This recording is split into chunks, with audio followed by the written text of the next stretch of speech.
Senate will come to order. I ask everyone present to please rise and recite the Pledge of Allegiance. Pledge allegiance to the flag of the United States of America and to the republic for which it stands, one nation, under God, indivisible, with liberty and justice for all. In the absence of clergy, let us bow our heads in a moment of silent reflection or prayer. Reading of the journal. In Senate, Thursday, March 4th, 2021, the Senate met pursuant to adjournment.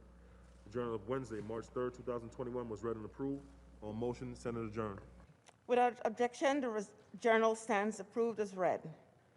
Presentation of petitions, messages from the Assembly, messages from the Governor, reports of standing committees, reports of select committees, communication and reports from state officers, motions and resolutions. Senator Gianaris. Madam President, we will begin with an immediate meeting of the Rules Committee in room 332. There will be an immediate meeting of the Rules Committee in room 332. Senate will stand at ease. Senate will stand at ease.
Okay, welcome. The meeting of this Committee on Rules will come to order.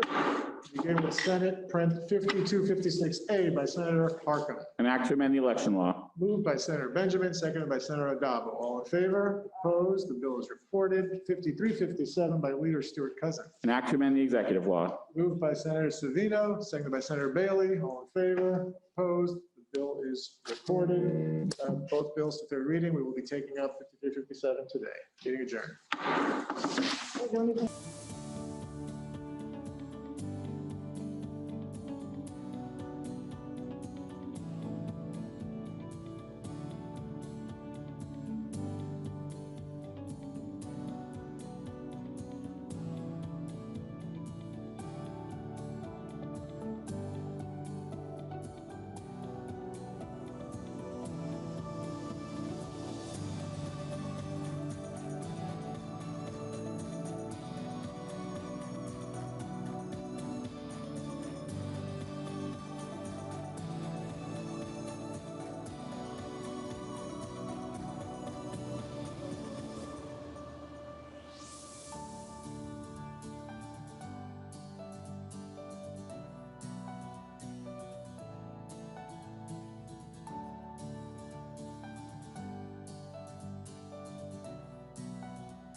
The Senate will return to order. Senator Janaris. I believe there's a report of the Rules Committee at the desk. There's a report of the Rules Committee at the desk. The Secretary will read. Senator Stewart Cousins from the Committee on Rules reports the following bills. Senate Print 5256A by Senator Harkam, an act to amend the election law. Senate Print 5357 by Senator Stewart Cousins, an act to amend the executive law. All bills report direct to third reading. For the Rules Committee? All of those in favor of accepting the report of the Rules Committee signify by saying aye. Opposed, nay. The report is accepted. Senator Janaris. Take up the reading of the calendar. The Secretary will read. Calendar number 280, Senate Print 1509 by Senator May, an act to amend the transportation law. Read the last section. Section 3, this act shall take effect immediately. Call the roll. Addabbo, Giannaris Kruger, Ort, Stewart Cousins, White. Announce the results. Ayes 63. The bill is passed. Calendar number 327, Senate Print 3917A by Senator Benjamin, an act to amend the Business Corporation Law. Read the last section. Section 6, this act shall take effect immediately. Call the roll. Addabbo, Giannaris Kruger, Ort, Stewart Cousins, White. Announce the results. Ayes 63. The bill is passed. Calendar number 403, Senate Print 3223A by Senator Prasad, an act to amend the Social Services Law. Read the last section. Section 4, this act shall take effect immediately. Call the roll. Addabbo, Giannaris Kruger, Ort, Stewart Cousins, White. Senator Prasad to explain a vote.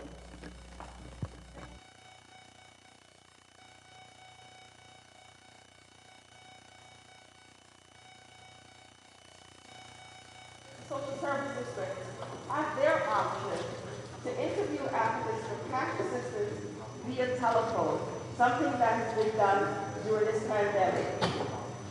It will be done in the same dignified manner the USDA allows for SNAP applicants. Telephone interviews have been common, and we hope this continues in New York State.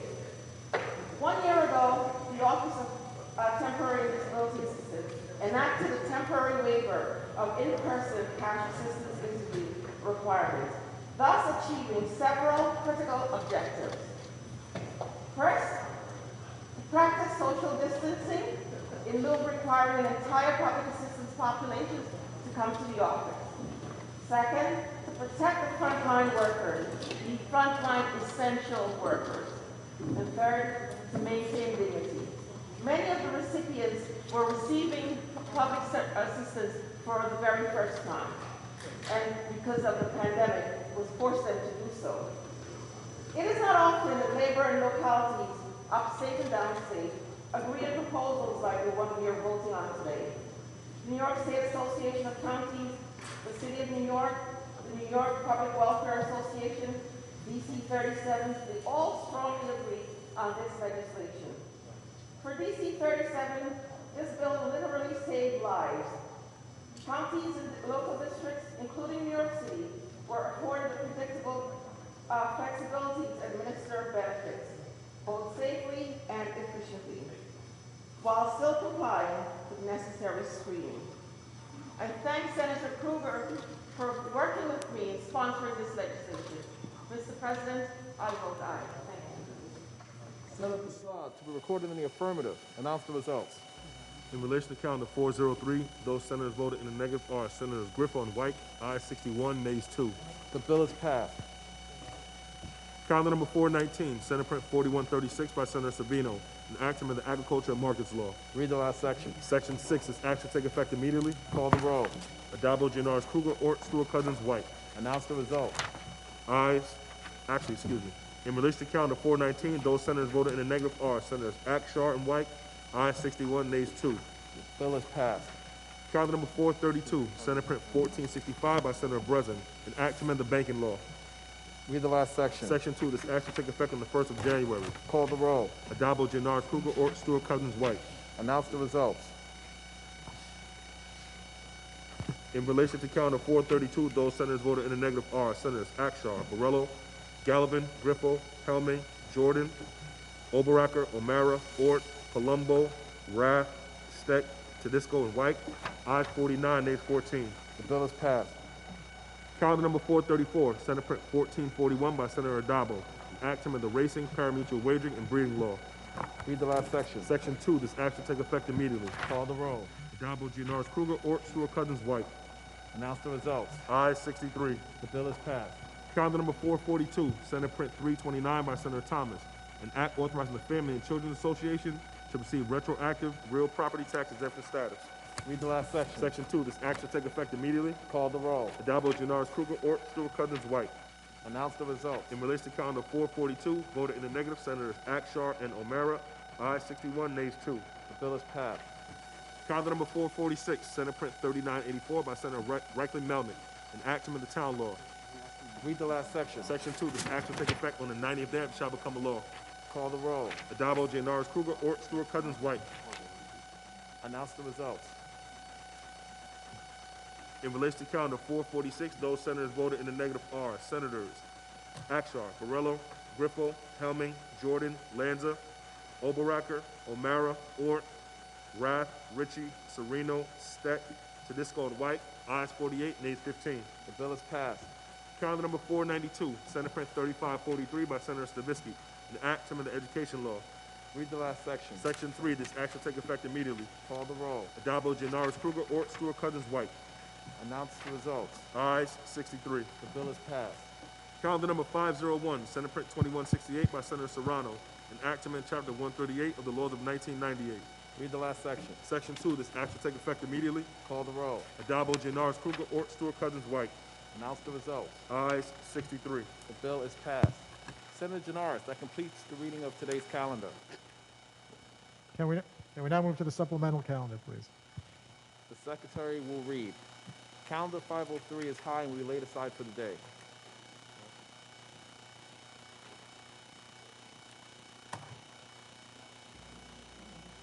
Secretary will read.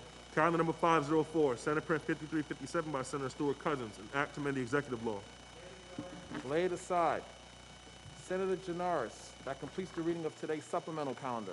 Mr. President, we're going to stand at ease for 5 minutes. Senate will stand at ease.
The Senate will return to order.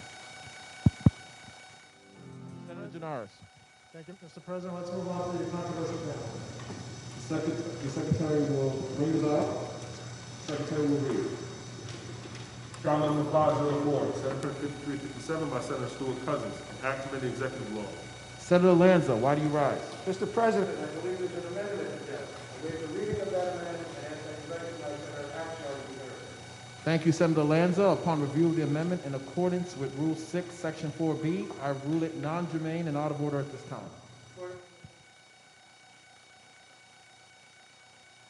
The appeal has been made and recognized, and Senator Akshar may be heard. Mr. President, thank you very much for your indulgence. I would ask the question, if not now, then when? Of all days, and there have been 21 days, 21 times, as you well know, this amendment has been advanced. It has never been more germane or more timely than right now. I say that we are at a crossroads as a body. Today we have a decision to make. Either we will advance the will of the people of this great state, we will remain true to our word, we will do what we were elected to do, and by doing that we advance the clean revocation. Or we advance the will of the political bosses who are clearly entrenched in the Albany swamp. And we do that by advancing the deceitful bill that is before us. Here is a fact on the clean revocation. There are 34 members of this House, 20 Republicans, 14 Democrats, who have been advocating for a clean repeal. Those 34 people represent more than 10.2 million New Yorkers. So we, in fact, have a chance today to advance the clean revocation bill. The amendment before the House is an opportunity to once and for all end the hypocrisy, the lies, and the deceit. Right now, Mr. President, is the time to do what is right. I would say to my colleagues across the aisle, before they vote, to dig deep, do what is right, and I would refer back to a statement that was made by my 14 colleagues on February 12th, and I read in part, while the executive's authority to issue directives is due to expire on April 30th, we urge the Senate to advance and adopt a repeal as expeditiously as possible. Well, actions speak louder than words. Mr. President, I in fact have stood where you are standing many times, and I know, with all due respect, that you're following a script. Forget the script. Dig deep, do what is right, and allow there to be an up or down vote on the amendment. So we can once and for all, Mr. President, restore ourselves as a co-equal branch of government. Thank you. Senator Akshar, I want to remind the House that the vote is on the procedures of the House and the ruling of the chair. Those in favor of overruling the chair signify by saying aye. Mr. President, we've agreed to waive the showing of hands and record each member of the minority in the affirmative. Without objection, so ordered. Announce the results. Ayes 20. The ruling of the chair stands and the bill in chief is before the House. Are there any other senators wishing to be? Senator Lanza.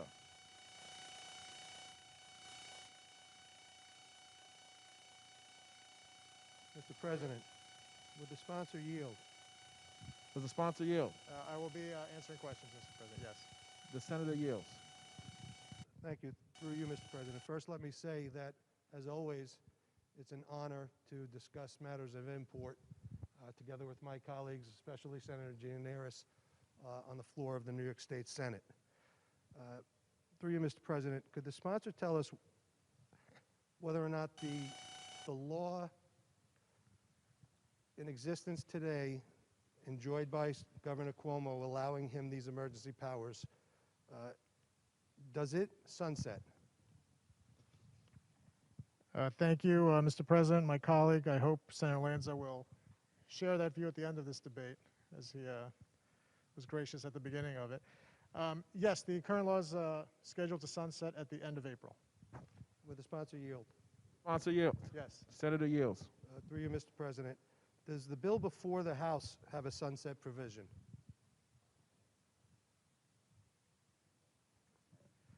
Yes, the bill we are taking up today will expire with the expiration of the state of emergency. Would the sponsor yield? Senator yields. Yes. Senator yields. Through you, Mr. President, who determines whether or not there is a state of emergency and when it expires? The legislature and/or the governor. Let me clarify that, because I think I know what Senator Lanza was trying to get at. For the first time ever, we are adding a power for the legislature to nullify a declaration of state of emergency. So that is, in addition to the repeal of the governor's emergency powers, we are also adding an additional power for the legislature to end a state of emergency entirely. Will the sponsor yield? Yes. Senator yields. Through you, Mr. President, does there continue to exist a state of emergency as we speak today? Certainly. Would the sponsor yield? Yes. Senator yields. Through you, Mr. President, has the governor agreed to sign the bill before the House today? I have no idea. Would the sponsor yield? Does the senator yield? Yes. Senator yields. Through you, Mr. President. So it's been widely reported in the media that the governor, in fact, has said he will sign the bill, and in fact, he said that he agreed to sign this bill. Through you, Mr. President, why would the governor sign a bill to strip his own Senator power? yield. Yes. Senator yields. I think I heard the question. Yeah, well, through you, Mr. President, why would the governor agree to sign a bill to strip his own power? Well, first of all, let me address the premise of the question. I heard the governor's press conference, and to be clear, the governor lied. There was no agreement between the houses of the legislature and the governor on this bill. It may surprise my colleagues or not that this governor might tell a lie, but that's in fact what happened. Why would he agree to sign it? I can speculate. I can speculate that he didn't want to be embarrassed by the fact that the legislature was repealing his emergency powers and is trying to pretend like he had something to do with it. Would the sponsor yield? Yields. Yes. Senator yields. Through you, Mr. President, why would this body allow the governor, who you just said lied, continue to enjoy extraordinary unilateral emergency powers? Well, there's some flaws in the premise of that question. The powers are not unilateral. I'm sure we'll get into that over the next couple of hours.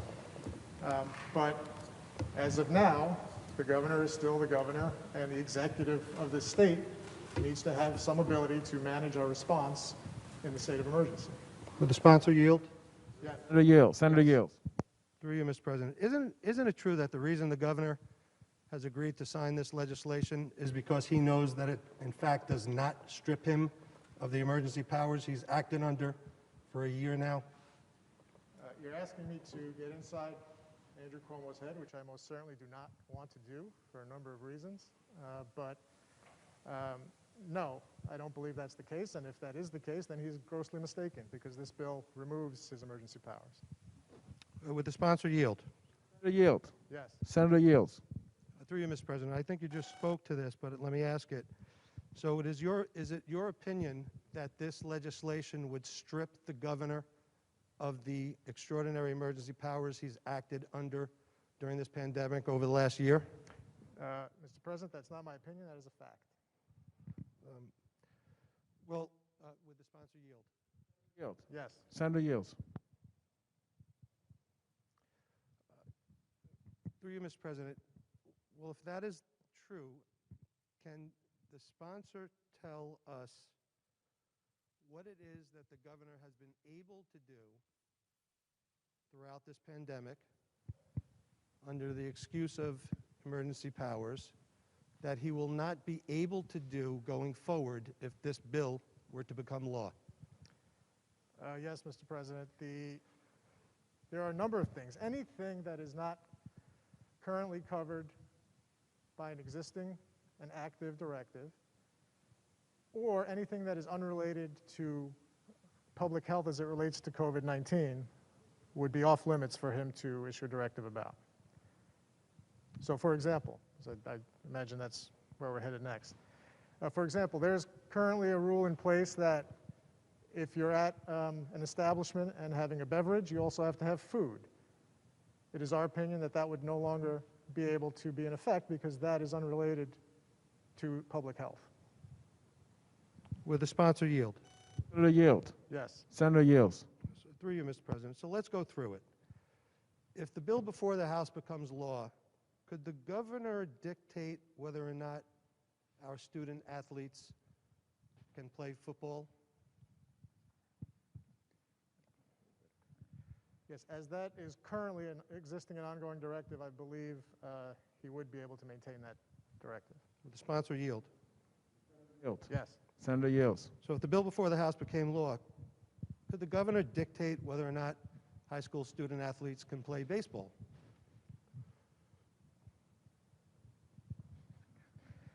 I would have to look at the specific directive and see if it was specific to football or sports in general.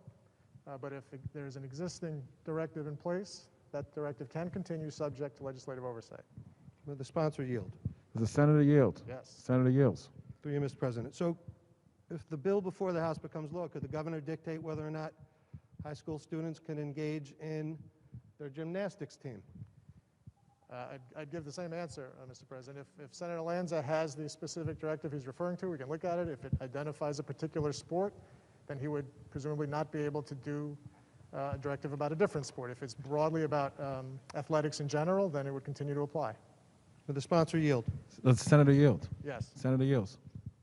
Through you, Mr. President, if this bill becomes law, could the governor continue to dictate whether or not students can participate in their school play?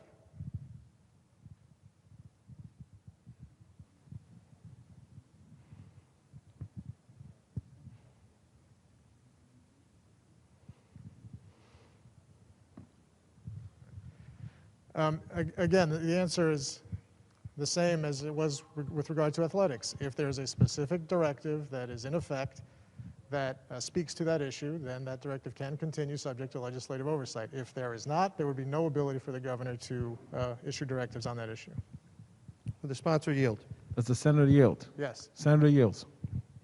Just to, through you, Mr. President, just to sort of deviate a bit from my questions on this subject, could the sponsor tell us how many orders are currently in place, having been issued by the governor? There are roughly 60 directives that are in effect currently, is my information. Would the sponsor yield? Does the senator yield? Yes. Senator yields. If the bill before the House became law, could the governor dictate whether or not barber shops can operate in the state of New York? I will give the same answer. We can go through examples one by one. But if there is an existing directive that speaks to that issue, that directive can continue subject to legislative oversight. If there is not, then there will be no ability for the governor to issue directives on that subject. Would the sponsor yield? Does the senator yield? Yes. Senator yields. If the bill before the House became law, could the governor dictate whether or not restaurants can open or close? On that one, I do believe there's an existing directive in place, so yes, subject to legislative oversight, Mr. President. Would the sponsor yield? Yes. Through you, Mr. President. If the bill before the House becomes law, can the governor continue to dictate how many of my family members I can have Easter dinner with in my own house?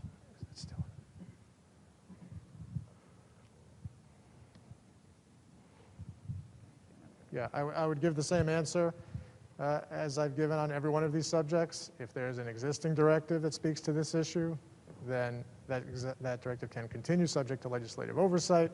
If not, then there can be no new directives. Would the sponsor yield? Does the senator yield? Yes. Senator yields. Through you, Mr. President. I could obviously go on like this in terms of what the governor can continue to do, Mr. President. He's issued 96 orders. If this legislation becomes law, he can modify or react with respect to the subject matter contained therein for each of them, which, as I've already just given a small sampling, covers everything that he's done with respect to the pandemic. And so my question is, through you, Mr. President, isn't it true that if this bill becomes law, the governor can continue to act with respect to the things he's acted upon unfettered and in no way changed because of this legislation? The answer is no, that is not correct. Will the sponsor yield? Does the senator yield? Yes. Senator yields. Through you, Mr. President. I've just established, and I can go back to the list, the governor, if this bill becomes law, can continue to act unilaterally with impunity with respect to whether or not I can dine inside a restaurant on one side of the street and not on another, whether or not our students can attend in-person learning. The governor, if this bill becomes law, can still determine unilaterally whether or not our student athletes can get back on the fields and on the basketball courts and to their track meets and their gymnastics tournaments. The governor would continue to be able to determine unilaterally whether barbershops open or close. The governor will continue to be able to determine unilaterally whether or not Senator I can... Lanza, are you on the bill or are you asking a It's question? a very long-winded question. Whether or not I can sit with 11 of my family members celebrating Easter dinner in my own home. You know, all the sorts of things that have really aggravated people throughout the year.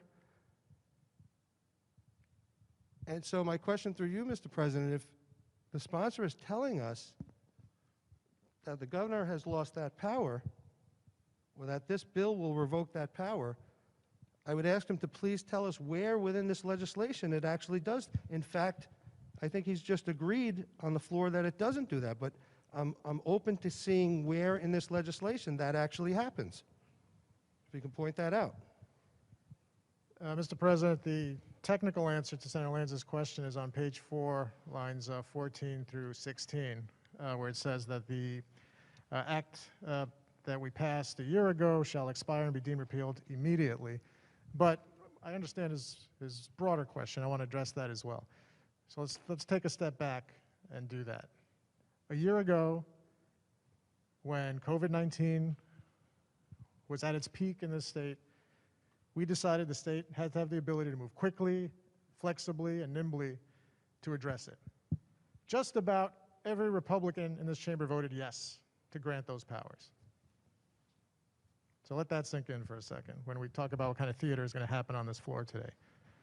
Just about every one of them voted yes to give the governor these powers.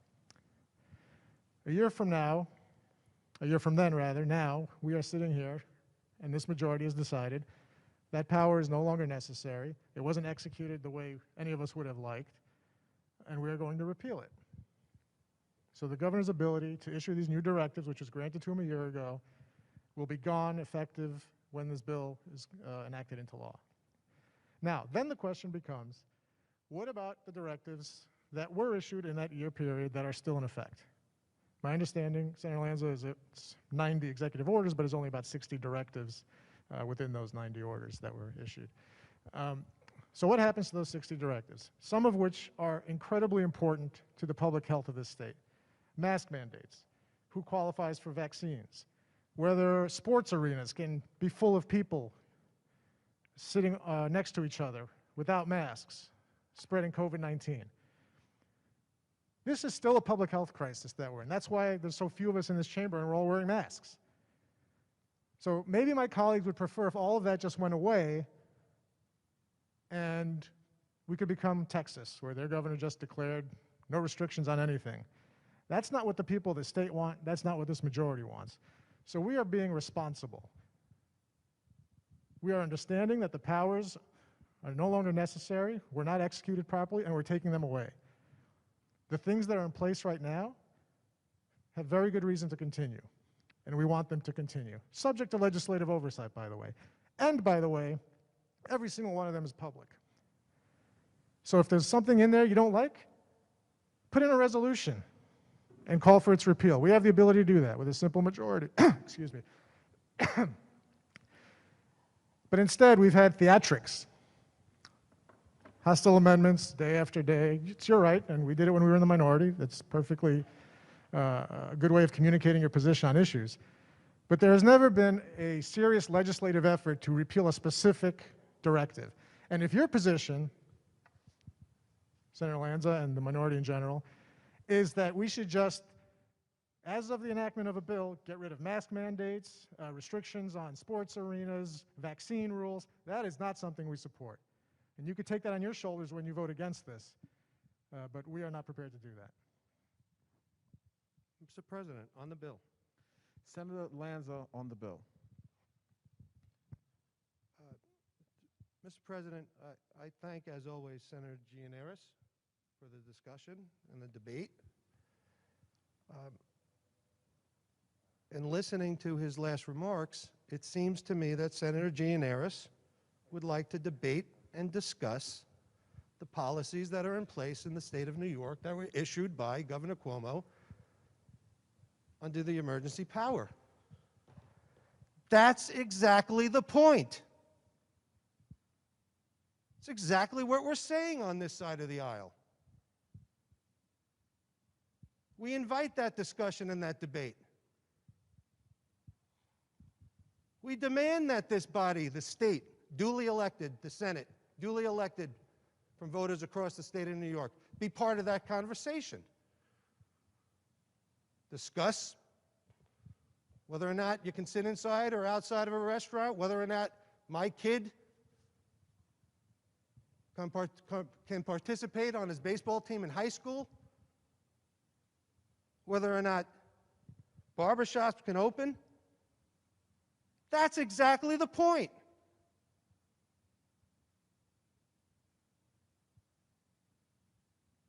But right now in the state of New York, one man makes those decisions. If we were actually allowed to let the legislation that was passed a year ago sunset, then the Assembly and the Senate, its members from across the state, would be part of the conversation. And to call it political theatrics or political games is absurd. Because think about what it is that we're asking. We are saying, yes, we are demanding that the Senate be involved in the deliberations and the discussions and the outcomes. Maybe it'll be less indoor dining. Maybe it'll be more. Maybe our kids, God forgive, could finally get back to sitting in class. Maybe some of the orders that are in place will continue. Maybe some of them won't. Politics. What strange politics it must be where Republicans are begging that a House controlled by Democrats gets in the game. What strange politics and what strange accusation it is for Republicans to beg and demand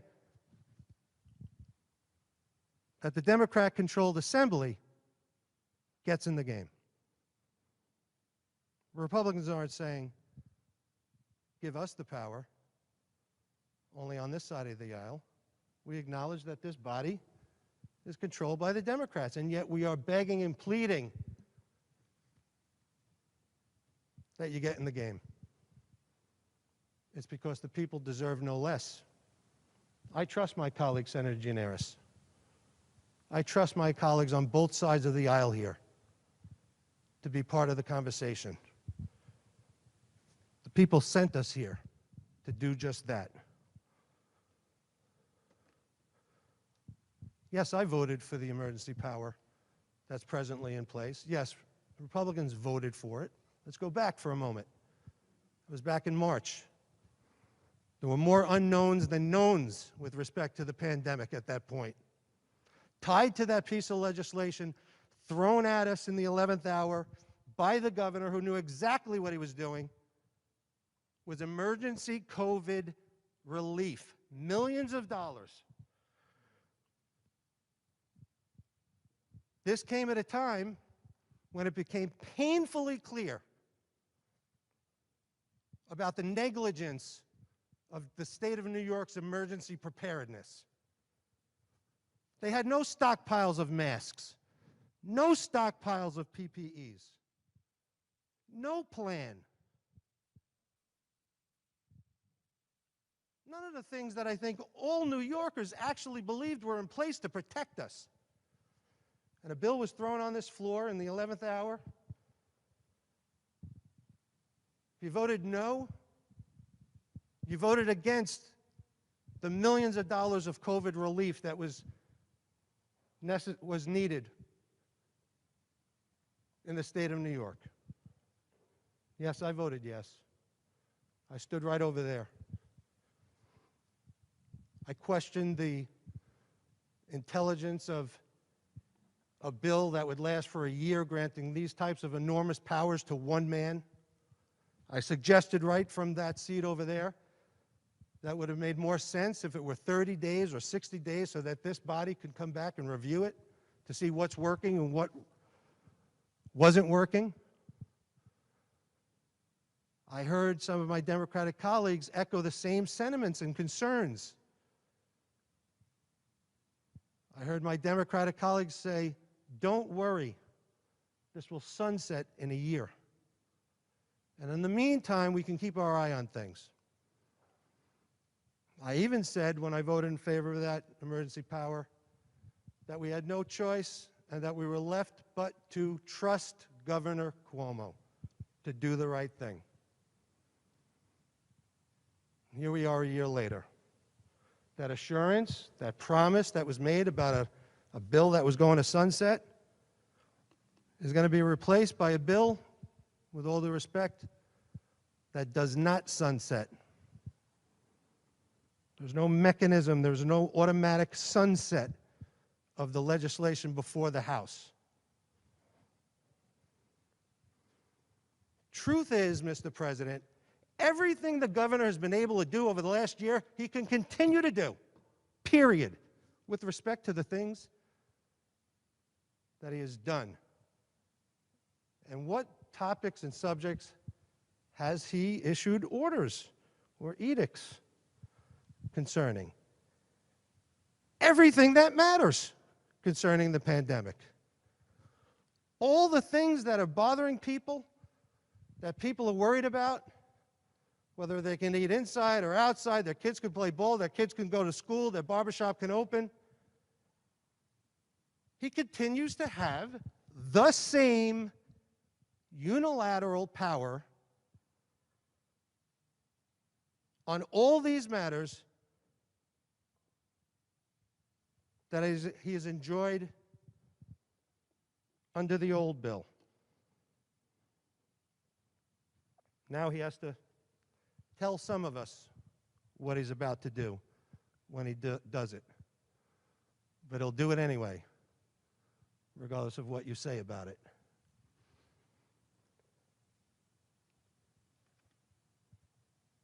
Yes, my Republican colleagues are calling for the removal of the governor's emergency powers. That is exactly what we are doing. And this bill does not do that.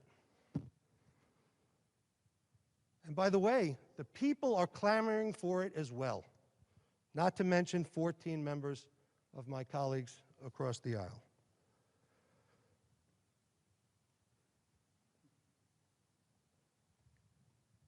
And I want to say this.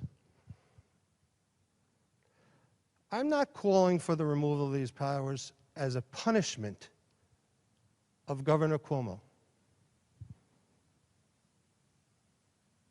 As I have heard some of my colleagues across the aisle in the Assembly say that because of the governor's behavior, he ought to have his powers stripped, that he ought to be punished. That's not what I'm saying at all. For me, this is not about Andrew Cuomo, the person. This is about democracy. This is about the Senate and the Assembly being engaged. This is about the Senate and the Assembly being involved. This is about the Senate and the Assembly having a say with respect to what happens to their constituents back home.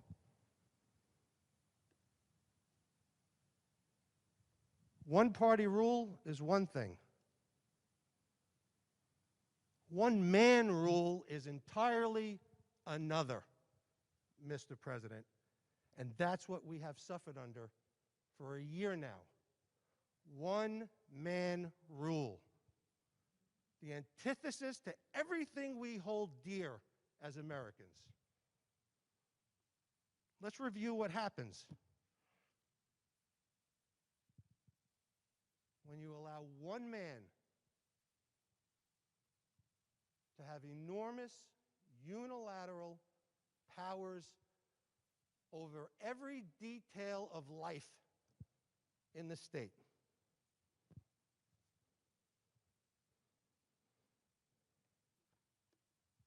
Right now, back home on Staten Island, there are kids on their high school football team, baseball team, soccer team, lacrosse, gymnastics, soccer, I said. They're part of the band, part of the choir, part of the yearbook club, part of the drama team, want to be involved in their school play. They can't do it. Not that there's any science that suggests preventing them from doing these things is somehow saving anyone's life. In fact, the science tells us completely the opposite. If I would have told anyone 2 years ago that we were going to stand by and allow a governor to tell student athletes they could no longer play, that we were going to tell high school students they couldn't participate in their school play, people would say, you're crazy. Not in America. No way, no how. But it's happening. Let's review what happens when you allow one man to have absolute power over our lives. Back home on Staten Island, you can dine inside a restaurant on one side of the street, and 30 feet away, you cannot. Some barbershops are open, some are closed. You could pack it into Target, Home Depot, Costco, Kohl's, TJ Maxx, Marshalls. My wife would be proud. I know all those names. You could do all these things. And you can do them in spite of the fact, or you can't do them in spite of the fact, that our constituents, Democrat and Republican across the state, know this is madness. All of us, Democrat and Republican, get calls from our constituents saying, how could this be? Who is doing this? Why aren't you stopping it? And my answer for a year is, one man is doing it.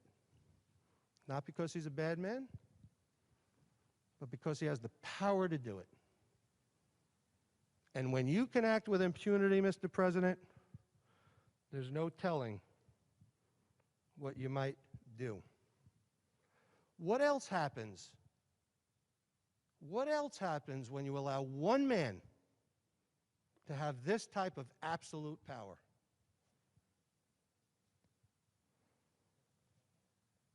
Well, you might have a health commissioner who lies to the people of the state of New York about the very area of expertise that he was appointed to deal with. You might have policies that send our elderly to nursing homes without PPEs, without masks, and without safeguards that lead to the tragic death of so many of our parents and grandparents.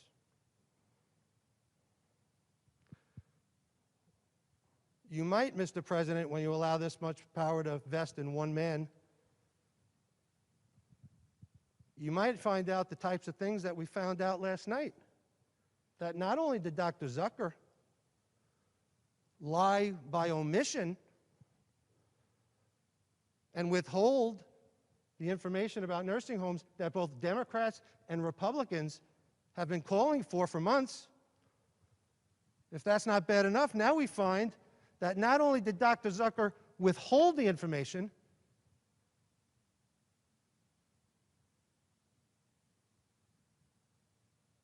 they changed the information. I don't know. As a former prosecutor, I could tell you, wow, that smacks something of something even worse than what we're hearing. If the report last night is true, Dr. Zucker or someone over there in the administration fraudulently altered the reports prepared by the Department of Health in the state of New York. How can that happen? Why would that happen? It happens when you give absolute power to one man. The story is as old as humanity itself.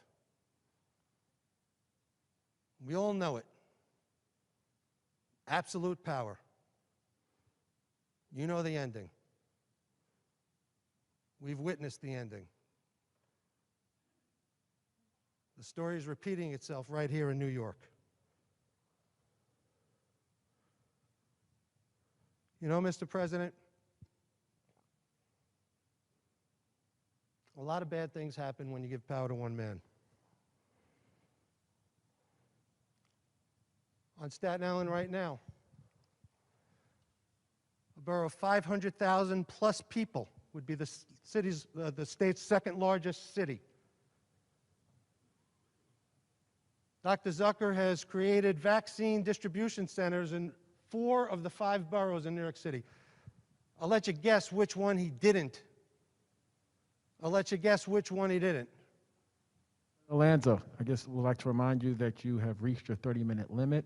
We will allow you to continue, but it will be counted against the 2-hour limit for debate. I'm going to wrap it up. Thank you, Mr. President. Thank you. Maybe they don't like the criticism coming from Staten Island. Dr. Zucker decided not to put a vaccine distribution center on Staten Island. That's what happens with absolute power. You know, Mr. President, when I saw the reports in the media that the Democrats had come to an agreement to revoke and remove the governor's emergency powers, I was thrilled. I thought I can go home and report to my constituents, to my neighbors, to my family, to the people of Staten Island, to the people of New York, that the year-long nightmare was coming to an end. That no longer would our freedom and liberty exist only at the whim of one man. Sadly, Mr. President, I cannot do that. When I go home this weekend, I'm going to have to tell the people of Staten Island, same old.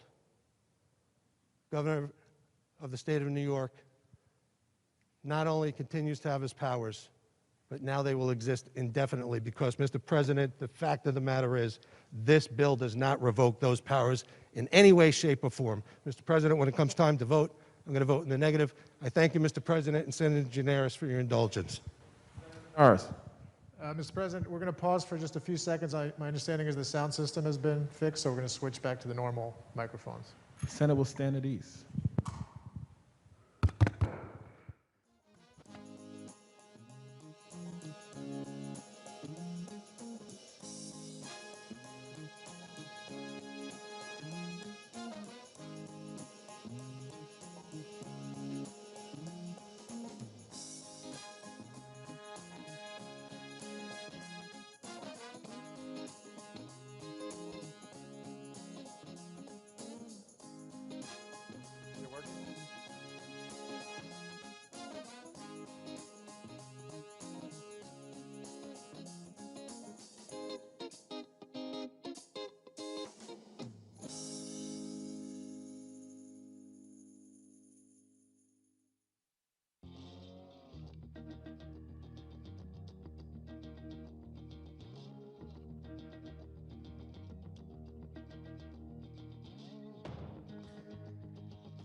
The Senate will return to order. Senator Janaris. So, Mr. President, false alarm. We're still using the handheld mics, as it turns out. Please carry on with the debate.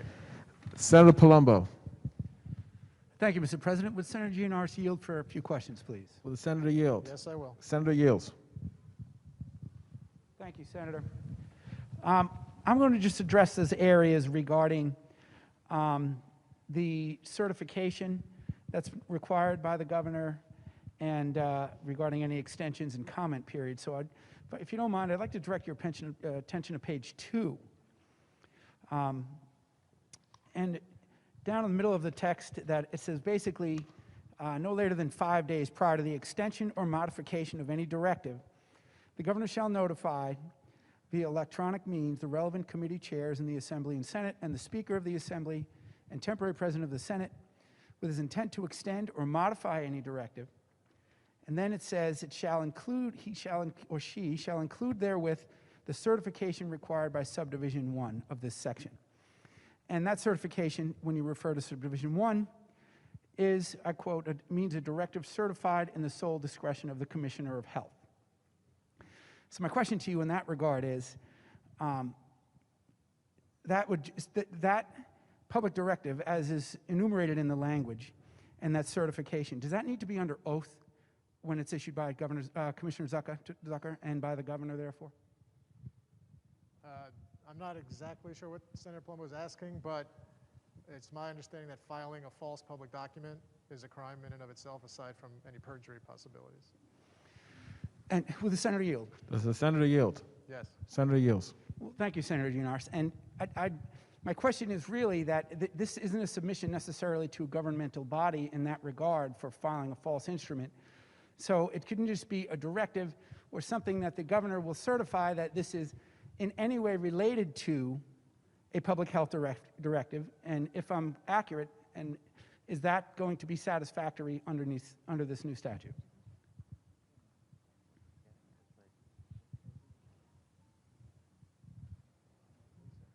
I'm trying to understand the question, Senator Palumbo. So are you asking if the Commissioner of Health issues such a certification, if that's the end of the story? Or Exactly. Okay. But subject to litigation. I mean, if there is a certification that is false or not consistent with the law that we're about to pass, then someone can certainly go to court and challenge it. In fact, numerous directives over the last year have been challenged in court and overturned. So that would be one avenue available to people. Would the sponsor yield? And if I may, sorry, Senator Palumbo, and if there was some intentional malfeasance in filing a false certification, that would open up a world of other consequences for whoever would file that document. Understood. And will the senator continue to Does the yield? senator yield? Yes. Senator yields. Well, Senator, I guess the specific question that I'm trying to get to is the adequacy of that certification, because a general comment that it's relative to public health would certainly appear to be satisfactory. So obviously, if the governor feels that we need to shut down restaurants again as a result of the pandemic because there may be a slight spike or not even a spike, there's some sort of a reasonable basis that could be articulated, no matter how accurately or inaccurately, they would have complied with the statute. Yes, and let me read from the bill to answer your question. It says, such certification shall include a detailed explanation of how such directive will address the spread and or reduction of the COVID-19 virus, facilitate vaccine distribution or administration, or require the use of face coverings, and shall also be contained within the notice required to be made by the governor pursuant to paragraphs A and B of subdivision 2 of this section. So it cannot be just a broad-based statement that there's public health involved. It needs to be detailed. Certainly, but would you respond with the senator? Does the senator yield? Yes. Senator yields. And thank you, Senator. And ultimately, though, virtually, I mean, I think we can agree that virtually just about anything would address the spread and or reduction of the COVID-19 virus and facilitate vaccine distribution or administration, because it's going to be generally based on public health. Can we agree that that is fairly broad? No, we cannot agree on that. Well, will the senator yield? Does the senator yield? Yes. Senator Thank yields. you. We can agree to disagree on that regard. But in the event that is provided, now the governor has to comment and provide these comments to the committee chairs and majority leaders. Is there any reason why minority leaders or the rest of the Senate were not included in that? generally the information flows to the leader of the Senate. That's the way you folks did it when you were in the majority, and there's a reason that that people get to vote for who their representatives are. And so we are in the majority, and there's one leader of the Senate, not two. Now, that will be delivered by electronic Senator means. Palumbo. Will the Senator yield? Does the senator yield? Yes. Senator yields. Thank you, Senator. And now, that will be transmitted electronically as well as physically, it appears. Is there any opportunity for those other members that I indicated, the rankers, minority leader, and so forth, and other members of the Senate body to access that information? Yeah. First of all, let me also point out, so that no one thinks there'll be communication that no one else is aware of, the notifications that were required would be publicly disclosed on the governor's website pursuant to this bill.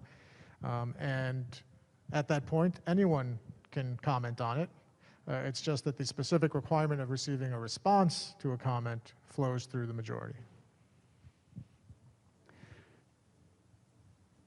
Further down the bill, if you look Senator at me, Palumbo. would the sponsor yield, please? Does the senator yield? Yes. Senator yields. So, Senator, further down the bill, line 44, the governor shall provide an opportunity to comment on such directive by the relevant committee chairs, which comments may be received after the issuance of this directive and shall not affect the validity thereof. So, regard to that section, that whatever the comments may be, agreement, disagreement, or otherwise, the executive order will stand so long as he provides the certification and an opportunity to comment, correct? Right. The provision that Senator Palumbo is referring to is meant to recognize that comments will flow in after directives go into effect. And any directive expires within 30 days.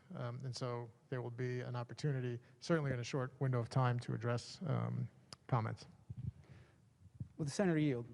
The senator yields. Yes. Senator yields.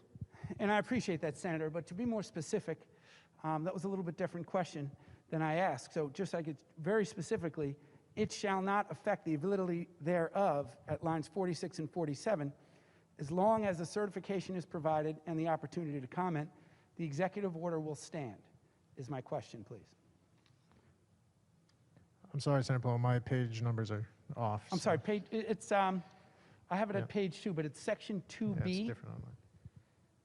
Okay. Yeah, the section reference will be more helpful. Thank you. Certainly. Yes, 2B, that last sentence. Yeah, that provision means that the directive will go into effect in the interim.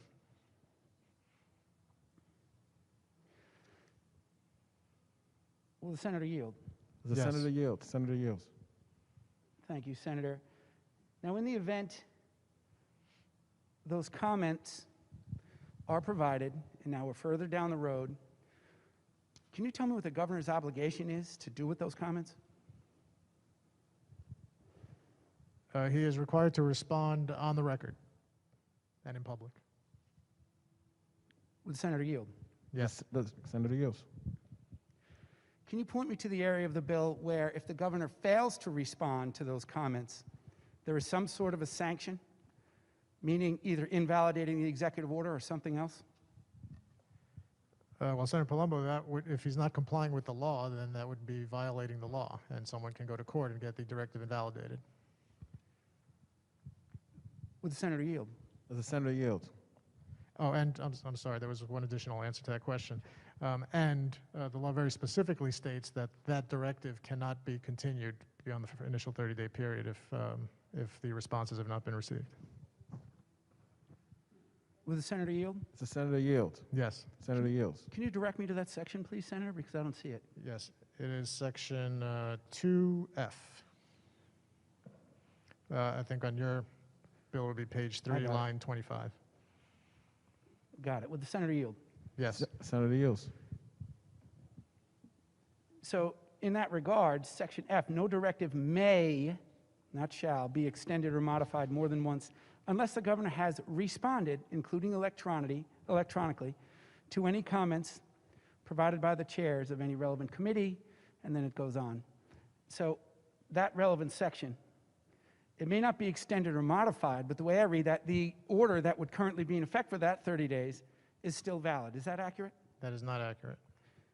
Will the sponsor yield? Does the senator yield? Yes. Senator yields. Well, Senator, then explain to me how that line, which just the plain meaning of it said no directive may be extended or modified more than once unless the governor has responded. Can you explain to me how you come to that It's conclusion? plain English, Senator Palumbo. No directive may be extended or modified more than once. So after the initial 30-day period, he can no longer extend or modify that directive without responding to the comments. Will the senator yield? The Yes. senator yields. Senator yields. And I get it. So I get the operative language that you just said was in addition for an additional 30-day period. It says more than once. So More than that's- once. Once is the Right, first so- 30 days. And so my question would be that the original one, though, the original extension would actually still be effective, correct? For 30 days, correct. Understood.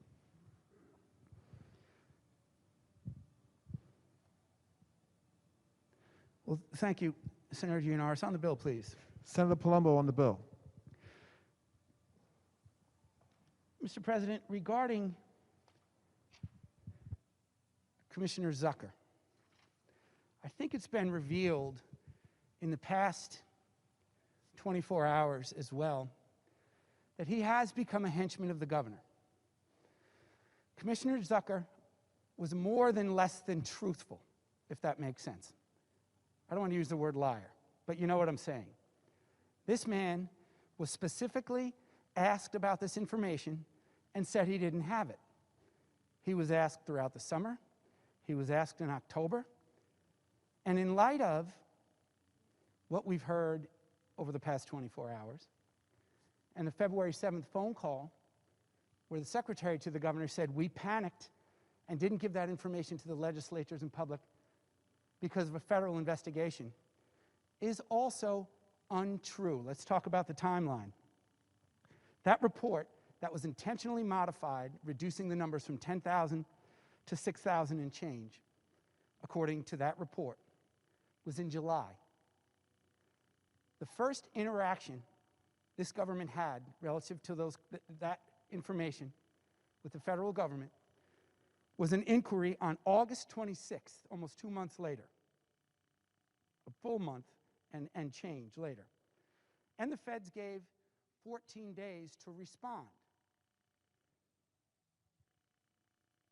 The governor, the award-winning governor, also was writing and published a book in October.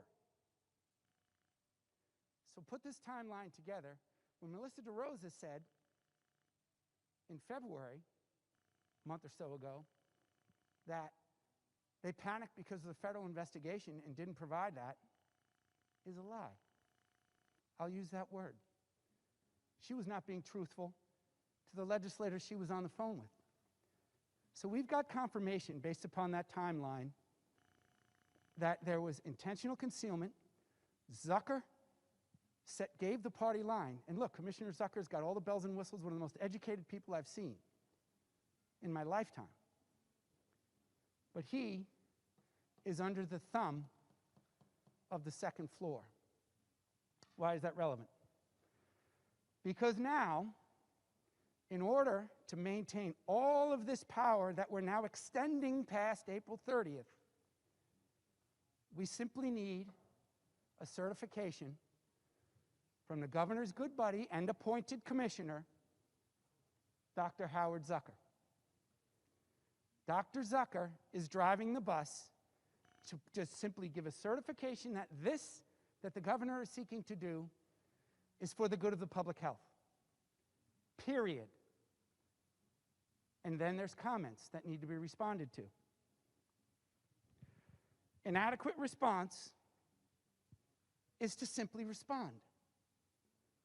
The governor has to alleviate concerns however he sees fit. And if those respective chairs and leaders of the Senate and Assembly are not satisfied, so what? That's what he can say. As long as he responds under this language, he's fine. It shall not affect the validity thereof. So this is the wrinkle that we're dealing with. And you know, from a general sense, just to wrap up quickly, in a general sense, the reason why we need to not let this man continue to control. And look, I was down the hall in the assembly, and I voted for his powers as well last year. Because at the time, when it comes to procurement of PPE, ventilators, we had no idea what was in front of us. We knew nothing about this virus. Our county executives and local municipalities knew nothing about this virus. But now we do. And quite frankly, the governor's been exposed as a very different person than we thought he was. Very different. And he, quite frankly, has abused that power. When you think of why would he change that number if he were truly transparent in July on that report? You know why? Because he's seeking personal gain by writing a book. He knows that if he gets tarnished publicly as the state with the leading deaths, his leadership lessons isn't going to be a New York Times bestseller like it was. That, as a former prosecutor myself, just like Senator Lanza said, that is a wrinkle, my friends, and that's a problem. The cover-up is worse than the crime. But this is the man that we're continuing to have, who has unfettered control over the state. And look, we have debate, Mr. President. You and I may not agree on a lot of issues, but that's a deliberative process. That's government, and that's good government, and that's what we want to have happen. We don't want to extend him out with some very limited restrictions which don't have any teeth, and there is no sanction if he, in fact, doesn't properly comment. So I appreciate Senator Gianaris' time, and I understand where this is trying to go, but this does not go far enough at all. The governor has been exposed. He has not properly informed us. He and his staff have lied to us.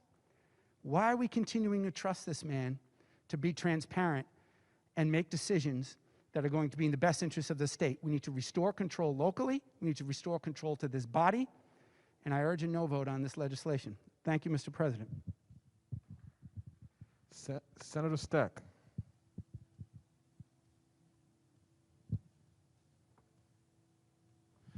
Thank you, Mr. President. Would Senator Gianaris yield, please? Will the senator yield? I will, and let me, I've just been told it's important that we hold the microphones close to our mouths for the sound system to pick up, so let me remind our colleagues about that. Yes, I yield. Senator yields. Thank you, Mr. President. We've all seen in recent months what a disaster the vaccine distribution rollout has been. Seniors are having a hard time getting online and tracking down a place to get their vaccine, and then when they do, there's great confusion. Senator, many people from your part of the state have been traveling north in the dead of winter on wintry roads to my part of the state to get a vaccine that's going to save their life. There's a great deal of concern about how well the vaccines are or are not rolling out. So, through you, Mr. President, does this bill before the House today do anything to rescind the punitive measures established in Executive Order 202.86 and 202.88, which implement substantial fines on healthcare facilities and providers for failing to follow the governor's explicit guidance on the vaccine distribution? I would answer that question by pointing out to Senator Steck that if there's a specific directive with which he disagrees, he can introduce a resolution to repeal it. But to wholesale, say, all 60 existing directives, which cover some very important topics like mask wearing and attendance at arenas and sporting events, would be foolish.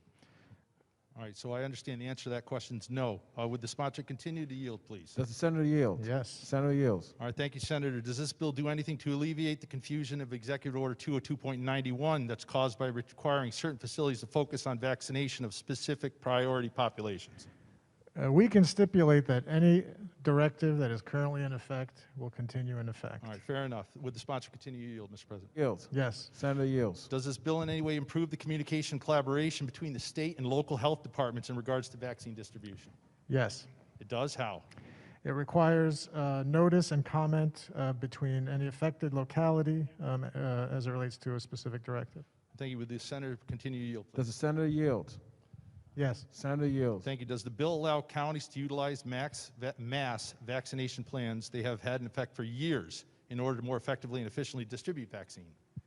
Can I ask Senator Steck to repeat that? I missed the beginning of the Sure. question. Does the bill allow counties to utilize mass vaccination plans that they have had in effect for years in order to more effectively and efficiently distribute the vaccine?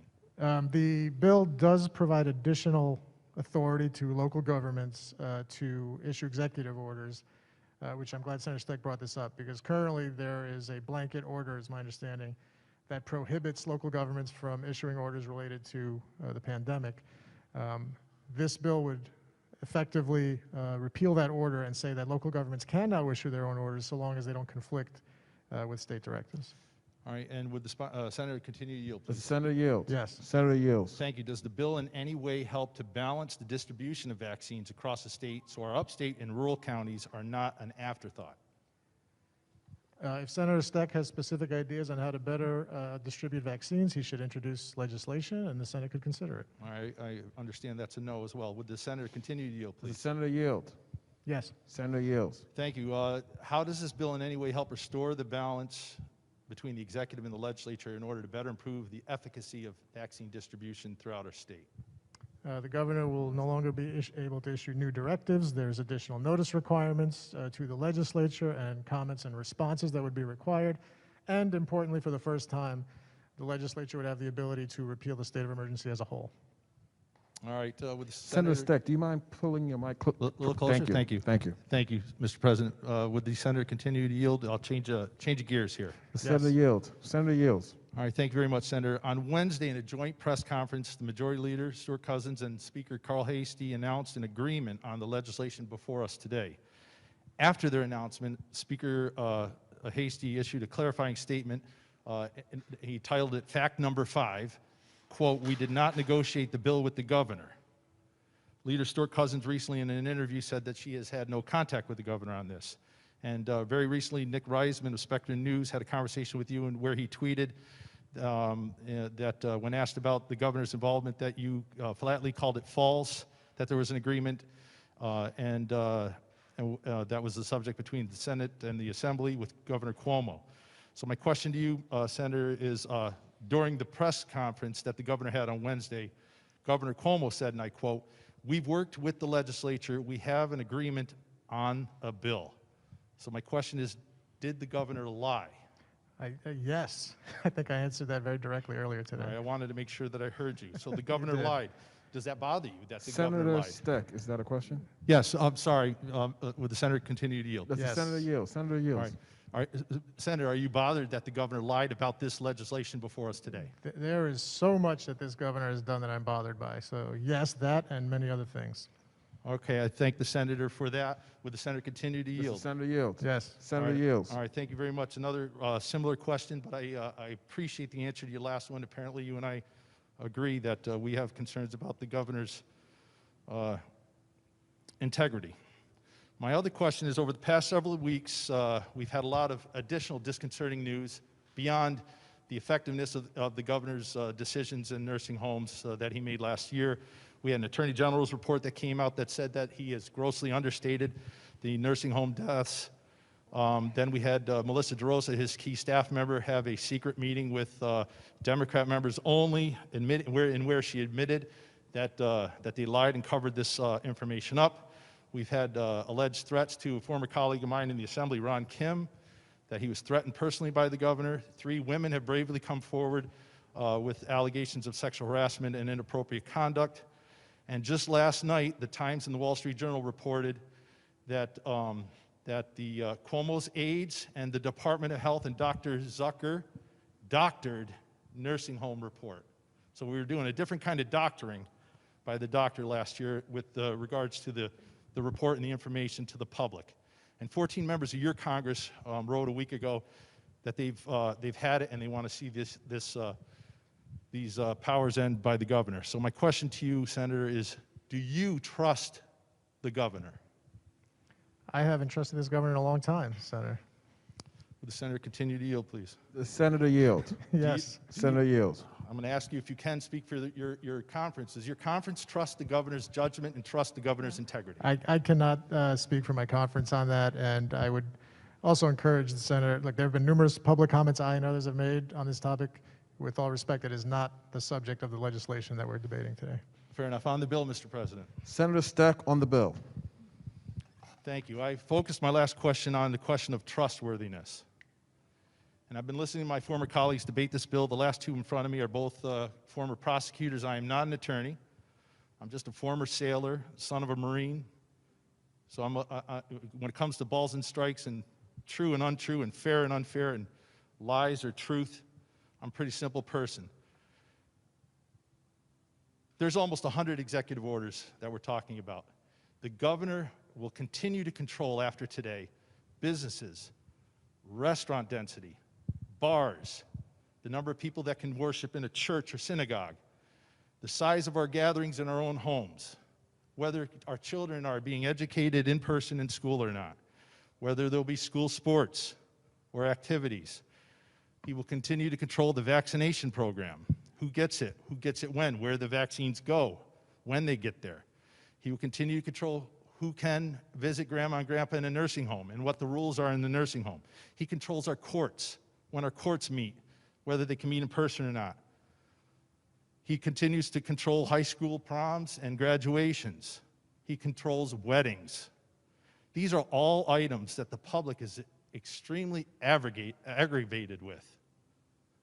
So here's the simple truth, because there's been much debate this morning about what this bill does and doesn't do. And we're all insiders here, and we all are legislators, and we work with this day to day. And there will be confusion in the news tonight. But make no mistake, here's the simple truth. A week after this bill is signed, the public will know who is telling the truth on this debate today. Because we will know the bar owners, the restaurant owners, the business owners, the church worshipers, the high school students, they're going to be asking the questions, so what's changed for me? And a week from now, when they realize nothing has changed, they'll realize that this side of the aisle had the truth on this matter. We've talked a little bit about the process here, and with 5 days' notice, the governor can make a change to any of these 100 executive orders. He can make a change with 5 days' notice to us, and we have an opportunity to comment. That's very nice. And then if we don't act, nothing happens, his new order modification stands. With 3 days, we can allow a bill to age. So rather than this body letting the governor also be the legislature, and maybe we veto his actions, or maybe not, in the last 367 days, we haven't opted to do that at all as a body. But with 3 days, he could propose, I want to make this change, I want to put a sunset on it, we're going to do this for 30 days. And he could propose legislation to us. And we can consider the legislation, we can debate the legislation, we can consult experts, we can listen to the public, we can listen to our editorial boards, we can make an informed decision, we can give him the bill that he's asking for, and he can sign it or veto it. Oh, that's what our legislative process is. That's how it's described in our state constitution. It's not a new idea. It's the way it's set up. It's the way it's supposed to work. But instead, this body is deciding to allow that to be reversed. We've had the governor's aides and Department of Health doctor the July report. We've had the Attorney General say that he's grossly understated the number of deaths. His top aide has admitted that they've lied and covered this up from us and from the public. You know, we're all busy people. We all come from the communities, we legislators. We're all engaged. We're all engaged people. We have kids in the school. We volunteer for community activities. I myself, I'm a volunteer scout leader with my son's Boy Scout troop. The opening words of the scout law is a scout is trustworthy. We all go into these schools and we talk to school kids. We all have kids that are looking up to us. I have a 15-year-old son that's seeing what kind of cesspool his father works in. They're paying attention. Our kids aren't stupid. They're watching us and they want to see what kind of people, what kind of adults we are, because that's going to model what kind of behavior they're going to copy and what kind of people they're going to be. They're paying attention. The public is watching us. And if we are going to put our trust into somebody that has been caught lying and covering up to us, bullying legislators, harassing staff, and we're going to give him more authority and more power, I won't stand for that, Mr. President. I will be opposed to this bill. And again, the simple truth is, a week after this bill is signed, the rest of New Yorkers will know who is arguing truthfully today and who was not. Thank you. Senator Borrello. Thank you, Mr. President. Can you hear me okay? Can hear you Yes. loud and clear. Well, thank you very much. Will the sponsor yield for some questions? Does the sponsor yield? Yes, I will. Senator yields. Thank you, Senator Generis. Our time's a little limited, I told, so I'm going to try to get to the ones I like to get that are most germane. That's such a word here. You know, I'm a small business owner, a restaurant owner, and a lot of what has happened, the devastating impact of this pandemic, but really the devastating impact of the executive orders on the hospitality industry has been amazing. And now, here we are looking at what we thought was a light at the end of the tunnel.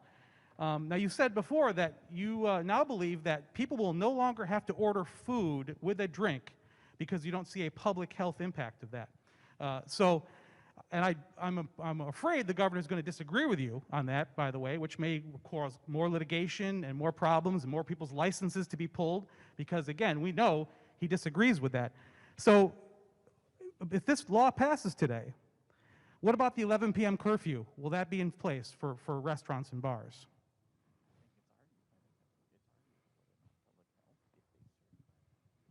Yeah, that will depend on the required certification, the detailed reasons presented for any such directive. So you're saying that there is some scientific justification that somehow the coronavirus knows it's 11 p.m.? I'm saying I don't know whether it is or not, but I'm not the one doing the certifying. Yeah, So if you are correct, Senator Borrello, and there is no real good reason why to set an arbitrary time limit, then that directive will not be able to be issued. Mr. President, will the sponsor continue to yield? The senator yields. Yes. Senator yields. Okay.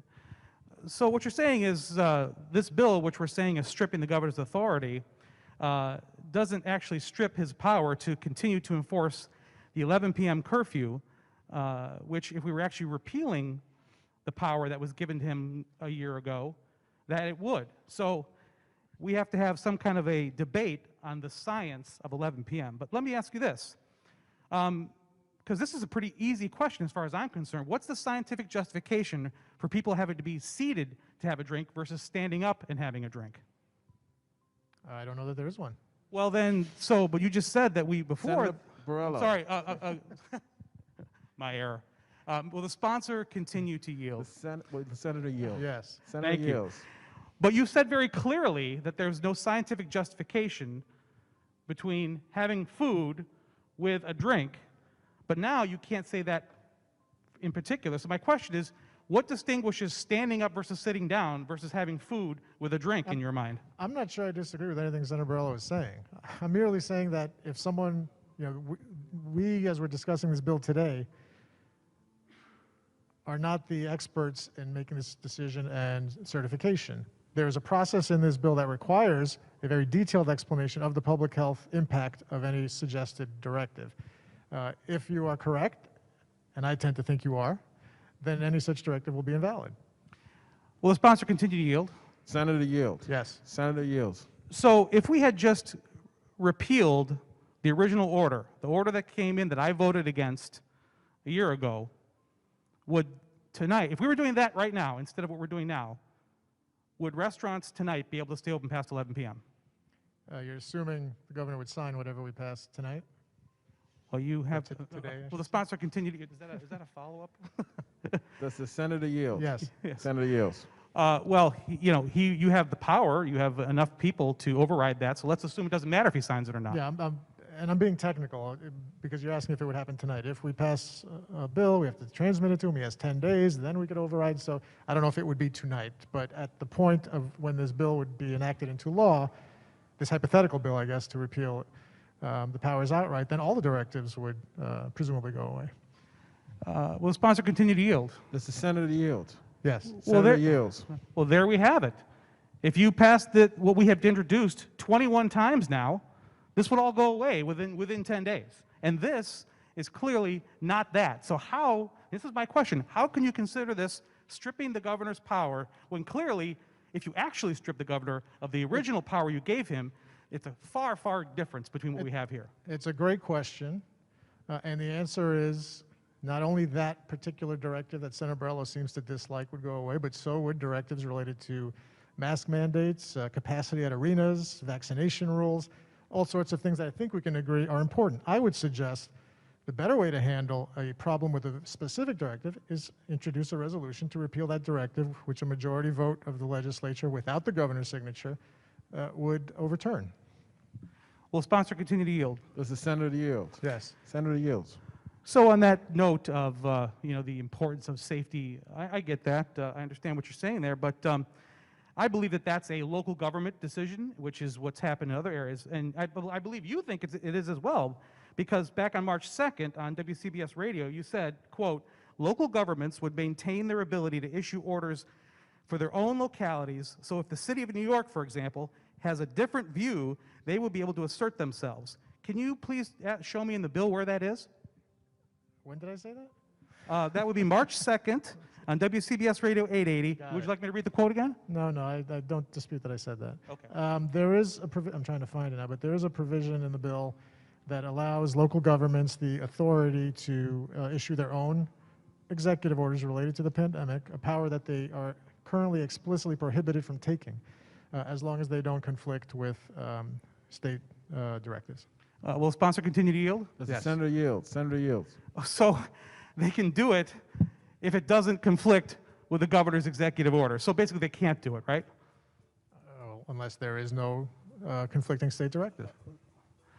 Will the sponsor And continue to yield? If I can continue answering on that point, Senator Borrello put his finger on something that troubles me, and that is a state where, I don't know how many local governments, 62 counties we have, a little bit fewer local governments than that, where we have a patchwork of mask mandates and vaccination rules and arena restrictions, and parts of the state function like Texas because their county execs decide they don't believe in COVID. And other parts of the state are doing it differently. This is not a localized emergency. It affects all of us. So if a particular county with a large arena, let's use New York City, even though I know they wouldn't do this, but let's say, the Knicks are having a good year, God bless them, I'm a fan. Let's say Madison Square Garden is totally open at full capacity. 20,000 people or so sitting shoulder to shoulder, no masks. And then those people don't all live in New York City. Then they're going to go back to their homes. And those that contracted COVID, because that's a very dangerous circumstance to allow, are going to spread it in their counties. So I don't think we want to allow that. The way to handle the complaints about specific directives is introduce a resolution that will repeal that specific directive. Don't throw out all the good ones that are pivotal to protecting public health because you don't like one or two. Let's tackle the one or two you don't like. Will the sponsor continue to yield? The senator yields. Yes. Senator yields. So you're saying that that there are counties in New York that aren't following the rules? No, I am saying that if you tell the counties they are not under the jurisdiction of state directives, some may opt to go in a different direction. Will the sponsor continue to yield? Does the senator yield? Yes. Senator yields. So to kind of follow that line of thinking, so we're saying there's a specific scientific direct correlation between people gathering in large numbers and how that ends up putting people into the hospital with COVID. So are you aware of how many people are in the hospital in New York versus the state of Florida? You probably know where I will submit that if Senator Borrello wants to use Florida's response to COVID or Texas's response to COVID as a model, he truly is in the minority, which I know he is in a technical sense in this chamber, but I believe he's in the minority as it relates to the entire state. Will sponsor continue to yield? Does the senator yield? Yes. Senator yields. Okay, so we don't want to answer the question that there's actually more people in the hospital with COVID in New York State than in the state of Florida. I get that. So here's another question. You mentioned before that there are anything that's not directly related to public health will now be invalid automatically. So the governor ordered all police agencies under his emergency authority, he did an EO, to direct them to have a police reform package plan delivered by April 1st to the governor by April, and under the threat of being able to instantly modify their budgets under his executive authority and the emergency powers to cut their budgets.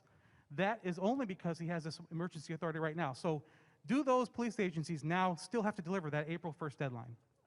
I don't believe that the order Senator Borrello is referring to is pursuant to his pandemic powers. If I'm mistaken, then presumably that would not be in effect, but I think that order is irrespective of the emergency powers we're talking about today. Will the sponsor continue to yield? Does the senator yield? Yes. Senator yields. Okay, so let's assume for the moment that they have to deliver this under some other order. Will the governor still have the power to cut their budgets if they don't? That's something that's clearly from his pandemic authority. I don't believe that's correct. Will the sponsor continue to yield? Does the senator yield? Yes. Senator yields. Actually, Senator Generis, when we passed this law, we gave him the right to make adjustments to the budget on his own.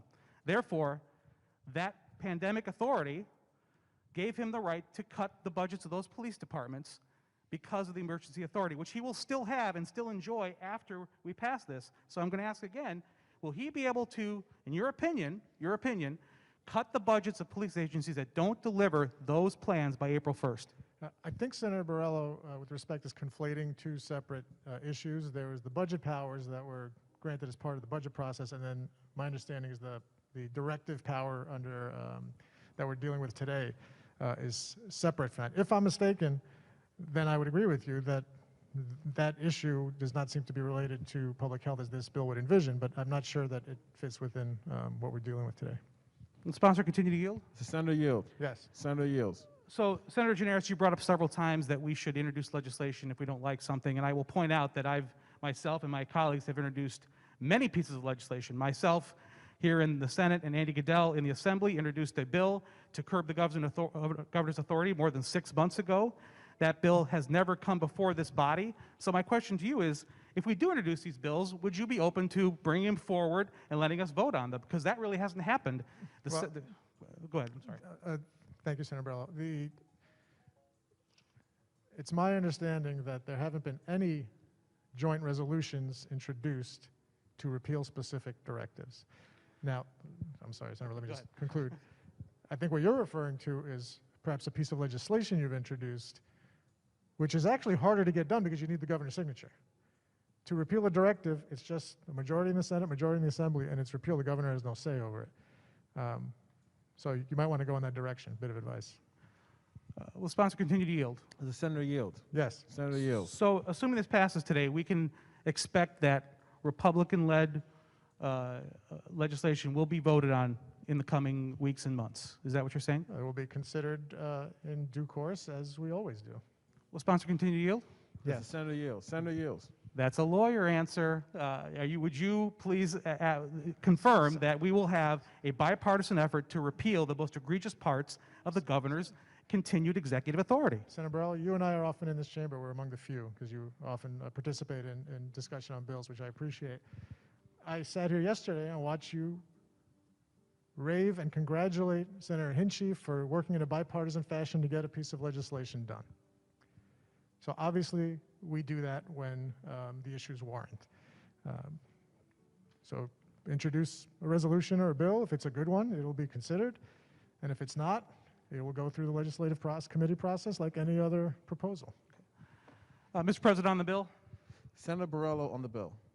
First of all, thank you, Senator Generis. You know, folks, we had a light at the end of the tunnel. April 30th was going to be the end of this. And now all of a sudden that light has been extinguished. And what's going to happen is all of us, every single senator and assembly person is going to be getting phone calls from their constituents asking, what about now? What's going to happen now? You're going to have restaurant owners that are going to ask, can I keep my restaurant open past 11 o'clock? And the answer is going to be no. We're going to have brides-to-be that had their weddings canceled last year that are going to be saying, can I have my friends all sitting together at one table at my wedding, like they can at a restaurant? And the answer is going to be no, because just last week, we saw new orders come out from this health department saying that only people that are related to one another can be seated at the same table at a wedding. But those same people, that's not a problem at a restaurant. So the answer to that bride-to-be is going to be no. For the thousands and thousands of displaced restaurant workers that are struggling to feed their families, some of which have turned to street vending. I saw that when I went to Corona, Queens. People that used to work in a restaurant, one guy told me for 20 years, and now, to feed his family, he's working 12, 14, 18 hours a day doing street vending. And if that person were to ask, is this restaurant now going to be able to reopen? Are we going to lift those restrictions? The answer is going to be no. So you can dress this up any way you want. You can try to say that this is a repeal, but clearly it's not. Because the questions that we're going to have to answer, if we're being honest with our constituents, is going to be no.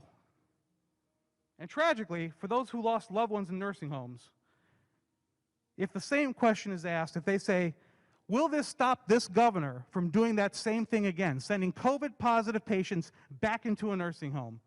Will this bill stop that? The answer, tragically, is no. So they can dress this up all they want. This isn't a repeal of his orders. We can clearly see that there's a lot of confusion here as it is. So I said this almost a year ago when I voted against this bill. I said any legislature that would cede this much power to the executive will be reluctant to take it away. And here we are, over a year later, and that's exactly what we're seeing. So, Mr. President, I'll be no on this bill. Thank you. Senator O'Mara.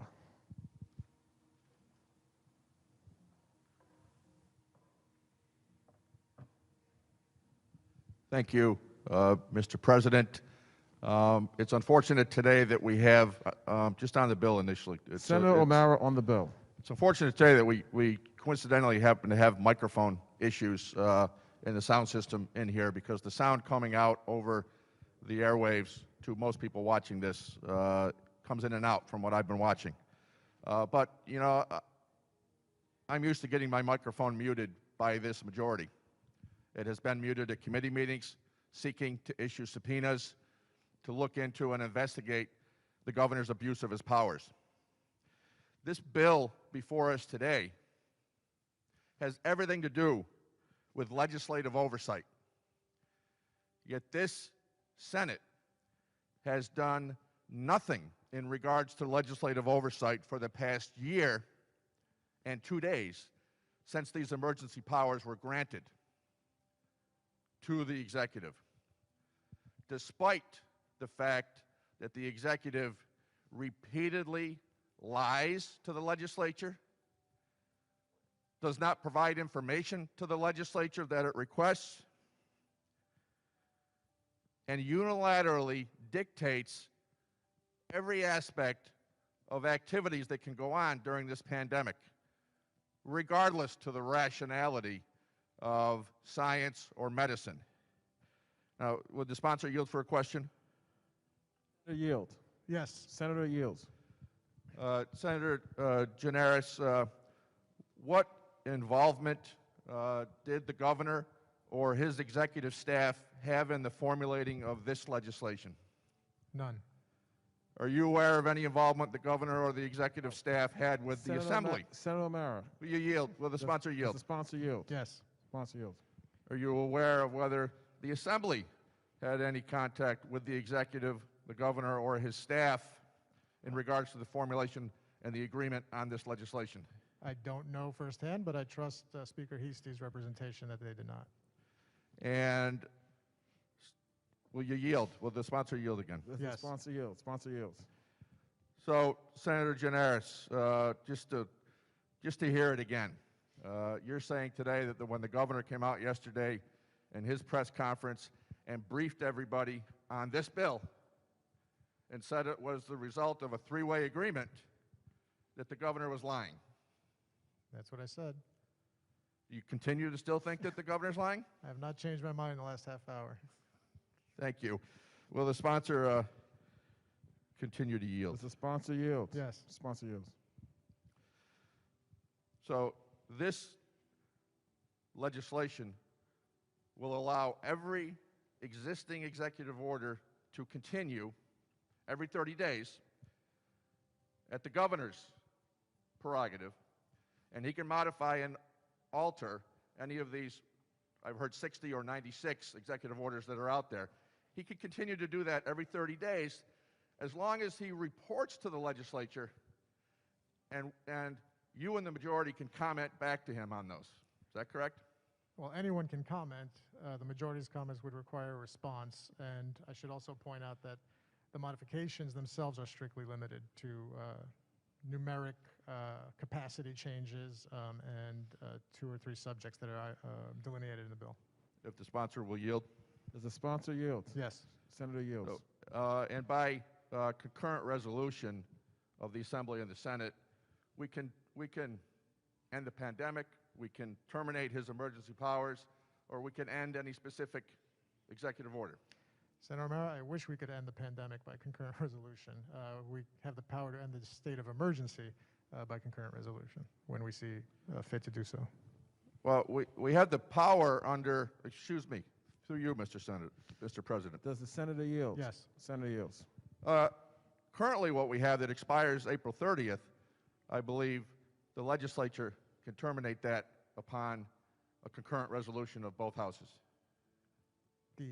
I'm trying to understand the question. The deadline itself, you mean, could be terminated, or? No. His powers could be terminated before April 30th under the current law by concurrent resolution. Yeah, my understanding is individual directives can be terminated by concurrent resolution. I don't think we can roll back the entire law that we passed last year by concurrent resolution. Which the sponsor will yield. Otherwise, we might be doing that today instead of trying to pass a bill. Does the senator yield? Yes. Senator yields. But we've been able to, for the past year, by concurrent resolution, override or cancel any of the governor's executive orders that he's issued. Yes. Through you, Mr. President. Yes. Senator yields. Senator yields. How many times have we done that in the past year? We have done that 0 times. On the bill. Senator O'Mara on the bill. And I will suggest that under this proposal, where we can end any executive order at any time, this majority will continue 0 times in taking that authority. They're relying on a governor saying he has to report to the majority, 2 people here and 2 people in the Assembly, 4 people. No requirement that any of the rest of us get informed. Allows those 4 people to comment back to him on extension, modification, or altering of any one of his 96 executive orders. And he has to receive those comments. And he can ignore those comments. And he's ignored the legislature for a year, and he will continue to do so. And we're going to allow that, knowing that he's lied to us and the people of the state of New York repeatedly over the course of a year. Has he listened to any comments? We don't need to write. We're legislators. We're elected. We don't need permission to comment on legislation. We, on this side of the aisle, and myself, we've been commenting all year on deaf ears from the executive. We have moved 21 times to terminate his executive powers. Every Democrat for 21 times has voted against that. The majority has not moved to limit any one of these executive orders and will not in the future. I'm sure of it. You know, the most devastating thing the governor did in this pandemic was his March 25th order ordering COVID-positive hospital patients into nursing homes. Over 9,000 COVID-positive patients were sent into nursing homes. The governor came out on that with a false report in July.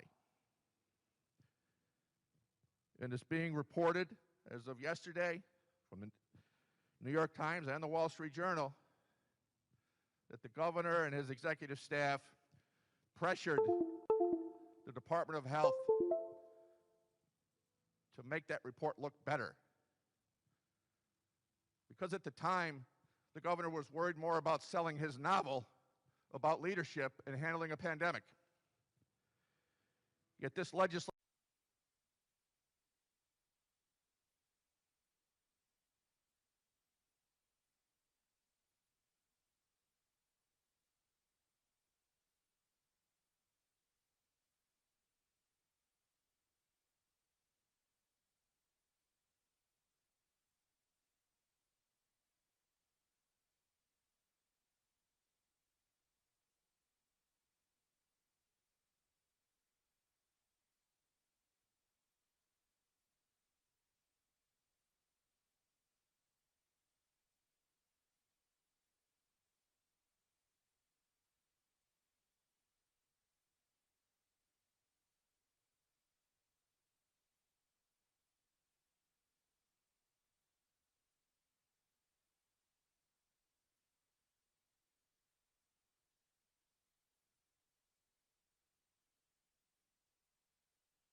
this information that they're legally entitled to receive.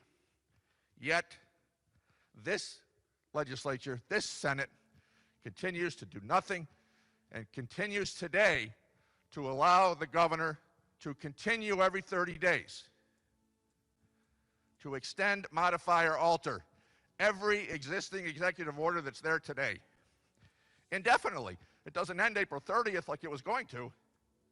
Now it's indefinitely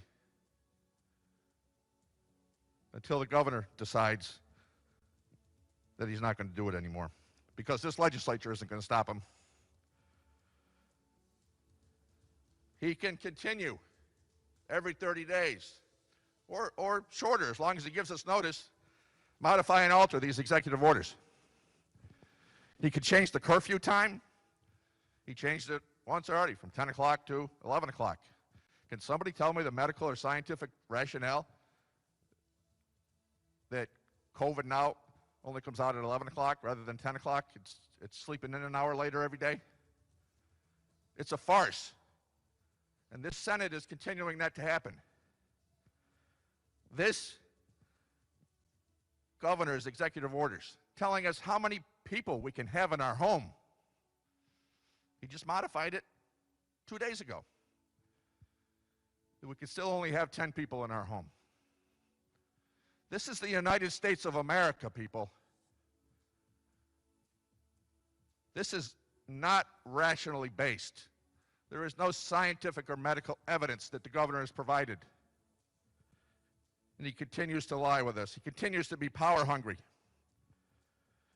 He can say how long restaurants and bars can be open. He can say how many people can gather in a church, how many people can gather in your home, how many people can be in a restaurant. He can modify or alter any one of the existing executive orders. He can relax them, or he can make them even more restrictive, with us being able to do nothing other than comment. This legislation requires no legislative approval of any of the governor's action on these existing executive orders that we have today. And this is dangerous times, people. The governor is under siege with his nursing home debacle that killed thousands of extra people unnecessarily, sexual harassment accusations of the governor and his staff threatening legislative members to get off his back, to change their stories, the history of abuse of staff in his office, of abusing reporters because they're going to do some damaging story. And we sit back and we do nothing. The governor continues his executive powers unlimited. And we get the right to comment, which he can ignore completely. And we have no way to stop him other than a concurrent resolution of the Assembly and the Senate that we've proven they refuse to do. And they refuse to get involved in the operation of government. Checks and balances of this executive and legislative branches. We do nothing. We say we have a zero tolerance policy on sex harassment accusations. Yet, the leader of this Senate yesterday said, well, if a fourth victim comes out, then the governor should resign. Since when does zero tolerance take 4 victims? It's appalling. It's an outrage the way this legislature is operating. We need investigations. We need the Senate and the legislature doing these investigations, despite what other investigations may or may not be going on. We don't know the subject matter of those. We need to be engaged in the oversight of this executive that's abused his powers and will likely do anything to buy his way out of this. And when the majorities in this House and in the Assembly have a $50 billion tax increase package out there, just exactly what is this majority getting for laying down and doing nothing today and trying to lead people to believe that they're doing something? It's a farce, and the people of New York State know it. Thank you, Mr. President. Are there any other senators wishing to be heard? Seeing and hearing none, Senator Janaris to close on the bill. Thank you, Mr. President. On the bill, I want to talk a little bit. I'm going to talk a little bit about what I heard from my Republican colleagues, and then talk on the bill in chief as well. And I would begin by asking them to spare me the hypocrisy. 8 years, the Senate Republicans had the majority in this chamber while this governor was in his seat. 8 years I sat on that side of the chamber and watched as they didn't raise a finger to object to this governor. Starting with redistricting almost 10 years ago, because they believed they had a deal. They believed the governor was on their side. They believed the governor wanted a Republican Senate. So for 8 years,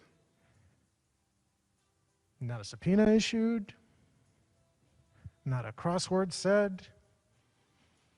It was all hunky-dory when they were the ones cutting the deals. In one term, our majority has done more to push back against this governor than the Republicans did in 8 years in the majority.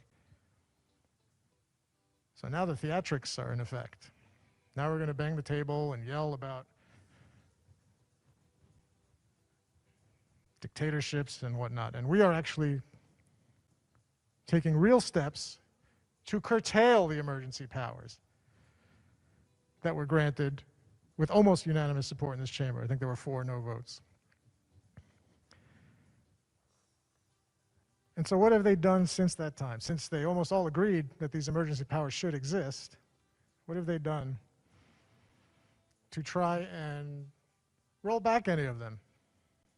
They've done hostile amendments every day, which, by the way, have no consequence even if they were to pass. All that does is take the bill that's on the floor off the floor.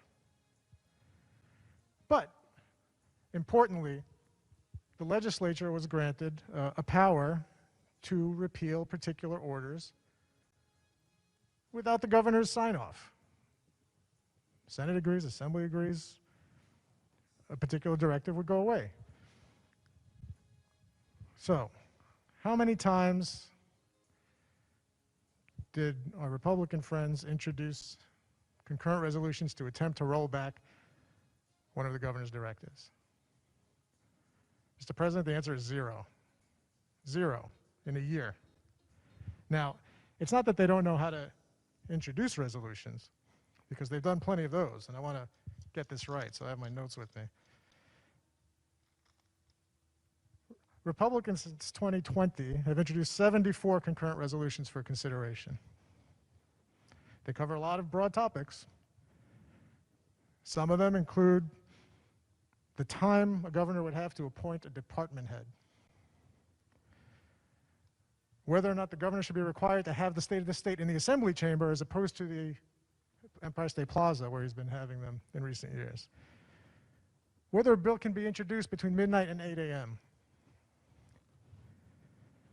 There's one that wants to increase the length of legislative terms from 2 to 4 years.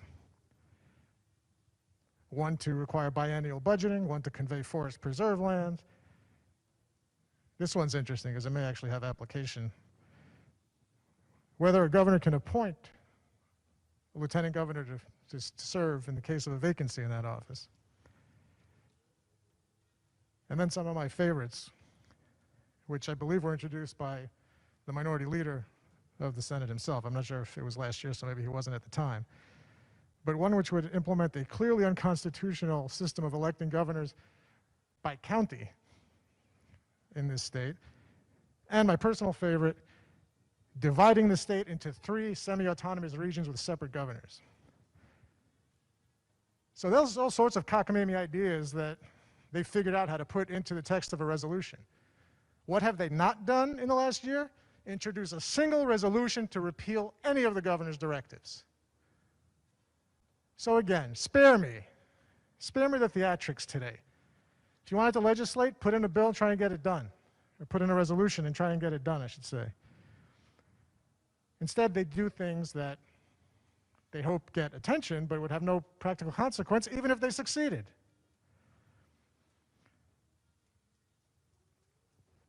Now let me talk a little bit about what we're trying to do with this legislation. There are bills that we pass and consider all the time that set broad parameters and then delegate to agencies how to administer them. That is a very common way of legislating. So here's a way of looking at what's happening today. A year ago, the governor was granted powers to issue directives. Today, we're taking that away from him. The question is, what happens to all of the directives that were issued in the interim? The 60 directives, I believe it's 90 executive orders, but 60 directives contained within them, roughly. We know what they are. We talked about some of them today. They're public. We are essentially voting to say these directives will continue in effect and be administered by the executive, as we do on so many other issues. In fact, These have to be renewed every 30 days, and we can reject them and repeal them without the governor's involvement. So I hear about the importance of democracy from a group of people that votes against every single bill to make it easier for people to vote in this chamber.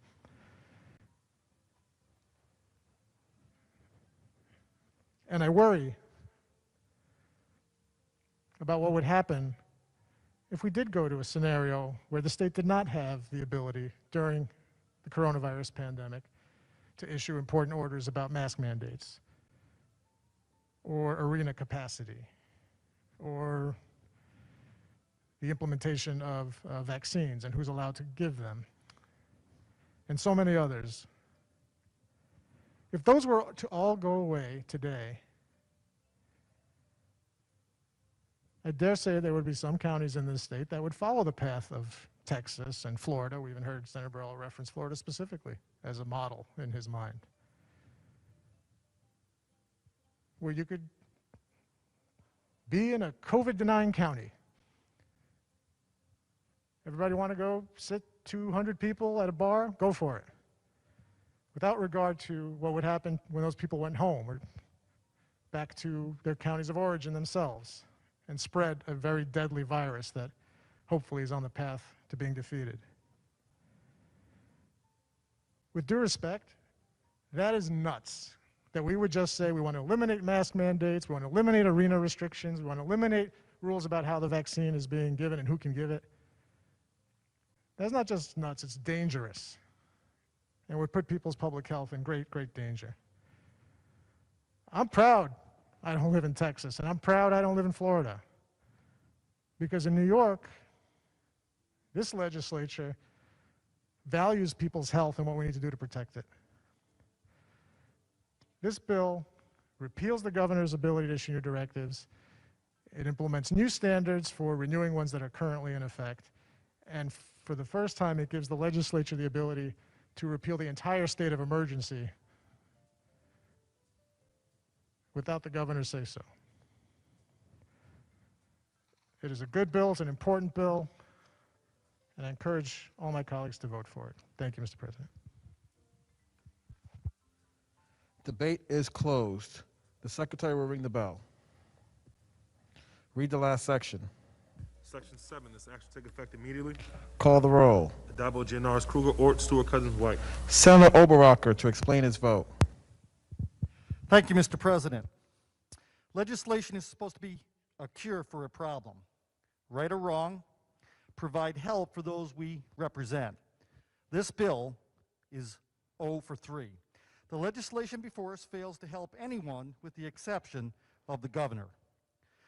The businesses, schools, and local governments in my district that have been looking for answers regarding the never-ending edicts and laws coming from the governor will still have the same questions after today. When the owner of a baseball camp losing reservations by the day calls me to say, how will this bill help him reopen and reassure families from across the country that they can come to upstate New York this summer, and I'll go with it, I have nothing new to tell him. Rental properties, restaurants, and countless businesses that depend on tourism, mainstays in my district, still have no answers or guidance on how to plan for the future. When Unadilla Valley Motocross, the longest continuous running pro motocross facility in the United States, wants to know how to plan and avoid closing forever, my answer today is the same as it was yesterday. It's up to the governor. And these are just a few examples. Trust me, if I listed all of the unanswered questions that constitute the pandemic and where these unscientific regulations are coming from the governor, we would be here all day. When New Yorkers went to bed last night, there were 96 executive orders in place.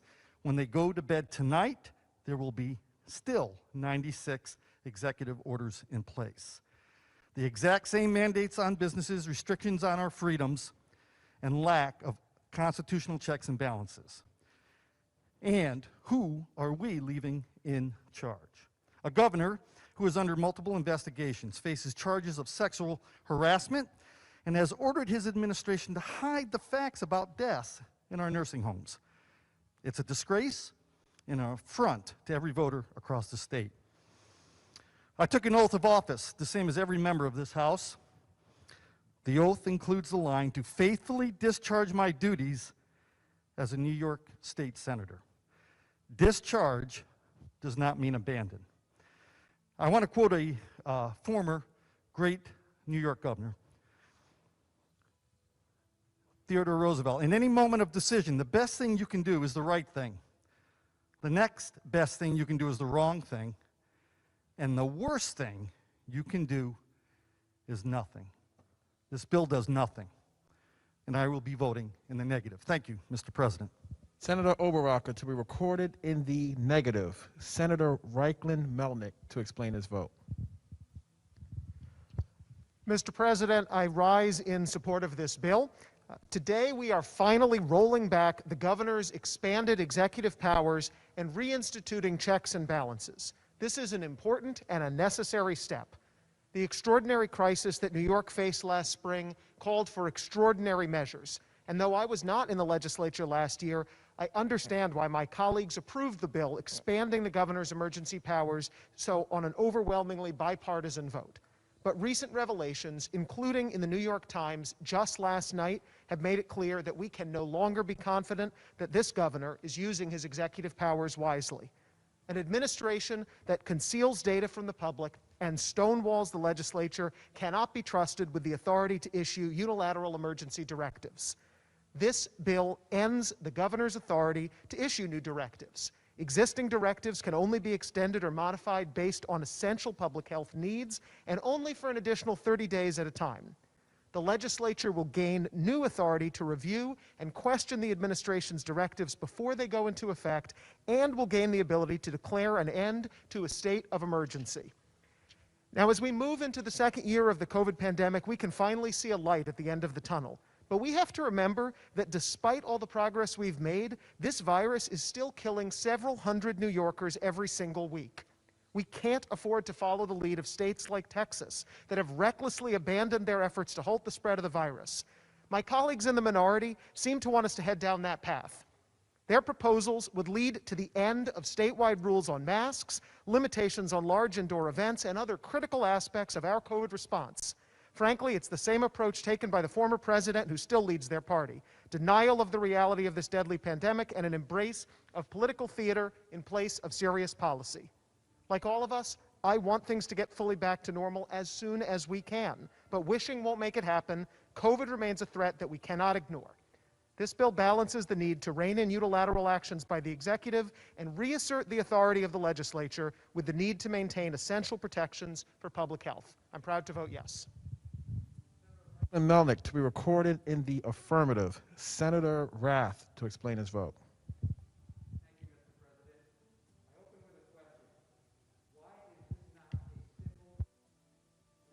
Emergency powers.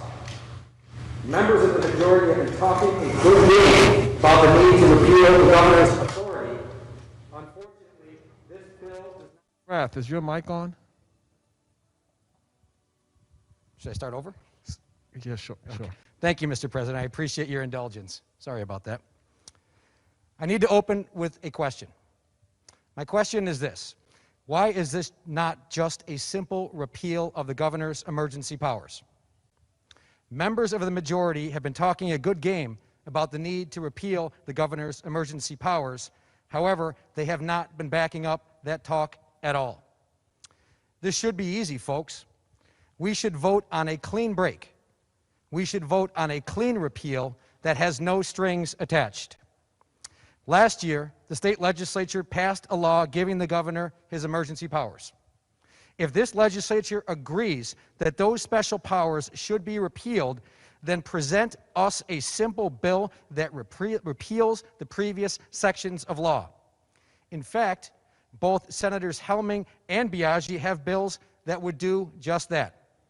The fact that it is taking this long to draft this legislation to repeal the governor's executive powers proves that this is not a straightforward repeal deal. What this bill is a doubling down on partisan deals and how they are made in Albany in the back rooms. Let me be clear, New Yorkers have had enough of typical Albany backroom deals. This is insufficient, and it is disrespectful of the co-equal branches of state government in our great state. By the governor's own admission, he has pre-approved this bill, and he helped construct it.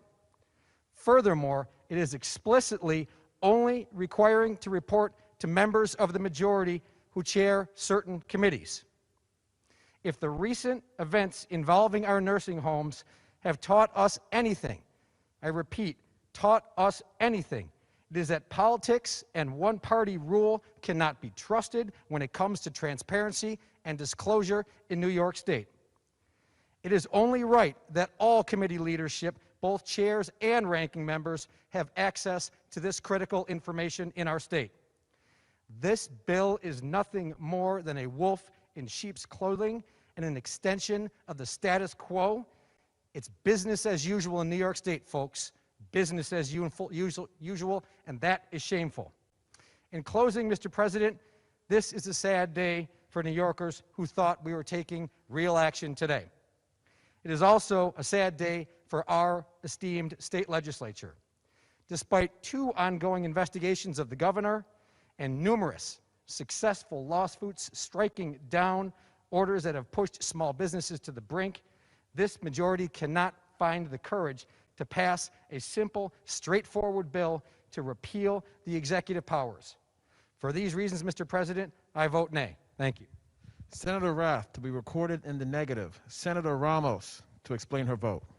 Thank you, Mr. President, for allowing me to explain my vote today. I want to begin by thanking our supermajority leader, Andrea Stewart-Cousins, for sponsoring this bill. Since the start of this pandemic, we've lost tens of thousands of New Yorkers statewide. 2 million go to bed hungry every day. 750,000 New Yorkers are unemployed. 200,000 are facing evictions only in the city of New York. And nearly a third of small businesses in New York City are estimated to close their doors and never reopen again. As the senator representing the epicenter of this pandemic, I get calls every day from my constituents about how hard this pandemic has hit them. My neighbors who are grieving their loved ones while struggling to put food on their tables and keep a roof over their heads have had to watch this governor win awards and write, sell, and promote a book while simultaneously dismissing their cries for meaningful relief at every turn. In fact, hundreds of them are marching in the streets of New York today. And as reports continue to come out about the mishandling of nursing home data and allegations of sexual harassment surface, I, along with so many other New Yorkers, are deeply embarrassed and disgusted, but not surprised. When COVID-19 hit our state, we granted emergency powers to the governor in order to expedite a response to this pandemic we knew very little about. But we've seen a response that's largely driven by his ego and his donors. Knowing full well how the governor and this administration actually choose to operate. The very bare minimum we can do for New Yorkers right now is rescind his emergency powers immediately. This governor's inability to see outside of his own ego cannot continue to go unchecked, not when the lives of New Yorkers are at stake. Thank you, Mr. President. Ramos to be recorded in the affirmative. Senator Akshar to explain his vote. Mr. President, thank you. I rise to explain my vote and speak very clearly for my constituents back at home. And to everyone in the 52nd Senate District, I can say very clearly and unequivocally that this bill is nothing more than a sham. It's a lie, and it is a blatant disregard for the will of the people. Instead of rescinding the governor's executive power, this legislation strengthens the governor's control over the lives of everyday New Yorkers. It allows the governor full control to extend his current executive emergency directives. We heard today that, well, he can't issue new ones. What more could this governor possibly do? He's issued 96 executive orders that has drastically changed the lives of millions of New Yorkers. How we go to school, how we eat in restaurants, how and who we can have at our homes, when and where we can marry our wife or our husband, when can we get a haircut. I heard today that what we're saying on this side of the aisle is political theatrics. Well, if standing up for your constituency is political theatrics, then so be it. This bill is nothing more than a political prop. It's nothing more than a perfect example of hypocritical nonsense, and it is a complete waste of time. It does nothing to address the failures of this administration in handling the COVID-19 pandemic. It does nothing to protect New Yorkers from future mistakes. And it continues, most importantly, to put the legislature on the sidelines and to prevent us from doing the job that we were elected to do. We have a constitutional responsibility to the people who elected us. We are a co-equal branch of government. Why do we continue to abdicate our responsibilities? And I think worst of all, what this bill does is it gives the governor an unlimited extension to make any changes to the orders he's already given. We also heard today that, well, there is legislative oversight. But what does that mean, legislative oversight? I'll tell you what it means. We as legislators can offer a comment on what the governor is doing. In my humble opinion, Mr. President, passing this bill is worse than doing nothing. The people of this great state deserve better. I'll tell you who else deserves better. The families of the thousands of nursing home patients who lost their lives to gross mismanagement. The sons, the daughters, the grandchildren of innocent victims. That's who deserve better. Today we had an opportunity and a chance to do something meaningful for the people of this state and the thousands of families who have been lied to. But instead, the leadership in both the Senate and the Assembly have chosen once again to hide from their responsibilities to New Yorkers, go back on their word, and hypocritically acquiesce to the governor's grip on executive power. Instead, the leadership have chosen to perpetuate the culture of lies, deception, and politics above all else and above the people that we were elected to serve. And one has to ask themselves a question. What kind of deal was really made? It was made in a closed room, behind closed doors, and quite frankly, I think it was reminiscent of the February 17th meeting, in which we learned much about what was happening. I, for one, Mr. President, am not going to sit silent. The people of New York have shown that they can tolerate, endure, and move forward through many things that Albany forces down their throats, but this kind of blatant hypocrisy is not one of them. Very simply put, you can put all the lipstick you want on a pig, but at the end of the day, it's still a pig. Mr. President, I vote no. Akshar to be recorded in the negative. Senator Savino to explain her vote. Thank you, Mr. President. I want to start by thanking our leader, Senator Andrea Stewart-Cousins, for bringing us all here today to this moment. I also want to thank all of my colleagues, even those who I have yet to meet. It's odd, it's March, and I haven't met half the new members of the Senate because of this unprecedented time we find ourselves in. But we are all serving in an unprecedented time. We are all trying to find our way through this crisis that affects every one of us here in the state of New York. And we are unique people. September 9th of 1777 was the first time the New York State Legislature was convened. This year marks the 204th time that has occurred. And over the course of the past 244 years, the hundreds of men and eventually women who were at first appointed and then elected would meet and manage the affairs of this great empire state. From the very beginning of our democracy, the early days of struggle and growth through the Civil War and Reconstruction, the Industrial Revolution, 2 world wars, disasters, both natural and man-made, we met. And while we are a deliberative body, this august legislature has always been part of the decision-making process until last year. In the face, let's remember where we were this time last year. In the face of an emerging coronavirus, we watched in shock what was happening abroad in China and in Italy, the rapid spread, how easily their healthcare system became overwhelmed. We made a collective decision, all of us, that we would pause the usual deliberative nature of our work, that the threat was too dire, and we entrusted rapid-fire decision-making to the executive. In retrospect, I guess we can say it was a valuable tool that allowed swift decisions to be made, and in truth, many New Yorkers felt that it was important and they were comforted by what they viewed as a steady hand at the wheel. But as we say, that was then, and this is now.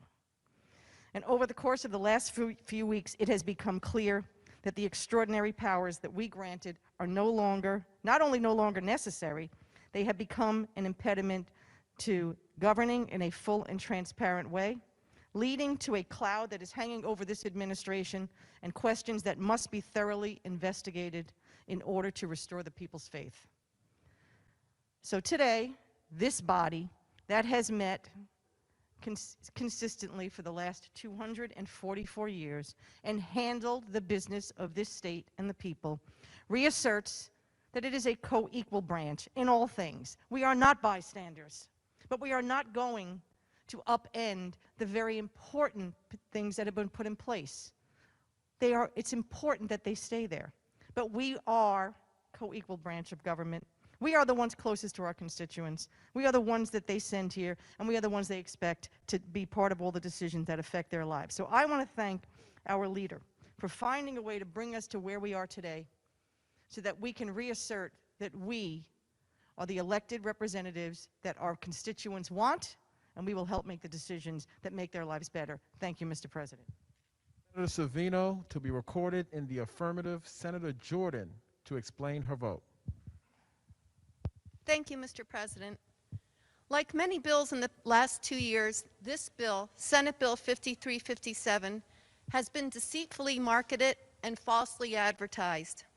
The Democratic majority in both houses are selling this as a bill to strip the extraordinary emergency powers from the governor of New York, who has fallen into scandal and disgrace. If you bought this bad bill, it is now late, and it might be hard to return it. You can also complain, though, about the dishonest customer service you received when you bought it. Under current law, the governor's emergency powers would end April 30th.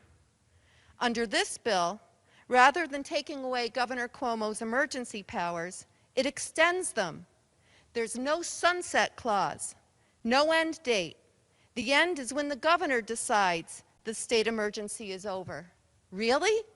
This very suggestion doesn't make sense for someone who thrives on power and has controlled every aspect of our lives for the past year. In fact, Governor Cuomo is being pushed to resign by many of my colleagues on both sides of the aisle. Unsurprisingly, the governor has announced that he will not answer those calls of resignation, but will stay on the job. Do you really believe this governor is going to take it upon himself to end the extraordinary powers he now has? I don't. Under this bill, there's one other method to terminate the governor's emergency powers, and that's when the legislature terminates the state disaster emergency. But guess what? The legislature has had this ability all along. Has the majority in either house brought that up for consideration these past months? No. Will they? I can only hope they will in the very near future, like next week, but they won't. After this bill is passed today, the governor can still extend or modify any of the 96 directives by executive order that have been issued or remain in effect. Nothing has really changed, and don't be fooled in being told there is now legislative oversight created by this bill. The ability for legislative oversight to terminate any executive order currently exists. But the Democratic majority has never taken it upon itself to exercise this oversight. So as I said, nothing changes. There will still be one-man rule. He will still have the power to control every aspect of our lives. One-man rule is antithetical to democracy. This bill is a bad bag of goods. I'm not buying it. Either should anyone else who truly wants to rescind the governor's extraordinary emergency powers. I'm voting no. Senator Jordan to be recorded in the negative. Senator Gennardis to explain his vote.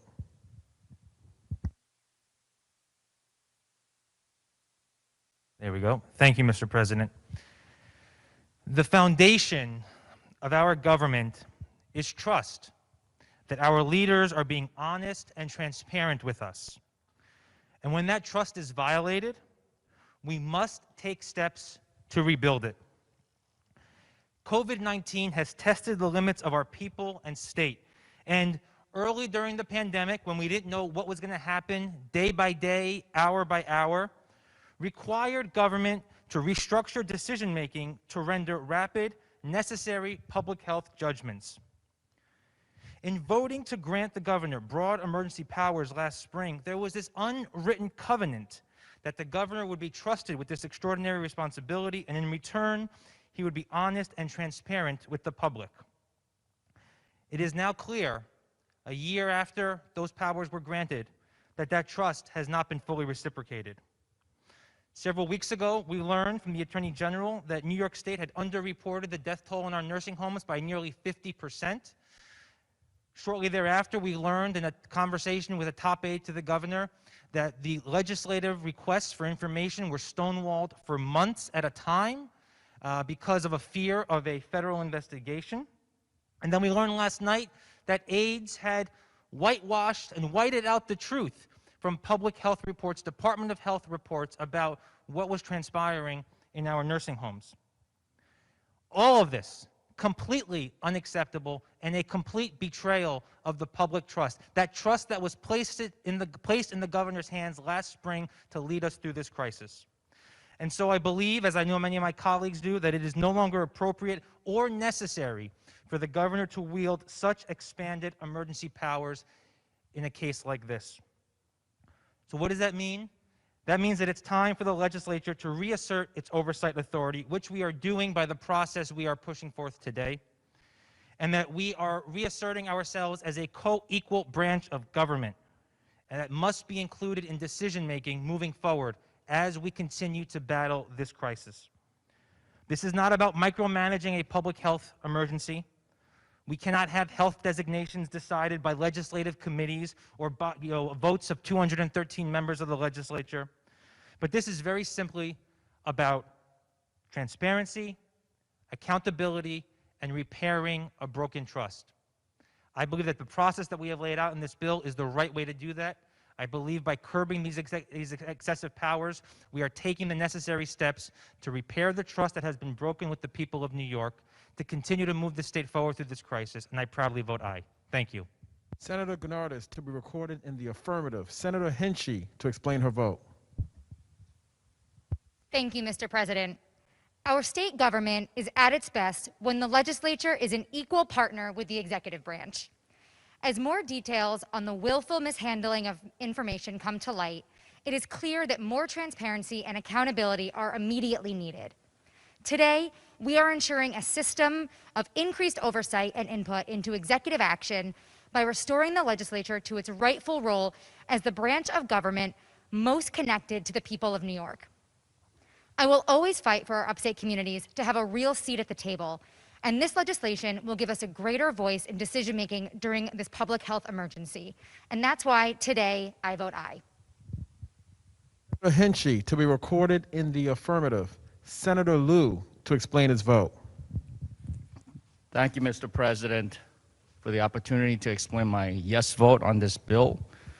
As has been said already, we have faced an unprecedented and unimaginable year in the state of New York and far beyond.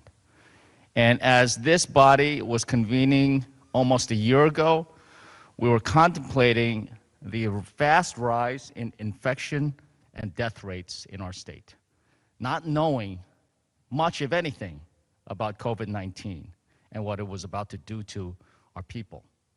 And so at the time, we put in measures giving the governor emergency powers for the simple reason of ensuring that state government will be able to respond to this pandemic and to keep people safe and indeed alive.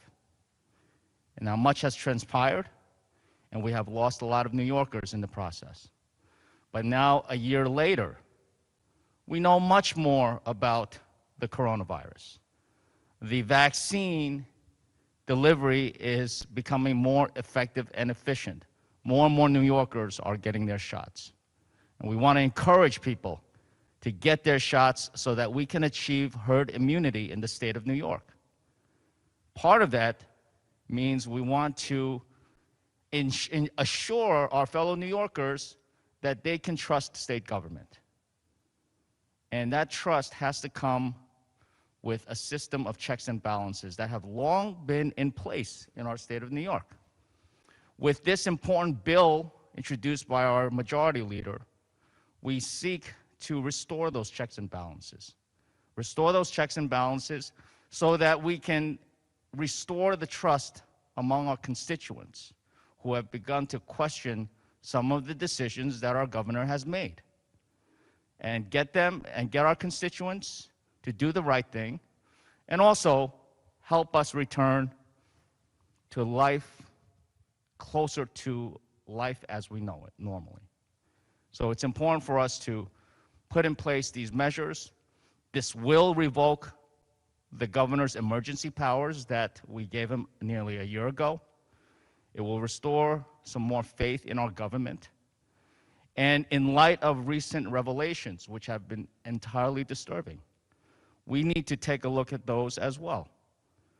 Right now, the immediate need is to get people to do the right thing, to get their vaccinations, and trust what our government agencies are doing. Once we do that, it is incumbent upon all of us to go back and review the facts of what's happened, and that some of the decisions, however wrong they may have been, were not fully disclosed to us and the public.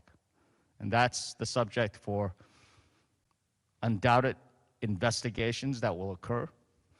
But today's measure seeks to ensure that we understand what has long been said and repeated, that in the absence of checks and balances, there's too much power concentrated. And power corrupts, but absolute power absolutely corrupts. We can't have any of that in our state. Thank you very much, Mr. President. I vote yes on this measure. Senator Liu to be recorded in the affirmative. Senator Serino to explain her vote. Thank you, Mr. President. This proposal is not a repeal of the governor's powers. It's an absolute sham. Ask yourselves, what does passing this bill here today change for ordinary New Yorkers? What difference will they notice in their day-to-day lives? Nothing. The answer is nothing. This bill does absolutely nothing to change the circumstances, does nothing to restore the balance in government, and even removes the April 30th sunset provision, essentially extending the governor's total control indefinitely. This is politics at its absolute worst. I keep hearing that this is okay because it's with legislative oversight, but you had that under the current law, and not once during this time has the legislature exercised any oversight. As been said, 0 times. Not once has this body passed a resolution to resolve any of the conflicting orders. Not once has it advanced any of the many proposals we put forward to challenge directives that didn't work or to better protect nursing home residents or anything else. And not once since I've been here, even when we were in the majority, never was there a policy put forward that caused 15,000 deaths due to a policy that was put forward last March when you should have and could have used your subpoena power and you chose not to. Why should New Yorkers believe you now? On my drive up here today, I thought to myself, after news broke last night, further confirming that the governor's administration withheld data on nursing home deaths, there was absolutely no way you'd be bringing this sham bill for a vote today. But here we are. You know, as I've said for years, Albany lives in a bubble. And here in this bubble, people have the appearance of being untouchable because of the power they wield. It is our job as lawmakers to change that. It is our job to do what is right to protect New Yorkers and send a clear message that what this administration has done is not right.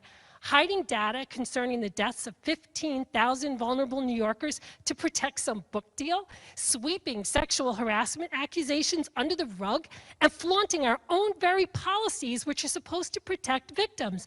Bullying lawmakers, and yes, members of the press and others, is not okay. And we should be sending the message that we have absolutely no tolerance for it. Cleanly repealing the governor's emergency powers, as my colleagues and I have proposed every single session day, is the least we can do to send that message and promote transparency and accountability. Yet today, when we have the opportunity to make a real change, to do more than extend hollow apologies or make empty promises, you are choosing not to do it. You are choosing to maintain the status quo. And look how that's worked out. You repeatedly refuse to issue subpoenas or back our efforts to help launch an independent investigation into the state's overhaul handling of the COVID crisis in our nursing homes. And every day, we learn more and more about the serious ramifications that inaction has had on our residents, their loved ones, and the hardworking staff. That hardworking staff, which by the way has been used as scapegoats, when the staff who sat at the bedsides of residents holding their hands while FaceTiming loved ones while some of them slowly slipped away, how devastating. And I understand that we are still in a pandemic and restoring balance to government will mean our jobs get even harder. Yes, but we were elected to serve and represent the needs of our neighbors. And they deserve to know that their representatives, their senators, are actually working for them, not shirking that responsibility and pointing the finger at the governor. Today, I'm asking our colleagues on the other side of the aisle, many of whom have publicly called for a repeal of these powers, some of whom have even called for the governor's resignation, to do what is right and reject this outrageous proposal. I vote no, Mr. President. Thank you. Senator Serino to be recorded in the negative. Senator Ort to explain his vote. Thank you, Mr. President. As I listen to the comments from my colleagues in the majority, it is very clear that either they don't understand this bill or they're betting that their constituents won't understand this bill. Nothing they've said about stripping the governor's powers is true. Nothing they've said about the current state of affairs or balance of power, all the reasons that people have begged for the governor's powers be rescinded, will happen as a result of this legislation. In fact, tomorrow will feel a lot like Groundhog Day because it'll still be the exact same thing. 96 directives have been issued by this governor during the pandemic, 60 of which are still in force. Those will remain in force, governing every aspect of our life, all under the guise of public health. During that time, under the current rules, under the current resolution, this body had the ability to rescind any one of those executive orders or the orders in total. We have done nothing. The majority has done nothing. They claim this bill has accountability and checks and balances. I never thought that comments were considered checks and balances. I've actually been commenting for the better part of a year. I didn't know that I needed a legislation or resolution to do that. This bill removes the sunset provision that exists in the current resolution. If we did nothing today, the governor's powers would expire April 30th. Under this legislation, the governor's powers will expire when the governor decides. The majority will have you believe that they can decide. But based on their inaction over the past year, their inability for any subpoena power, their inability for any oversight, their unwillingness for any accountability, no one actually believes that they are going to overrule the governor on the end of this emergency. If it wasn't for the Wall Street Journal, New York Times, and the Empire Center, we still wouldn't know the truth about the nursing home situation. The lockdowns that the governor has put forward, these 60 directives that are still in force, by many accounts, haven't even worked. Our numbers and our metrics here in New York State are as bad or worse than many other states across the country. And the only reason that we're doing this, which of course is nothing, but the only reason we're having this discussion is because of the current scandals engulfing the governor. We're not doing this because we want to get back to the work of the people. We're not doing this because we want to be part of the pandemic. We're doing this because we're ashamed of the governor's current scandals. It was said on this floor by one of my colleagues that the only reason that the legislature values people's health. Yes, we value it so much that we've done nothing about the 15,000 people who died in nursing homes as a result of the governor's COVID order. We've done nothing to expose this administration. And I guess it was said earlier, this wasn't a deal between the governor and the legislature, that the governor lied. Big shocker. Big shocker. The bottom line is today, we are not rescinding the governor's authority. All the directives will continue. He'll be able to extend those directives. And the sunset clause, the sunset provision, is now removed. There is no hard date that will bring about an end to one-man rule. And my colleagues across the aisle, despite their comments, are either okay with that because they don't want to be part of governing during this pandemic, or they're too scared of the governor, even at this moment. A moment that cries out for real leadership and for the legislature to restore itself as a co-equal branch of government, which our resolution that we've introduced 22 times now would have done. For those reasons, Mr. President, and I know my conference, will be voting no. Senator Ort to be recorded in the negative. Leader Stewart Cousins to explain her vote. Thank you, Mr. President. It's hard to imagine that over a year ago, I was calling the Senate back to session after New York's first positive case was reported. It was the case of a person who lived in a city that I represent. In March 2020, when New York was facing the start of the COVID-19 pandemic, the legislature, both houses, and here on both sides of the aisle, granted emergency powers to the governor to allow for a swift response to the pandemic when not much was known. Those emergency powers allowed the governor to issue directives. And that was something that no governor had been allowed to do before. Today, under this new legislation, the governor will no longer be able to issue any new directives, period. We have come a long way from where we were then because of New Yorkers' strength and response to control this pandemic. In light of recent events, however, it is clear that we need to move toward a system of increased oversight, review, and verification between the legislature and the executive branch, and also limit the powers granted to the governor. This is an opportunity to begin the recovery process from this pandemic that has taken the lives of New Yorkers and sets a new vision for how disaster response is handled in New York State. Quite frankly, and we've heard the words checks and balances all day, New Yorkers must have checks and balances.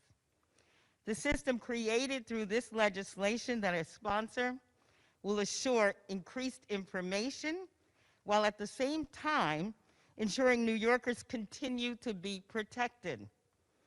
The governor will be able to extend or modify existing COVID-19 directives by providing information to the legislature and municipalities impacted within 5 days prior to the change. Furthermore, if the governor chooses to extend an existing directive, a public response to any comment from the legislature or local leaders is required. This comment and review process ensures transparency and accountability for the executive, giving local constituents, and yes, my colleagues on the other side of the aisle, a voice in the process and an outlet to ensure their concerns are heard and addressed. Additionally, this legislation will provide that the legislature may terminate a state disaster emergency by concurrent resolution, ensuring a new check by the legislature on the governor's authority during a declared state of emergency. Pre-existing directives that have nothing to do with COVID-19 will be terminated. The Commissioner of Health will be solely responsible for certifying the veracity and necessity of continuing pandemic-related directives. If he fails to do that, the directive cannot and will not be extended. The legislature already has the power to overturn any executive action during an emergency without approval by the governor. Still, the legislature is not being briefed or informed about each action's details, making it difficult to use this power.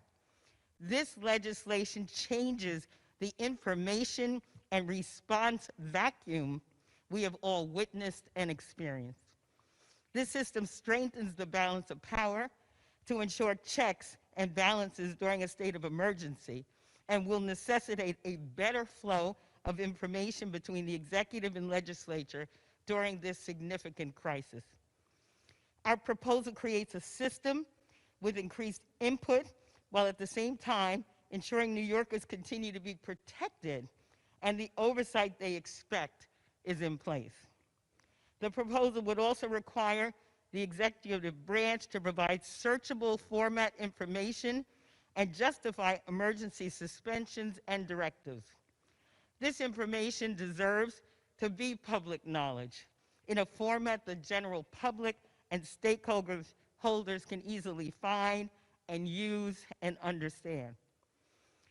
Critics say that we should end everything, go back to where we were before COVID-19, before the virus killed 500,000, yes, 500,000 of our fellow Americans, including over 47,000 New Yorkers.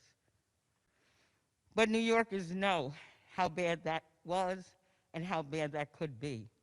And our struggle continues. We're fighting forward and won't let politics dictate policy to keep people healthy and alive. The Senate Democratic majority is focused on creating results and passing legislation that prioritizes health, safety, and the recovery of New York State. I reiterate these facts because politicians will play politics and try to take any opportunity to pontificate to further a political agenda. But this really is about good government, working on getting things done, and saving the lives of the people we are responsible for serving.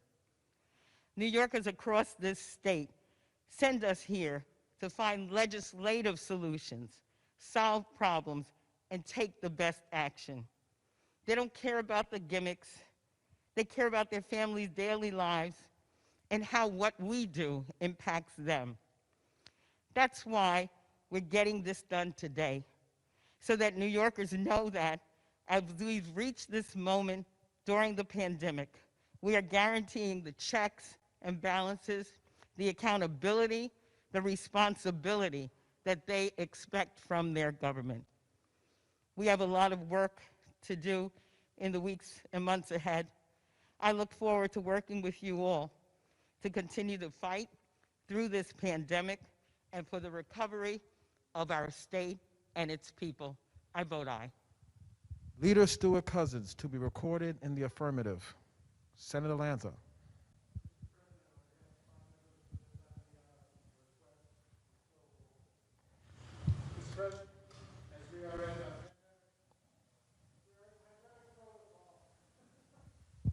Okay. As we are in pandemic protocol, the normal slow roll call process is not possible, so we've agreed to have the full roll call yeas and nays read aloud by the clerk. So ordered. Announce the results. In relation to count of 504, those senators voting affirmatively are Senators Adabo, Bailey, Benjamin, Biaggi, Breslin, Brisport, Brooks, Brooke, Comrie, Cooney, Felder, Gorin, Gianaris, Gennardez, Harcum, Henchy, Hoylman, Jackson, Kaminsky, Kaplan, Kavanaugh, Kennedy, Kruger, Liu, Mannion, May, Mayer, Myrie, Parker, Prasad, Ramos, Reichlin Melnick, Rivera, Ryan, Salazar, Sanders, Savino, Sepulveda, Serrano, Skoufis, Stavisky, Stewart Cousins, and Thomas.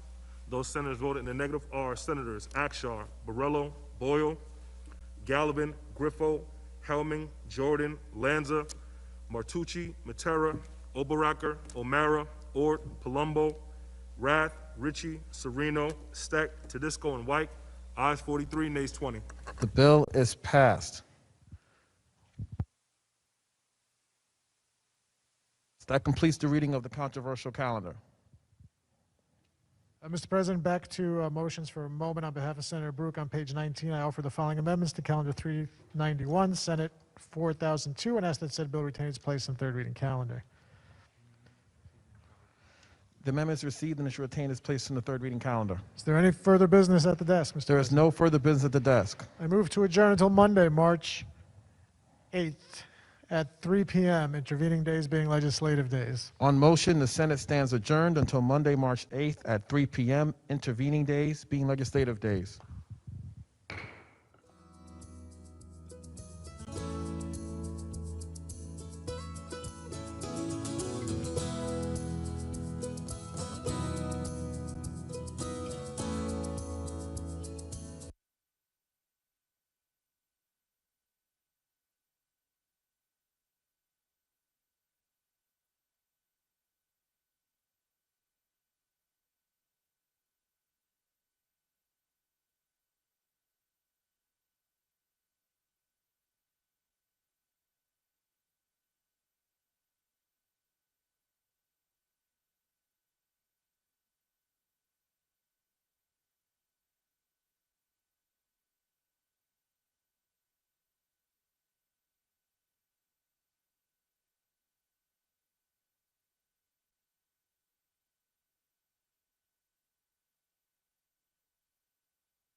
So could they, and they didn't. Not once. They haven't been interested. They are not interested in governing. They want the governor to make all the hard decisions. They want the governor to take all the criticism. And they want to stand, I guess, in the background. And that should be shameful to every New Yorker who elected them to office.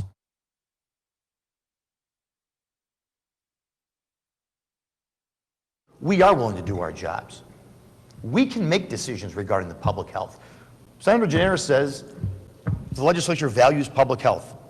If we value it so much, then we should be and can be responsible to issue laws, to support directives, to protect the public health. No one is suggesting that we're just going to act or deny that COVID is a real virus, is a real pandemic. No one up here has denied the existence of COVID-19. What we've denied is that the only person who can keep us safe from COVID-19 is Governor Andrew Cuomo. And in fact, there's 15,000 families that would beg to differ with that specifically. He hasn't only kept them safe, he may have put them into harm's way. And this body, this legislature, continues to be complicit. Make no mistake, they are now complicit. They're complicit in the nursing home debacle because they didn't want to do their job and get the information. And they're complicit in all these directives that go forward.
out of this crisis, and the first step would be to do our jobs as legislators, to be able to review all of these directives, to be able to review the policies and the procedures. Nothing is more important than that. Nothing could be more important to New York State in the coming months than this body to sit and to go line by line, directive by directive, and find out what is the will of the people, what is in the public benefit for their health, what is acceptable from science, what is acceptable from business, what is acceptable from the body politic, and not hide behind a shield that gives the governor the powers back and allows him to continue them without proper review by a co-equal branch of government. Mr. Speaker, thank you very much. Thank you, sir. Mr. Ron. Thank you, Mr. Speaker. Would Mr. Zabrowski yield? Mr. Zabrowski, will you yield? Yes, I'll yield, Mr. Speaker. Sponsor yields. Thank you. I was wondering if you can clarify a couple of things for me. First, I know there's been, I'm following what was going on in the Senate, so there's been a lot of discussion about the idea of what the governor said, and the majority, the deputy majority leader in the Senate outright said the governor lied when he said he was consulted. But and then my other colleague talked about the second floor. But are we to understand that nobody associated with the governor was involved in crafting of this? Yes. Okay. Now, one of the things that is currently under the executive emergency powers from last year that's been talked about a lot today is this ability for a concurrent resolution. And that's something that predates last year, actually, in law as it pertained to suspensions of laws, but not. But the directives were the new power, as we know. Now, is your understanding that when it's, because I read it, it says concurrent resolution can negate an executive order, correct?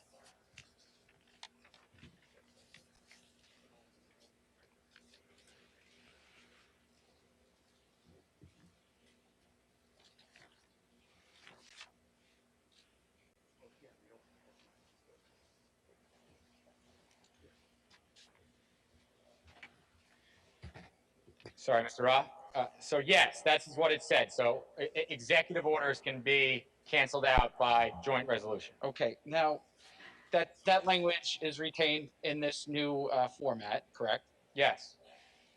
But, and maybe this is something that was thought about in the drafting of this. I don't know. You might be aware. One of the concerns I've had for a long time with regard to our power to do a concurrent resolution is it says executive order. It doesn't say directive. And so many of these executive orders touch on different areas. Like I was looking at 202-96 that has,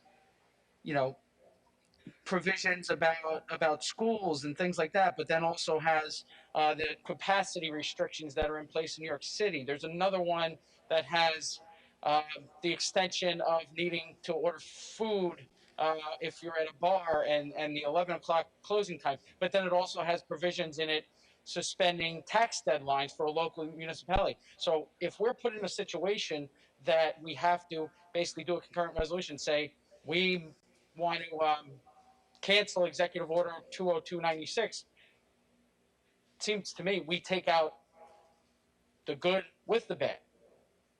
If they're all in one executive order, you're saying? Yes. It would be the entire executive order.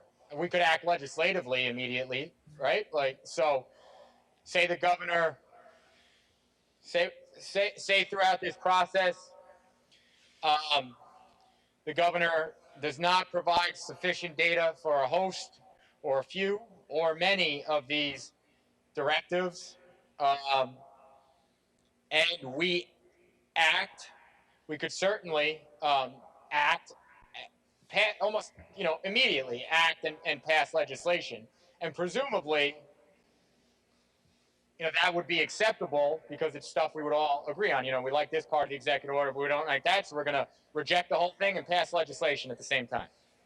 Yeah, and I mean, we certainly could do that now. We could do that if we had done the other bill and passed into legislation, which is the argument many of us have been making. But I really think that if we want to have an effective curb on this and the ability to make the modifications to directives, if the governor puts out, and I would say in some ways we're incentivizing him to do so, he's going to have a length of time before this goes into effect that everything gets extended. So now you have all these different dates of expiration going on right now.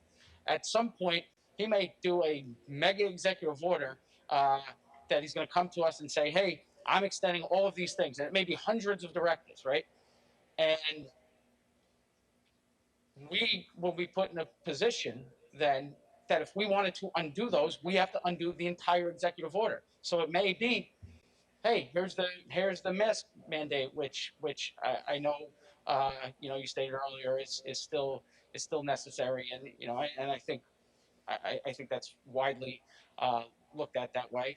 Or any other thing that we have could be in the same one as the governor trying to say we want to extend an 11 o'clock curfew on a gym or on a bowling alley. Well, he wouldn't be able to issue any new directives, so I don't know that he'd be able to issue an omnibus directive after this passes to try to jam us like that. And also, I would suggest that, well, it wouldn't be a directive; it would be an executive order. But if it's an executive order extending directives, then it is a directive, right? Even though if it is contained both suspensions and directives within it, are we talking about the same thing? Sort of this like big ugly executive order. Yeah, that could contain a whole series of directives within it. I don't think he'd be able to do that under this law, because he wouldn't be able to issue any new directives. That would be a new directive by definition. But if it just references an old directive, he's allowed to modify that. No, I mean he's only able to modify it as is directly within the bill, but you wouldn't be able to issue a big executive order that contained both directives and suspensions and then pretend that it's only suspensions because there's some suspensions in there. Well, that's not. It's an interesting conversation. Sorry, go ahead. But I think it's something worth looking at, and for my colleagues, I'm going to be drafting this language. One of the things that I think would improve this bill is if it said that the legislature can terminate directives by concurrent resolution rather than executive orders. Wouldn't that limit it though, Mr. Ra? No, because we'd be able to specifically say, let's get rid of this directive instead of having to basically, if we were to go and say, let's get rid of executive order, like I said, 20296, you're throwing out everything that's in that executive order, and that's what we have the power to do. Oh, I see what you're saying. So you're not using directives as the executive order. You're using directive as individual things within the bill. Correct. So the way I was thinking of it is it's actually more expansive this way, because we theoretically could cancel out both a directive executive order and also a historic executive order under his traditional powers dealing with suspension. So I was thinking about it that way. It's an interesting discussion about whether or not we would be able to modify. Because if we start modifying in a way, then we are legislating. And I'd love to have this constitutional debate with your colleague, because in some ways, right? I can't imagine what you're talking about. This is just sort of canceling it out. If we start modifying and changing things, then perhaps we're legislating outside of the normal legislative process. But it's something that we certainly could consider going forward. But I think that is a hurdle that we probably have to flesh out. Okay. So one of the other things that would be certainly a concern with regard to the consultation portion of this, right? So can you state or maybe commit that there will be some level of transparency that the rest of the legislature will know when the administration comes forward and says, hey, I'm extending the 11 p.m. curfew. Here's the data I have. Here's the certification from the health commissioner so that we can all see it. I know the statute only requires the committee chairs, leaders, and as many of my colleagues said, doesn't include our side of the aisle or really the rank and file legislators in general. So I want to be careful to commit to things that I can commit, right? Because obviously I can't commit the whole body to anything, but I think I can commit to say that the intention would be, if the governor issues an extension, that would be something that would be meant to be shared with all the members. Also, I believe, it's not talked about much, but the fact that it would have to be on the website in a searchable manner is pretty important. I don't know about you, but when this whole thing started, I used to read the executive orders and try to give advice on it, and there are so many executive orders at this point that cross-reference others that it's extremely difficult for someone in our district, let alone us, to figure it out. So it would be on there as well. So I don't want to overpromise, but I think the intention would be that there would be that process where everybody would be notified and there would be a discussion amongst everybody. Okay. Thank you, Mr. Zabrowski. Mr. Speaker, on the bill. On the bill, Mr. Roth. So like I said, that is one of the many concerns I have with this bill, because if we were to look at directives, and when I say directives, I mean those specific things that the governor has done that he has called laws. And if we are still in a position that an executive order is what we can cancel rather than the directive, it seems to me if the administration were to comply with what's on the face of this in terms of modifying a current directive, the notice, the data, which, as I said earlier when I was talking on the amendment, is coming from a department that we just learned once again last night was changing information to make themselves look better. So, I mean, they could come up with data that they think justifies a particular directive and come forward and promulgate it, and then have in the same, there could be an executive order that says, I hereby extend directive, whatever, and then in the same executive order, there could also be a modification of something relating to, say, vaccines. That's important in getting vaccines out to our seniors or to other workers. And then we're stuck with both. So it does start to get closer into the side of legislating, which at the end of the day is what we should be doing and can do on all of these matters.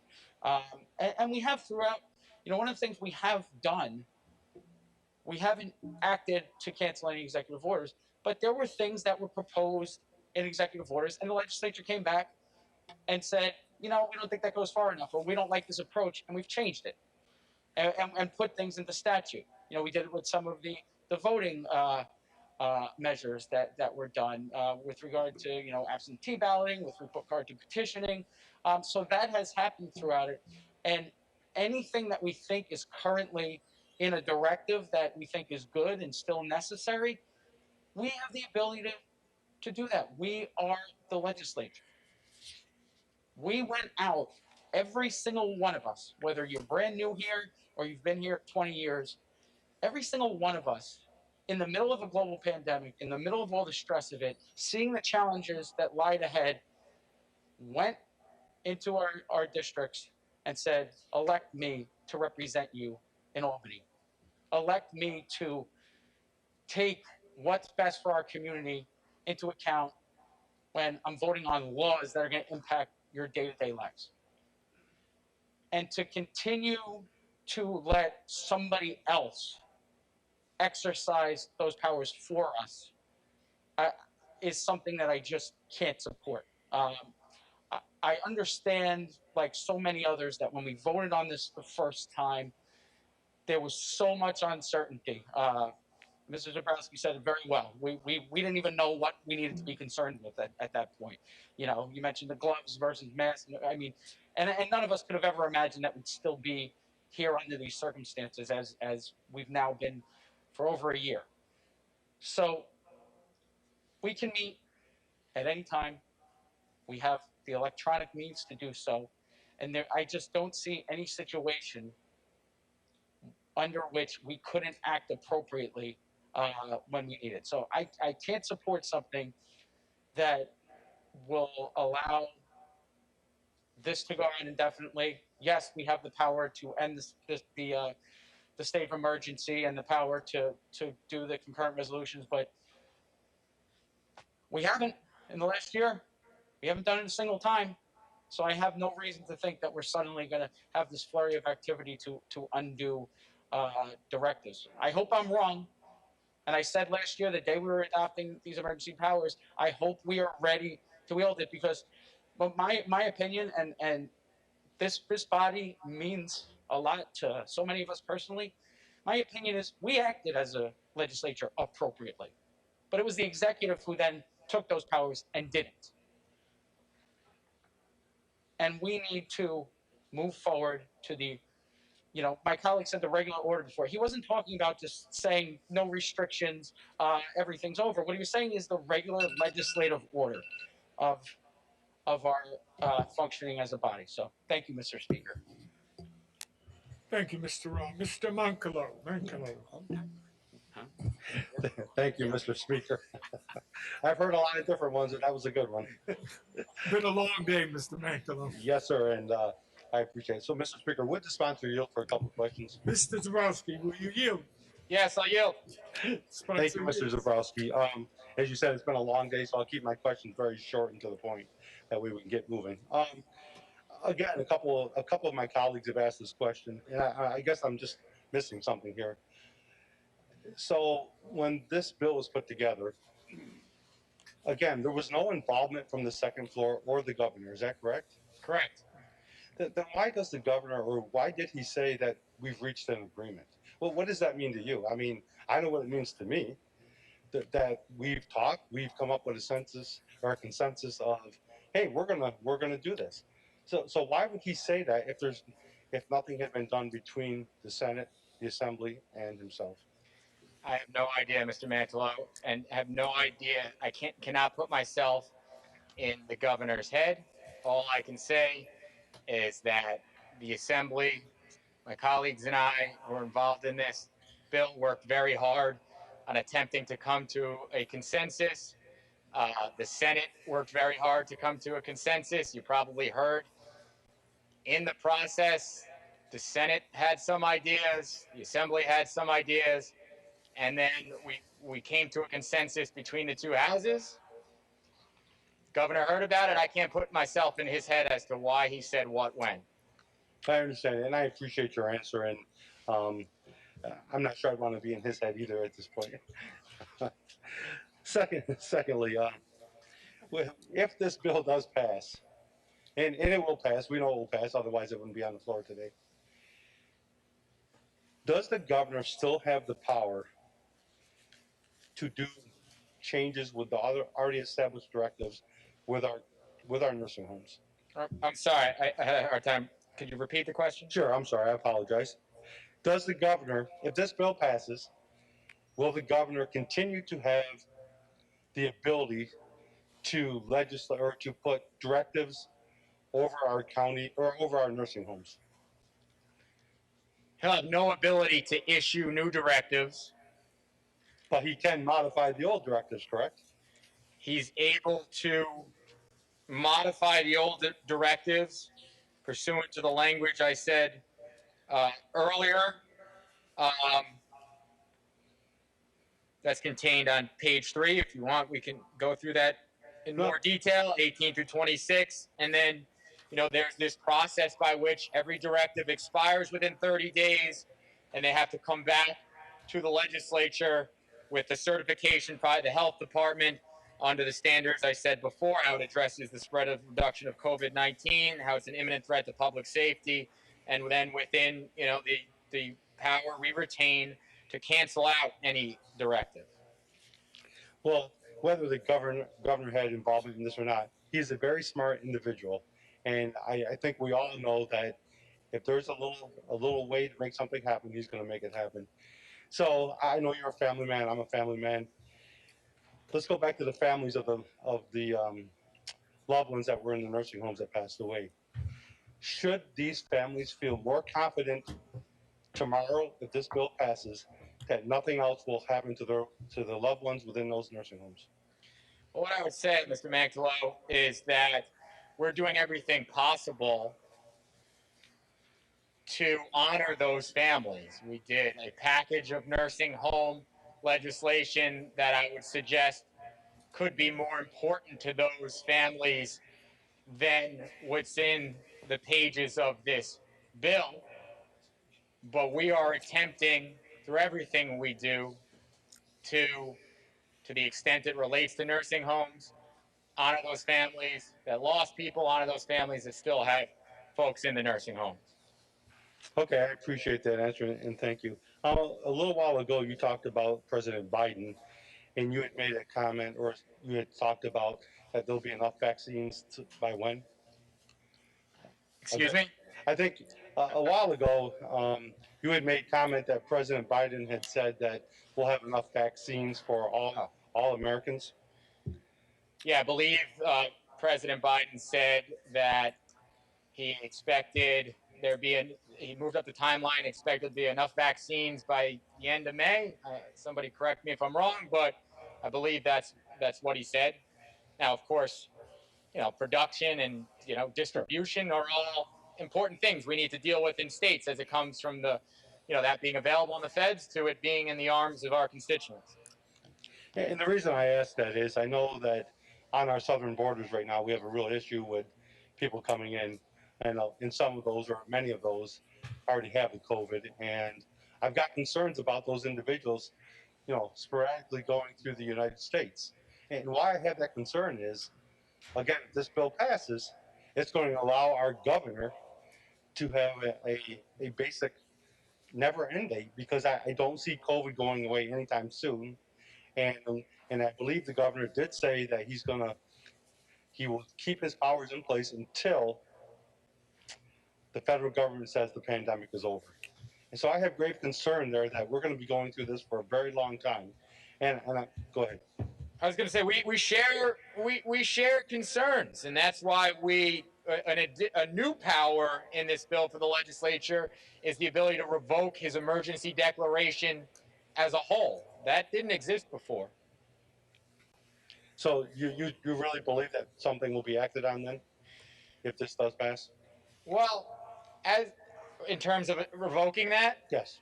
As I said earlier, if we get to a point where we believe that, so say we're in, May, June, people are vaccinated. Say we're earlier than that. People vaccinated. I hope Johnson & Johnson vaccine comes online and, just opens up the floodgates to vaccinations. Say the infection numbers, really start dropping. There's a whole bunch of hypotheticals, right? I don't even want to think about the other hypotheticals, right? One of these variants all of a sudden takes off. I don't even want to talk about that. But say we get to that point, yes, I believe there could be an agreement within the legislature to revoke that emergency power. In the back of my head, as I said earlier, we'd have to figure out, make sure we can still accept federal emergency funds, FEMA funds, and those type of things. Perhaps we could do that. That's our job as legislators, to take into consideration these contingencies. But yes, I believe we could get to that point, especially if we thought the governor was just leaving it out there to continue to exert power under his emergency powers. Remember, right, there is those emergency powers that existed pre-March 2020 that governors have used throughout our history. I mean, probably the most analogous one are the executive orders from Governor Pataki during and after September 11th. So you've made reference to that point several times. How do we get to that point, and who decides what that point is? Well, that would be a difficult thing to put into legislative language right now, unless we had a definitive statistic that was given to us maybe by the CDC, maybe by doctors, maybe some of the health professional their professional networks or what's the word, like organizations. I think the discussion will be ongoing. And I think if you get a sense of where the medical community is, and of course we have federal and state agencies and those type of things that weigh in. So I'm not sure that I could put into a bill right now that, if the infection percentage is X per whatever amount of I don't know that I have that expertise. Yeah, nor do I. But I think that's why it's so important that we get back to giving our local municipalities, our local county levels, some decision-making process, being part of the decision-making process, because where you live and where I live are two totally different areas, far apart. And I don't want to hold you up, nor do I think you want to hold my county up or my district up. So we need to make sure, if it's in future legislation or if we can do this through this down the road, that we get those local municipalities back involved, the local county governments, because we need to be part of that process. So we know the process is real. And back home at our county health departments, as I had said earlier today, those are the boots on the ground. They know our counties, they know our residents, they know what's working and what's not working, who's vaccinated, or at least not yet, or who could be vaccinated and where we're at. So I want to make sure we do that moving forward, and I'd be glad to work with anybody on that. Okay? I'd be happy to work with you, Mr. Mantalo. And I've worked closely with my local health department and have a lot of sort of faith in them. I guess the question I would ask you would be that, would you be comfortable with each individual health commissioner in all of our counties or somebody else making that decision and having, a wide variety based upon, artificial geographical boundaries that counties are? That's a discussion that we probably would need to have. Yeah, I agree, and I would love to work with you on that. And I think we can make that happen, and I think we can do it in the right way for New Yorkers. Thank you on that. Just another quick question. As changes are made, and I'm in the minority, of course, how will I be notified of the changes? Well, there's a public posting requirement that's in this bill, but I would hope that it wouldn't be only through the public posting requirement. I would hope that within our committee structure, as notice is given from the governor, if there's an extension, that would be disseminated to all the members. Okay, I appreciate that, and I thank you, and I hope that's the way it does happen. I think that all the committees need to be part of this on both sides of the aisle, majority and minority. Right, and of course, there's the public posting, which we would hope would be in a far more organized manner. Yeah, I agree. And as you talked about the public posting, whether it's on the website, and also you talked about it being in a searchable manner, how are our residents that don't have internet access or our seniors that are not allowed or able to do this, how do we get that information to them? Well, broadband access across the state is an important issue, and absolutely. I think one that the legislature is talking about now, has talked about, and will continue to talk about. So that's kind of a side issue, but I would suggest that we would work together. You would work within your districts, and you would work with your county officials and your local officials to get out whatever information is needed to get out as it's currently sort of disseminated. If you have any other ideas, I'm not sure that we could, mail a copy to every New Yorker or something like that, but I'd be happy to work with you. Well, I'm hoping that the pandemic will be far over before we get broadband to everybody in New York State. Not that I'm not hoping we do. So those are just a few of the questions I had, Mr. Zabrowski. I appreciate your answers and your time. And Mr. Speaker, on the bill. On the bill, sir. I want to share an email that I received this morning. I could read the whole thing. It's about a page and a quarter, but I won't. It's just one of the highlights. And it's from an individual, and it says, "Good morning to New York State Assembly members. I am writing this email to all of you because I, as well as all or many New Yorkers, are downright furious at the action or inaction.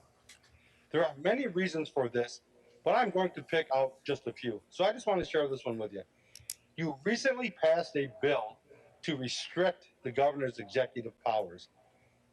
We recently passed a bill to restrict the government's powers. the governor's powers. This is the problem that we're dealing with in New York State. Right now, people see things in the news. This deal has been done. The governor says it's been done. And these people back home think that this deal is done and those powers are going to go away. But I'll finish it. But when you actually look at the bill, it's nothing more than, okay, just tell us when you are doing, just tell us what you are doing before you do it. And if you deem it an emergency, you can do it anyway. This is what our people see back home. This is what our constituents see. This is how they feel. This is how New Yorkers feel. And it really made me think about something that Colonel Smolin said a little while ago. And I'm sorry I used his name, but I'm sure he's fine with it. And I just want to say this on the floor. When people fear government, that's considered tyranny. Let me say that one more time. When the people fear government, that's tyranny. And that's what we have going on in New York State right now. People fear government. They feel that we're not giving them the truth. They feel like we're not doing what we can to help them out. But at the same time, when the government fears the people, that's liberty. When the government fears the people, that's liberty. So what I'm asking from the colleagues of the Assembly, remember those words and remember who we serve and what we serve for. Because these words are actually true on what's going on today.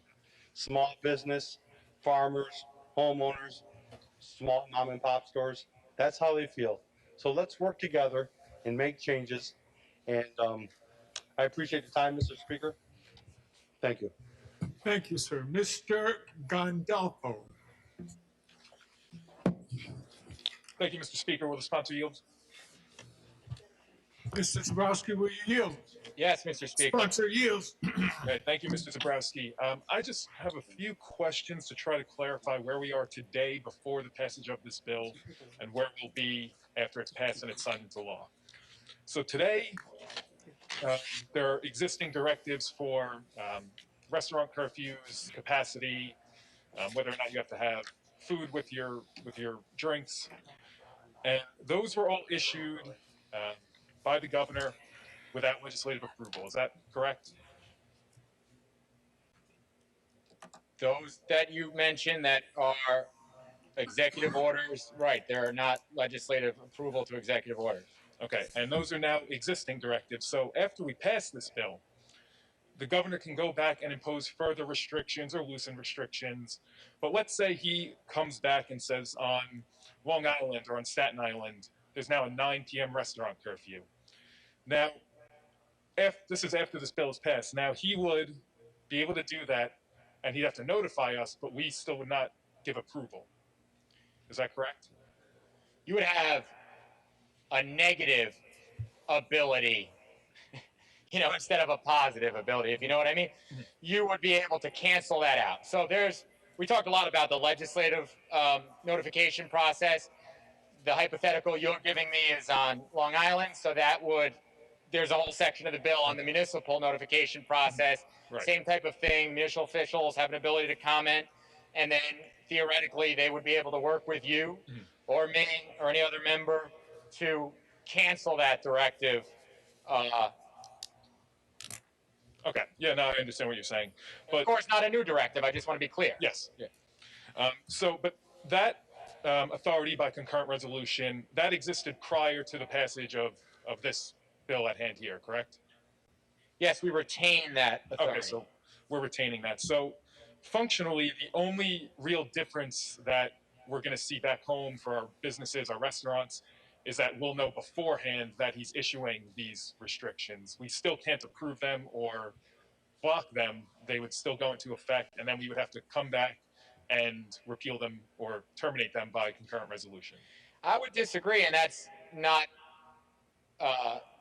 my intention or our intention.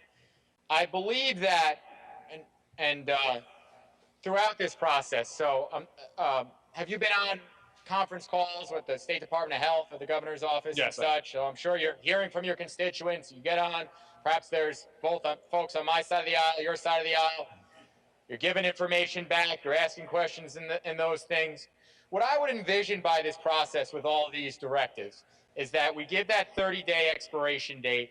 We really attempt to drive, to narrow the issues that we're not getting answers about, that we're trying to identify the public health science behind. See, one of the things that may be a misunderstanding between our sides of the aisle right now is that I believe by narrowing these issues, we will set up a process by which it is far more likely for us to cancel some of these directives. Because I think it will become clear that some of these are not backed up by data gathered from contact tracers or from other states or from those type of things. And I think two things will happen. One, we will come to an agreement on a joint resolution that cancels some of these things. Or perhaps we will come to an agreement on something that will cancel one of these things, put it forward, and the executive will amend or will cancel it themselves because it's clear. You know, a lot of times, right, when we're ready to act, they act, right? Or I think the third option is it'll become quite clear as we ask these questions and drive towards this data that it's no longer applicable, and within 30 days or maybe longer, you'll see these things start to drop off. I mean, we started this discussion and came to an agreement, and in that press conference, there was already changes, right? Long sought after changes I think many of us argued for were already announced by the governor in that press conference dealing with capacity limits. I don't think that that is a coincidence. I think that as the legislature acts on these things, we are pushing, and we may act ourselves, but in a lot of ways, we push far enough that they start to get changed on their own because of our input. I appreciate the answer, and I understand the intention, and I think it's a good intention. But just functionally, I think what we have here is there's still none of that positive affirmation of these actions, and I personally believe that past action is a good indicator of future behavior. And we never did convene to terminate any of the executive orders. I know my colleagues did bring up the issue that we can only terminate the entire order and not the individual directives. But personally, I never heard of this body even considering to introduce a concurrent resolution. So I feel that, you know, virtually we're in the same exact place. We might have more notice, but there's still nothing we could do to stop it. And we still have to take that positive step to scale it back, which the governor did say at one of his press conferences. He pointed that we must agree with everything because we haven't terminated anything. So I really just want to avoid that kind of situation, and I just don't think this bill does it. But thank you for taking my questions, and Mr. Speaker, on the bill. On the bill, sir. I think what we just are back and forth there was productive, and I think it really does outline why so many of my colleagues on this side of the aisle do have a problem with the bill at hand here. There are so many existing directives that the governor is able to modify currently. And although he can't issue new directives, he can still implement pretty restrictive things based on what's already on the books. He could come back and cut capacity to 10%, 20%, and we can't stop it. He can, you know, bring the curfew back to 9 p.m. or 8 p.m. if he wanted to, and we still couldn't stop it. So I just don't see how what we're doing here is any real revocation of his expanded emergency powers. It seems like, to me, the same thing, but with a few extra minor steps. And at the end of the day, there's a reason why the governor went on live TV and endorsed the plan that we're about to vote on. It's relatively toothless. And I don't think the public has confidence in this body to convene and introduce a concurrent resolution to terminate anything, because we haven't done it yet. We didn't do it when his orders were really not based on logic or data or science.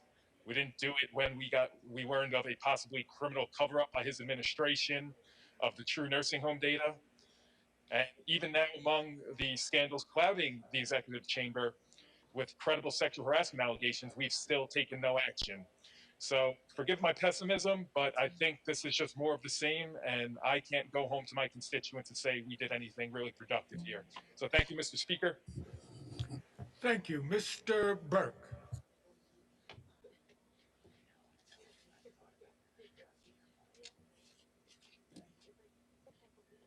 Thank you, Mr. Speaker. Will the sponsor yield for a few questions? Mr. Zabrowski, will you yield? Yes, Mr. Speaker, I'll yield. Sponsor yields. Okay, thank you. Do you know how many New Yorkers died from COVID yesterday?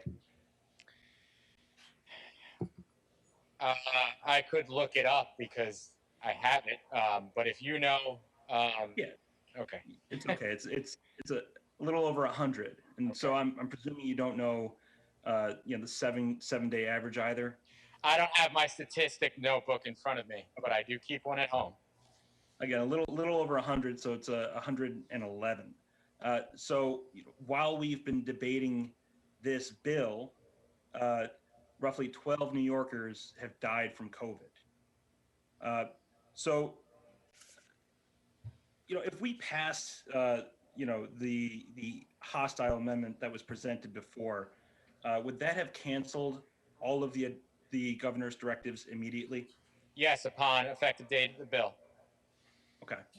So several of our colleagues sort of had presented that zeroing out all of these directives would really offer clarity and be helpful, but I don't really see it that way. I think it would cause a lot of chaos because I would presume that the governor would still say that at least some of that power that he's utilized with these directives would still be exercised. Would you agree with that?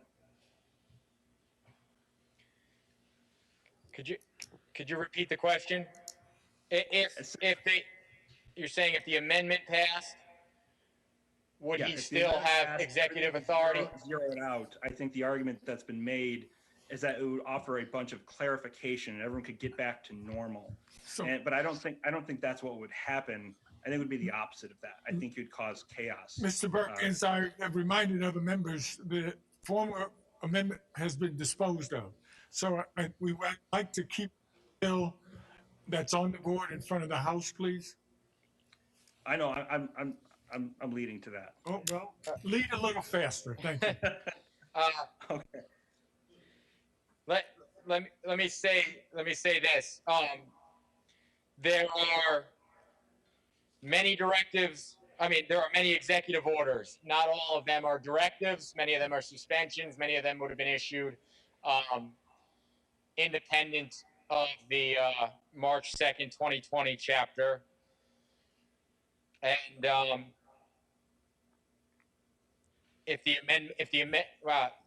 I'll leave it at that, Mr. Speaker. That's fine. That's fine. So I just wanted to get to, the timeliness, you said that there were several, 100 directives. If you presumed even half of them were vital and half weren't, I haven't been around as long as you, but it's been in my experience, it takes a while to get anything done in state government between, doing research, negotiating it between the two branches of the legislature and the governor's office, the debate. Say roughly 100 directives need to be codified. Just in your opinion, how long do you think that would take? That is a good question. Just to expand on it, and there are directives dealing with verification of banking documents, late fees, electronic signing of documents, digital signatures, face coverings, another face covering, COVID testing, professional licensing, other digital signatures, masks, service of alcohol, scope of practice, testing and reporting requirements, results of testing time requirements, patient discharge, a whole bunch of vaccine directives, pharmacy licenses and who can distribute vaccines, just to name a few. So all those things would expire immediately, in addition to a whole bunch of other public health directives, and those theoretically would all need to be turned into legislation, found a consensus, debated, passed, signed. So in short, a while. A lot is fair to say. Okay. So again, I think it causes chaos to not do it this way. Thank you for answering my questions on the bill. On the bill, Mr. Burke. So I would agree with many of my colleagues on the opposite side of the aisle that we have to do more to hold this governor accountable. I would agree that we have to be proactive in going through these directives, but I would strongly disagree that we should repeal this and then just face the consequences of whatever directives we just repeal because it's the thing to do right now, because it's easy to go after the governor right now. Just listening to the debate, I'm hearing things that we have to fight for. We have to preserve representative democracy. We're hearing, citing, ignoring science and pandemic guidelines. We're hearing obstruction of justice. We're hearing it now from our friends on the opposite side of the aisle because they can attack a Democratic governor. For 4 years, they've sat quiet while the most corrupt federal administration in history overtly committed crimes, obstructed justice, hid COVID data, boasted about hiding COVID-related information. They're just upfront with their crimes. So this sort of sanctimony that we're seeing, from our friends on the other side of the aisle is just too much to I think, stay silent on, because it's overwhelming the level of hypocrisy we're seeing. So yes, we need to hold the governor accountable. Yes, we're doing that, and we have to do so safely. So I will be supporting this bill. I thank the sponsor. I thank Mr. Zabrowski for making these reasonable arguments. And again, while we're debating, people are dying.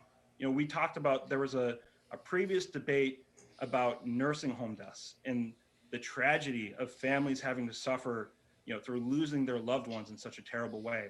That's happening right now. Literally, while I'm talking, someone is gasping their last breaths of life. We have to remind ourselves of that all of the time. We are not out of this thing. We can hold the governor accountable. We can do our jobs. We have to leave the politics out of this because too many people are suffering right now. Thank you. Thank you, sir. Mr. Teague.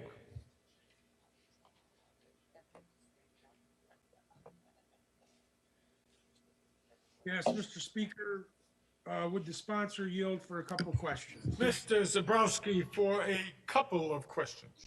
I will yield for a couple of questions. Mr. Zabrowski yields. I'm sorry, Mr. Zembrowski, I shouldn't have said a couple, but... That's okay. It's on the record, Mr. Teague, sorry.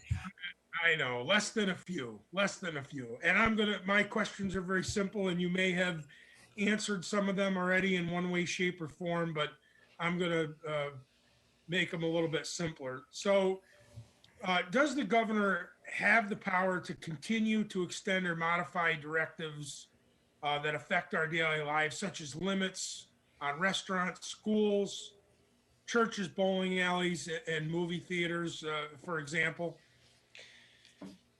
The bill sets up a review process where those executive orders that are in existence, not any new executive orders, can be presented to the legislature as being extended, with a process by which the legislature can comment, solicit information, data, science, and can act to revoke any executive order. So after the passing of this bill, will the same restrictions currently that are on our restaurants, small businesses, and everyday routines, they will still be in place tomorrow, correct? With the passage of this bill, I believe that the majority intends for all those things to be under review and to be acted upon to canceled out where appropriate. All right, so let me just switch to another thing, moving on from that, but I think it correlates with this. I'm just wondering why the sponsor felt that the leaders of the minority conference should be excluded from the provisions of the bill that would give legislative leaders the 5-day notice of the governor's intent to modify or extend one of his directives. I think the bill attempts to set up an orderly process, so it utilizes the committee process through the committee chairs and the two leaders of the two houses. But as I stated earlier, there's also a public reporting requirement. And also, I think it's safe to say that it would be envisioned that the minority would also be notified and have an opportunity to work with the majority. We're expected to represent them in the best interest possible within the law. So if a directive is determined to only affect a specific municipality or group of several specific municipalities, with the assembly representatives that represent those areas, will they also be provided with the same notice as our municipal leaders and local legislators? So the municipality ones, I believe, go to the legislature, but also go directly to the municipality and are publicly posted. Okay, I have a little bit of issue with the public posting, and an issue with the fact that minority leadership is not involved. I don't see why we don't seem to be important enough when we represent 133,000 people in each one of our districts as well. But you and I guess will agree to disagree on that part of the bill. My last question is one that's been asked several times today, but I do want to go over it again because I think it's very important. I think it goes to the whole reason why some of us are against this bill and why we supported the amendment.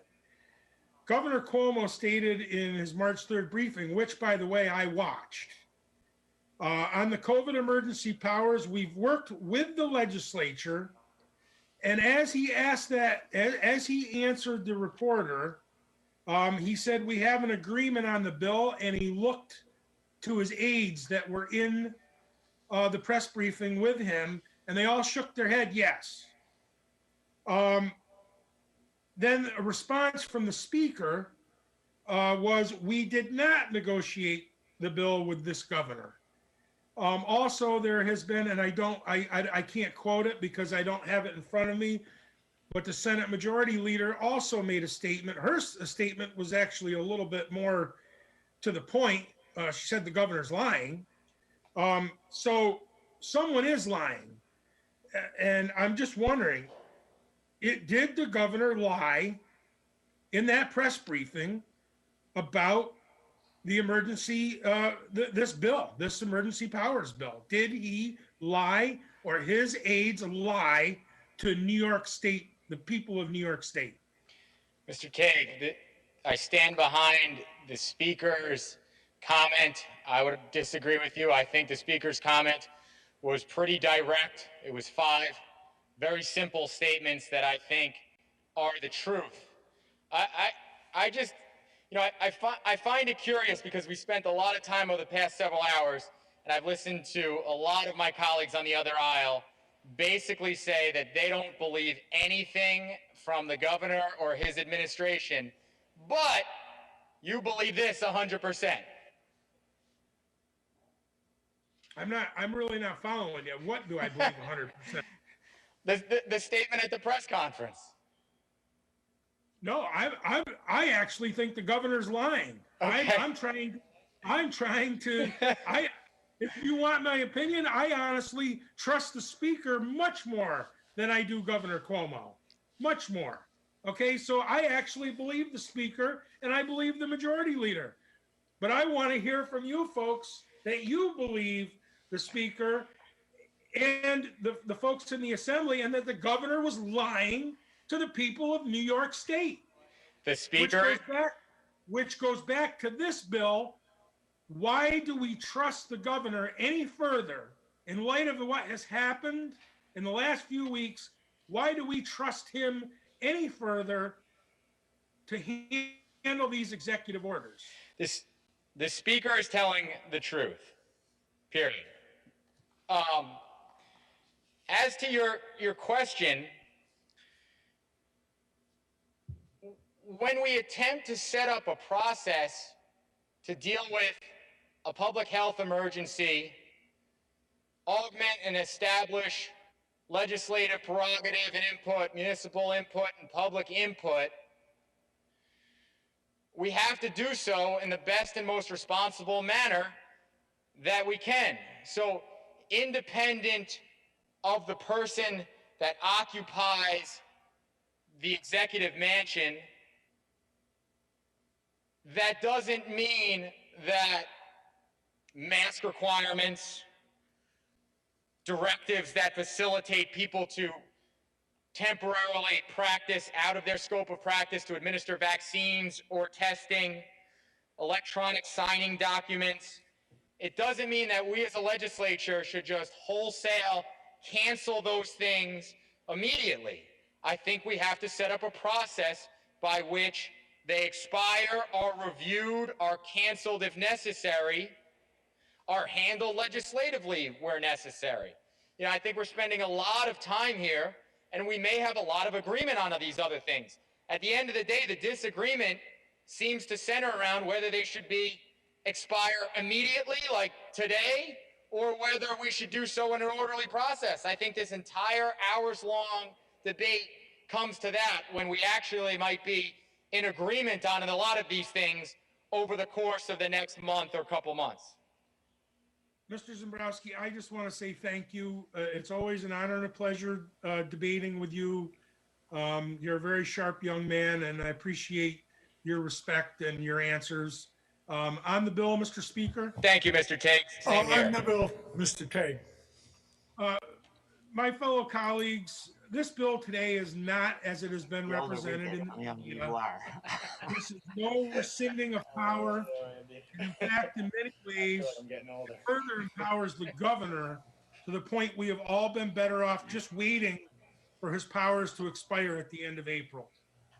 The fact of the matter is that this bill does nothing to prevent the governor from continuing his one-man rule and serves only to establish meaningless oversight by his political allies, not a meaningful restoration of power to the legislation.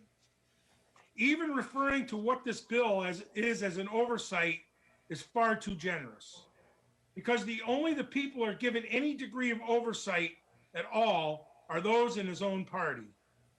Thanks to our state's one-party rule, restoring balanced constitutional government means involving every one of the representatives that speak on behalf of the millions of New Yorkers across our state in the decision-making process.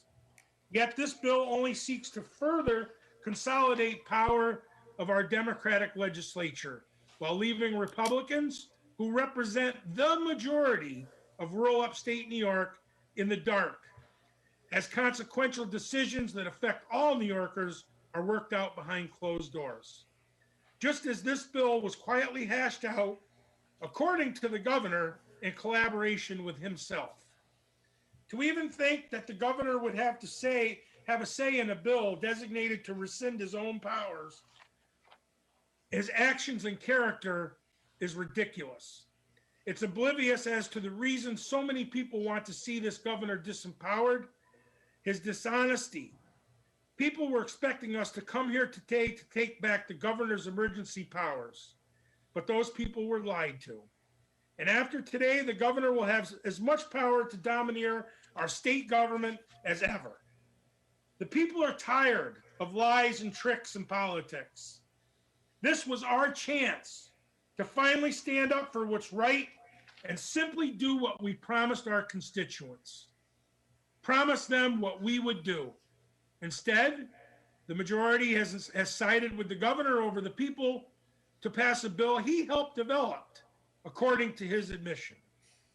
To everyone in this chamber, I hope soon enough we can begin to take seriously the wrongdoings of this governor and take meaningful steps to restore co-equal constitutional government in our state. To go home tonight and tell our constituents that we ended the governor's powers, that will be a lie. Yet another lie that protects the governor and hurts everyone else in this state. This bill represents the worst of Albany politics. In closing, I also want to state that not only have I called for the governor's resignation, along with many of my other colleagues on both sides of the aisle, I have also called for his impeachment. So I am surely not a hypocrite, as was alleged earlier today. I will be voting no and encourage everyone else to vote no on this legislation. This bill, put simply, is a farce, political cover, and does absolutely nothing. Thank you, Mr. Speaker. Ms. Glick.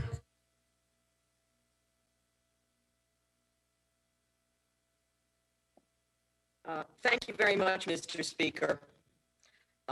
Is my audio quality fine, or should I drop the video? Not so good. Okay, we're dropping the video in the hopes. Is that an improvement? Much better. Okay. First of all, on the bill, Mr. Speaker. On the bill. I am supporting the legislation not because I am carrying any brief for this governor, but people are still testing positive for COVID. People are dying. And to immediately eliminate the governor's powers creates chaos. And frankly, where we are today, a year into this pandemic, is because of the prior chaos that had come out of Washington. We didn't get competence. We didn't get unity. We got COVID is a hoax. We got rhetoric inflaming hatred against Asian Americans. We got mask wearing as a wedge issue, as opposed to supporting the information from actual health professionals that could have protected the lives of thousands and thousands of Americans and kept all of us safer. We were told that it would disappear like a miracle, and if it didn't, you could probably inject some bleach. But today, we are hopefully just a few months away from every American who wants one having a vaccine, and hopefully more Americans will recognize the importance of getting a vaccine. I am pleased that they appear to be becoming more available, but the reality is, and I hear my colleagues, I'm sympathetic with many of the people on the other side of the aisle who feel that their communities are safer and they don't have as much infection. But you know, New Yorkers travel. And when it gets warmer, they will travel more. And so without certain universal restrictions, until we have achieved greater vaccination rates and or herd immunity, people are at risk. I represent part of Lower Manhattan, and many of our upstate farmers travel to New York in order to sell their products. And we're very happy to have those farmers markets. But they're going to turn around and they're going to go back to their home community. And if we are not exercising appropriate protections, your community won't be safer, nor will ours. People want to feel safe. They're frustrated. We are all frustrated. We'd like to be back to our normal lives. But there are processes that need to be in place. And, you know, look, nobody likes the idea that people in public office lie. Oh, Kel Supri. People in public office have been known to lie. We went through 4 years of an endless series of lies. Lies that cost lives with COVID and lies that cost lives on January 6th. If people are frustrated about the vaccination distribution, and I think we all are, it would have been better if there had been some federal plan. Regrettably, there wasn't. It was left to the states. Everything was left to the states. And my constituents, many of them, felt relieved that they were in New York State, where there was, in fact, mass restrictions, limitations on people gathering, because it kept them safer. Not because they didn't want to see their friends and family, not because they didn't want to go out to a restaurant, but because they didn't feel safe doing that. So you can take away authorizations,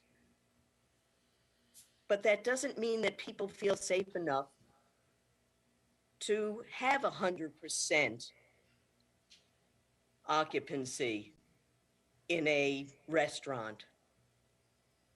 And it may not be wise to do so yet. I think that I want to commend Mr. Zabrowski for standing up for so long today and defending an orderly process.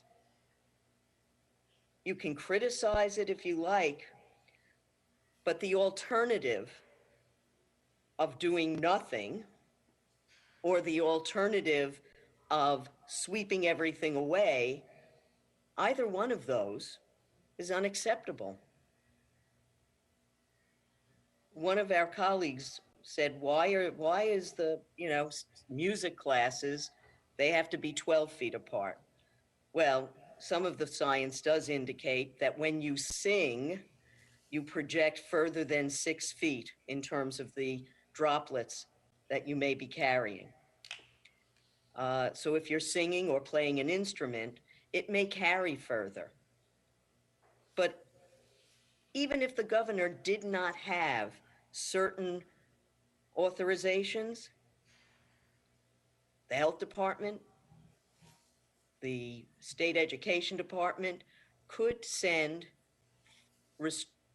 regulations that would make those common sense restrictions or limitations reasonable and enforce them. So I'm supporting the bill because it sets up an orderly process so that we send the message that the governor is not on his own, that the legislature is reasserting its authority by saying no new directives. If there are any directives that you seek to extend or modify, there's a limitation on them. They will be reviewed. And you don't have carte blanche. It is, as one of my colleagues pointed out, we don't do things very quickly. So if there are, 100 or so important directives that keep New Yorkers safe, that allow business to continue, that allow medical professionals to provide services that they wouldn't normally be allowed to do, it would be impossible for us to handle all of those in a timely fashion, in a way that would keep New Yorkers safe. So I just want to commend Mr. Zabrowski and say that nothing that we do is perfect, but I do think that I'm opposed to chaos. And I think that without some process in place, that is what we would visit upon New Yorkers. Thank you, Mr. Speaker. Thank you. Ms. Miller.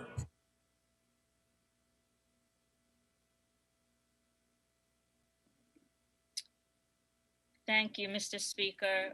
Will the sponsor or Mr. Zabrowski yield for a few questions? Mr. Zabrowski, will you yield?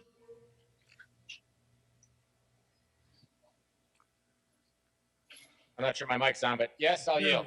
Sponsor yields. Thank you.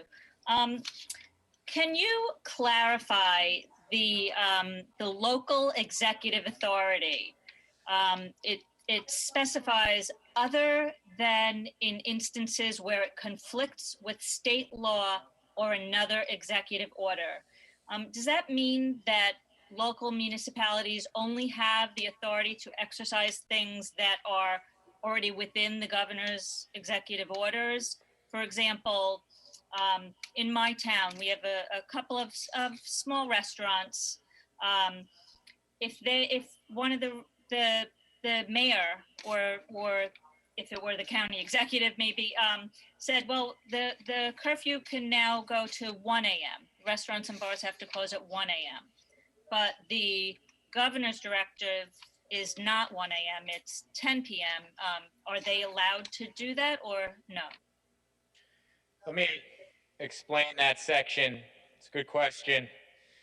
So, within the context of this pandemic, there was an executive order that said you may not issue any executive orders that would normally be within your power as a municipality unless you get prior approval. So what this section does is restore all normal executive order authority unless it conflicts with a state law or directive. And what essentially that means is it establishes the normal preemption process the state would have over any municipality, which is that, within their normal powers, they can pass laws, but they can't pass a town ordinance or a county law that conflicts with a state law. So it restores their power, but under the normal preemption law as it exists.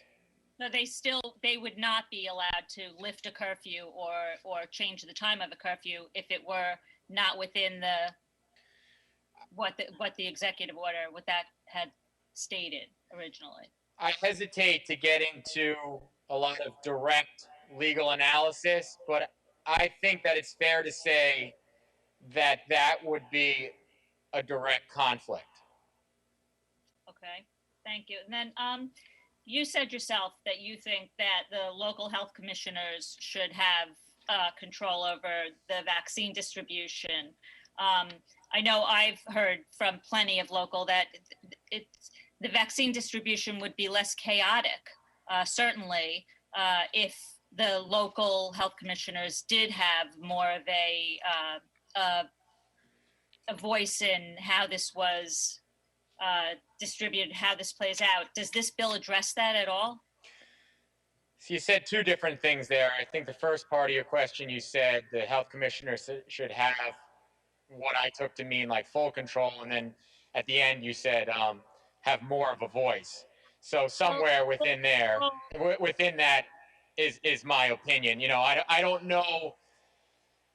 I don't know that I can say here on the floor right now that each county should be able to do exactly every single thing they want, irrespective of what we would have as a statewide policy, right? Like, so for instance, I believe that teachers should be within the essential worker 1B category. Some other states disagree. I wouldn't want to get into a county by county disagreement over that and have some counties have teachers in, some counties have teachers out. That being said, I believe the county health departments should be utilized far more effectively to distribute the vaccines, especially when we have such a limited supply. I actually think it's more important with a limited supply than it would be when we could have enough where you could walk down to your neighborhood drugstore if you want and get a vaccine. So that's my overall opinion on it.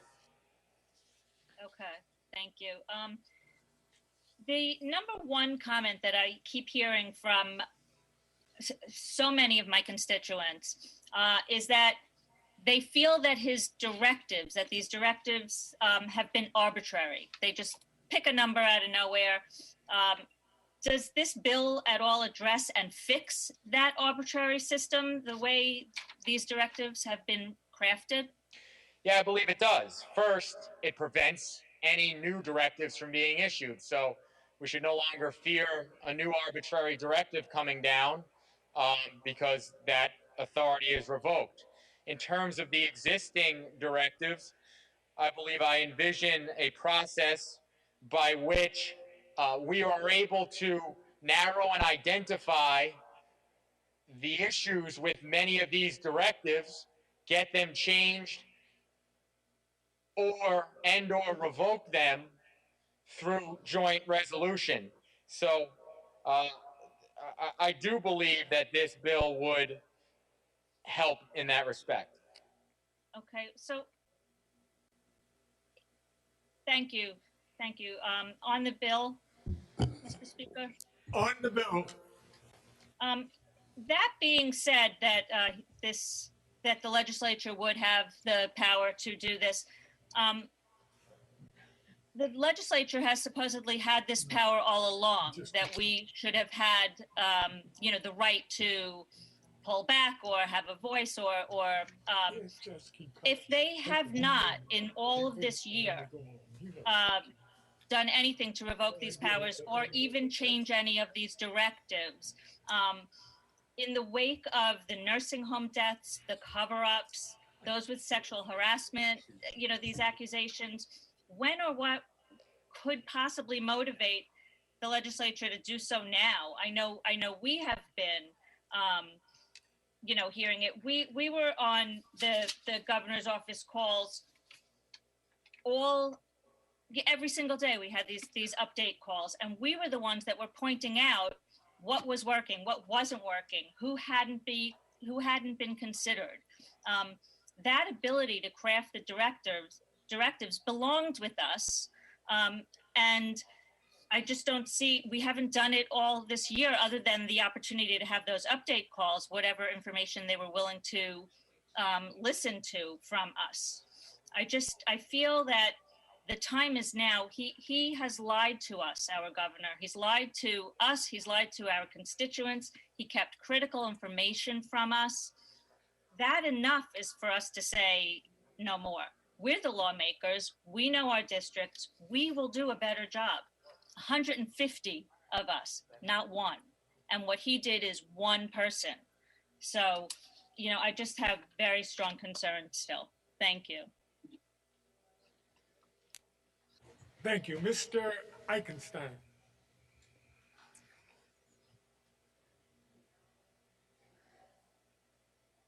Can I be heard? Yes, sir. On the bill. On the bill, sir. Thank you, Mr. Speaker. While we started off the day together in Albany with Shabbos just a couple of hours away, I come to you now virtually. Mr. Speaker, I have the privilege to represent the neighborhoods of Borough Park and Midwood, two neighborhoods placed in a red zone as a result of these extraordinary powers. It is important to note that just a couple of weeks after we were placed in red zones, multiple other cluster regions throughout the state were in double-digit positivity rates, more than twice the positivity rate of my neighborhoods. Yet, no other neighborhood never went beyond an orange or yellow zone.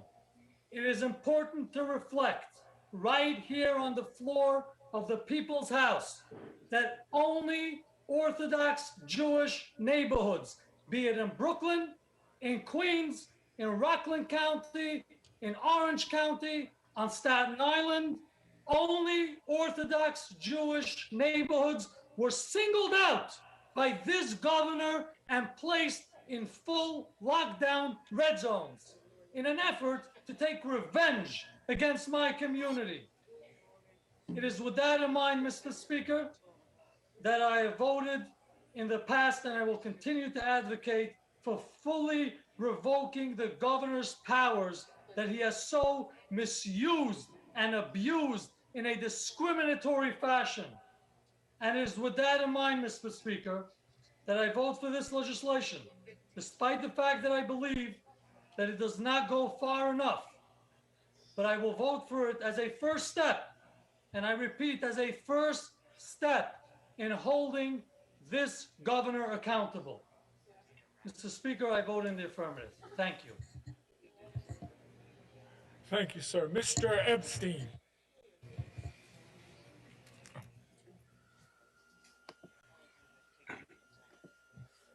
Thank you, Mr. Speaker. Will the sponsor yield for a question?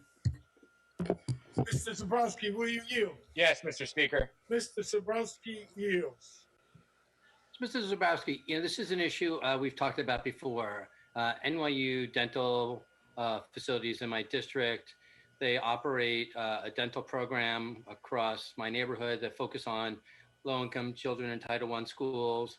Currently, the governor's not been willing to give them guidance about how they start using those clinics in schools. And through this process, I want to just make sure I'm clear what this would be in relationship to that. How would we ensure that we got a response from the governor on this issue to help us as legislators be able to ensure that my low-income Title I students can get the dental services they get from NYU Dental?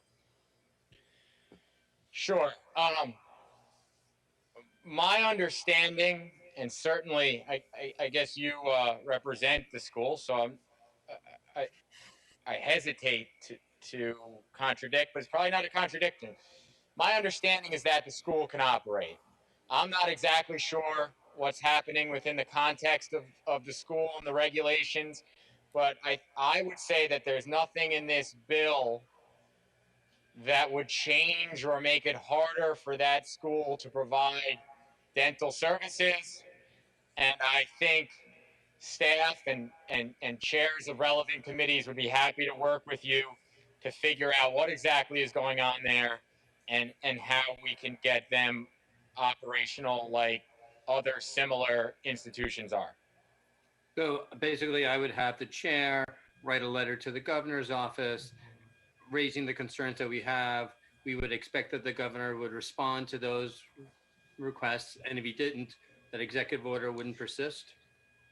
You believe that that school in particular is not operational due to an executive order directive that's in effect right now?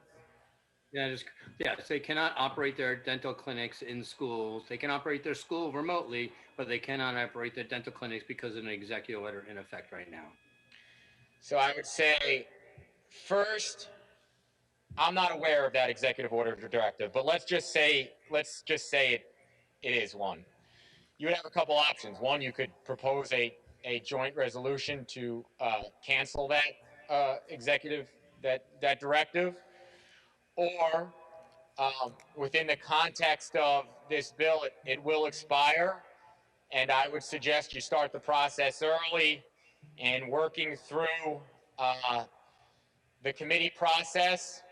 Off the top of my head, I would assume it would be Higher Education and Assemblymember Glick to get your concerns into comment form and attempt to have it either amended or not put forth for extension within the next 30 days. But I just want to caution that I have separate information on whether or not this is the result of an executive order directive. But, just for the sake of this debate, I think that hypothetical situation is how I would present it. Thank you. Thank you, Mr. Zabrowski. On the bill? On the bill, sir. Yeah, I just want to, I appreciate where we're going with this. I do want to support my colleagues, and I will be voting in favor of this. Whatever we can do now to limit the governor's power to make arbitrary decisions is really critical, and to ensure that there will be no new executive orders that we manage is so important, and that executive orders where it isn't clear, there isn't a rhyme or reason, we have the opportunity to get questions answered, or that those executive orders will no longer exist is a critical thing. We need to be able to do more as much as we can to take back our legislative power. I think this is a critical first step to ensure that the legislature does what it needs to do to protect our constituents. And for the example I gave, these are low-income Title I students who don't have access to dental care. It is something that they need access to, especially during this pandemic. I will be voting in favor of this bill, and I encourage my colleagues to do the same to ensure that our community gets the services that they need, and to ensure we hold the governor accountable for what he does and does not do. Thank you. Thank you. Mr. Carroll. Thank you, Mr. Speaker. On the bill. On the bill, sir. A year ago, when the governor foisted upon us these extraordinary powers, I voted against that bill. If they were presented to us today, I would vote against that bill. But today we are confronted with a different bill. And that bill I will be supporting. And I support it because we must begin to unwind the governor's executive powers. But it would be imprudent to pull back the curtain immediately and remove every power over the next 30 days. As we reopen our economy, our society, our schools, we must now whittle back the powers that the governor took. This is the prudent choice. This is the correct choice. This is the beginning of the end.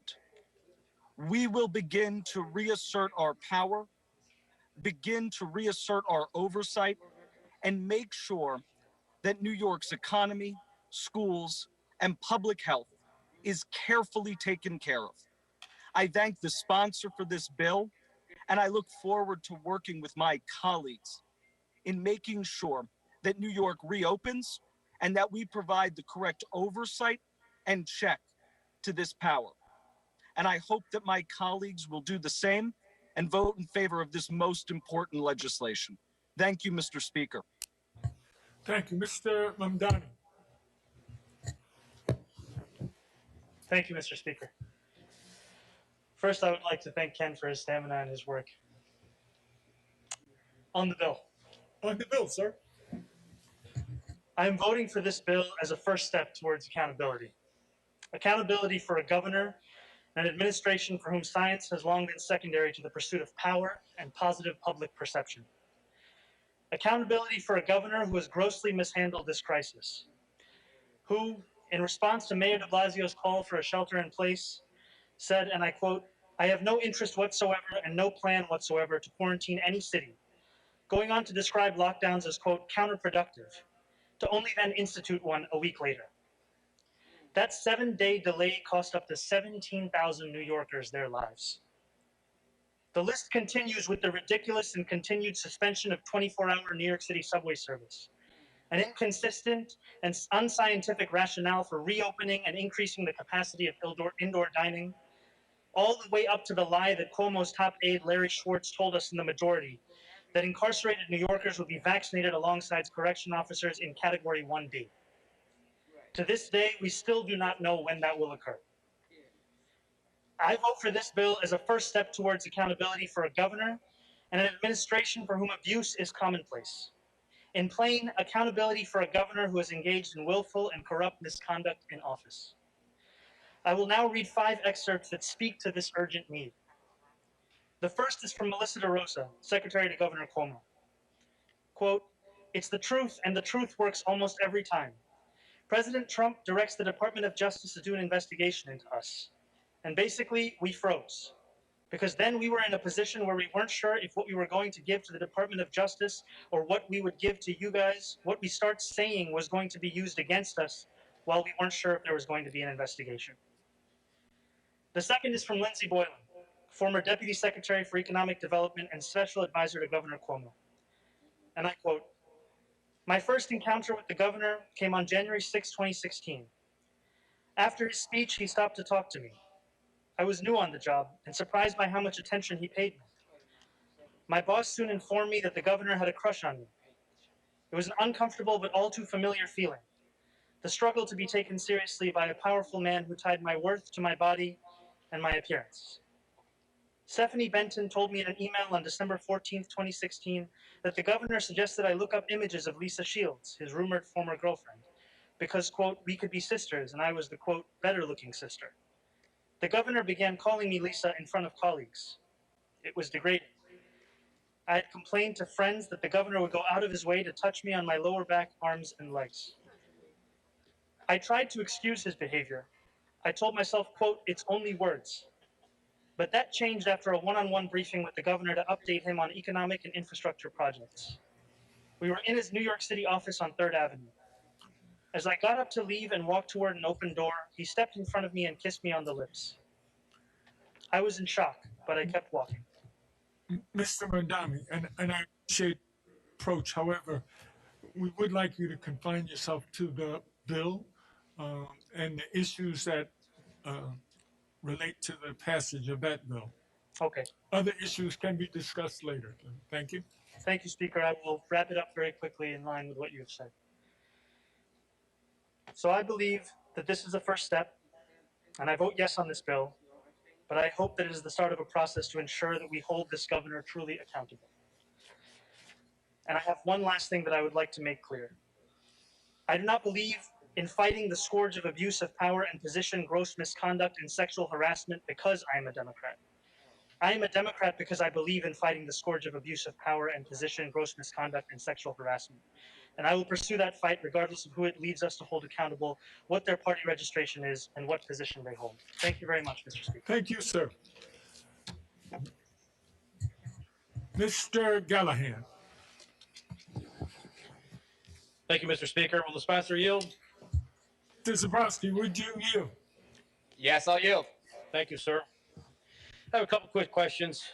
First is in regards to Executive Order 202.44, which was extended through March 28th by Executive Order 202.96. I have a very large racetrack in my district, and according to this executive order, the state hereby permitted to operate such racetracks as of June 1st, 2020, provided that such racetrack does not permit any visitor or fan into the facility and allows only access for essential personnel. So I know when I go back to my district, if this bill is passed, I'm going to get hit with a question because of the way it was presented through the media. How quick can we get people back in to live racing? And I'm wondering, after this, if this bill does pass, what happens the next day? So first, I don't have a racetrack in my district, but I did see the announcements the other day. None of those expansions affected the racetracks. I know there were some outdoor expansions and not having a racetrack. I'm not sure that I particularly paid attention to racetracks, but were there no expansions that were announced at the press conference yesterday or 2 days ago? I know there were suggestions of outdoors, but be that as it may, I made the point earlier that I think, our actions today spurred the executive to take some actions there, and I expect it will spur the executive to take some additional. But in addition, I was attempting to rifle through what I have here of the executive orders. I'm not sure that before you finish your question I got to the exact one, but we could certainly revoke that executive order by joint resolution. We could also work towards working with the chair of the relevant committee. Perhaps that would be racing and wagering in your case, to preemptively provide comments and suggestions should you believe that this is going to be extended when it expires within 30 days after this bill goes into effect.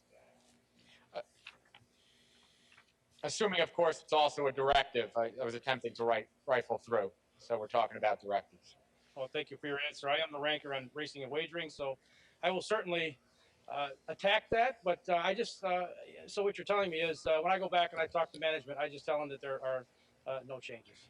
I would, if you want to tell management, I would tell them what I said today here on the floor, which is that the governor has no ability to issue any new directives, and that the legislature intends now to have all these directives expire within 30 days and to go through them and identify which ones could and should be canceled, which ones that we should register, comment, and question on, and see if they should be modified in any way that we are attempting to drill down on the science. I think maybe you have had some of the frustrations that I have had over the past several months, in that in attempting first before, and this is maybe to the heart of this debate over the past several hours, before deciding whether or not we wholesale cancel an executive order in the middle of a pandemic, that we figure out exactly what science and data and from contact tracers and otherwise we're relying upon, so that we can keep people safe, but also reopen and grow our economy. So I would suggest that you give them that assurance. I can give you that assurance. I think many of my colleagues will give you that assurance, that we intend for this to be an orderly but critical process. Well, thank you, and I appreciate you giving me that reassurance. But I'd like to give you an example of why I'm not really confident in maybe Dr. Zucker and his science, because I had a constituent come to me the other day and say, I had to go to Florida on some family business, and we walked in the airport and we were socially distanced, 6 feet apart to the ticket counter, and we were socially distanced all the way through security. And she said, my husband and I are constantly watching ourselves. My husband is a high risk, and we can appreciate all that, and we confided in all that. But when we got on the plane, there was 220 passengers, shoulder to shoulder for 3 hours, flying halfway across the country. She said, I was very uncomfortable with that. And she said to me, where's the science in that? So I understand your position, and I will certainly follow up on that, and I will let Finger Lakes Racing know that there are no changes if this law does pass, and we'll continue on with business. My second question is, it is becoming close to graduation season in June. Restaurants and caterers are being called to cater parties at homes for graduations, home weddings, different functions at homes, birthday parties. These folks need to prepare for this stuff. They need to hire staff. They need to order product. They need to make sure that everything is in compliance with local health departments. Same question I have for that. What do I tell these folks that are trying to book out 6, 8, 10, 12 weeks and get their businesses back on their feet, and they can't do it? Will this bill change things? I hope so.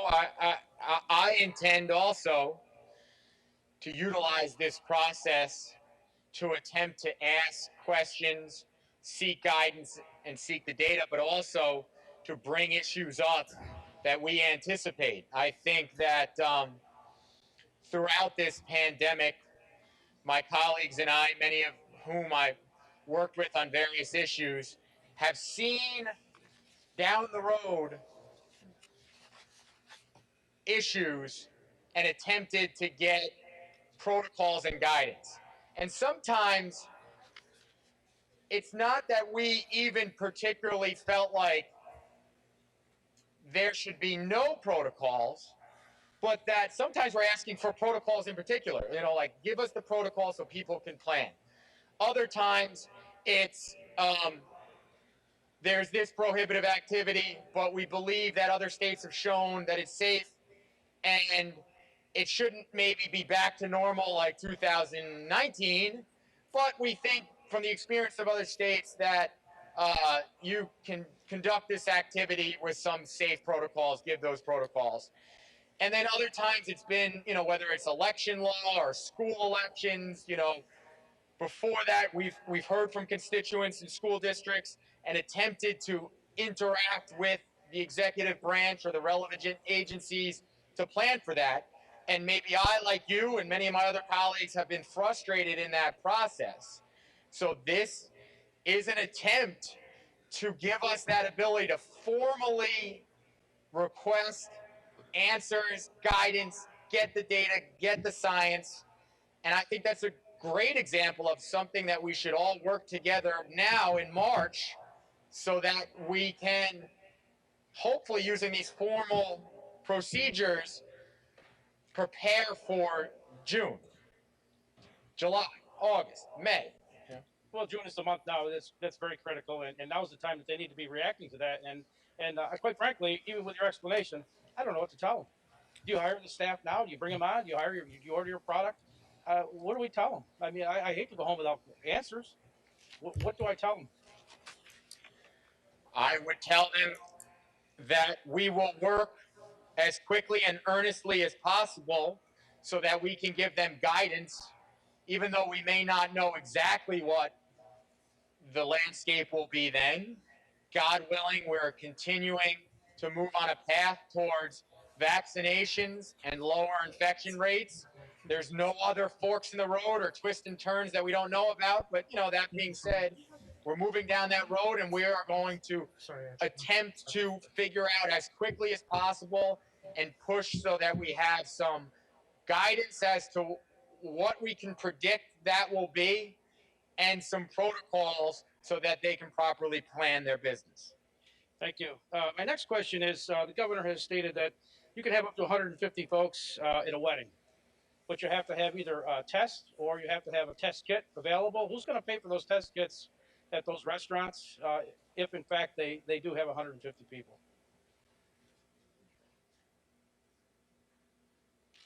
I don't know that I've seen anything related to who's paying for the test kits there. I do believe I remembered with test kits with the nursing homes that they would be paid for.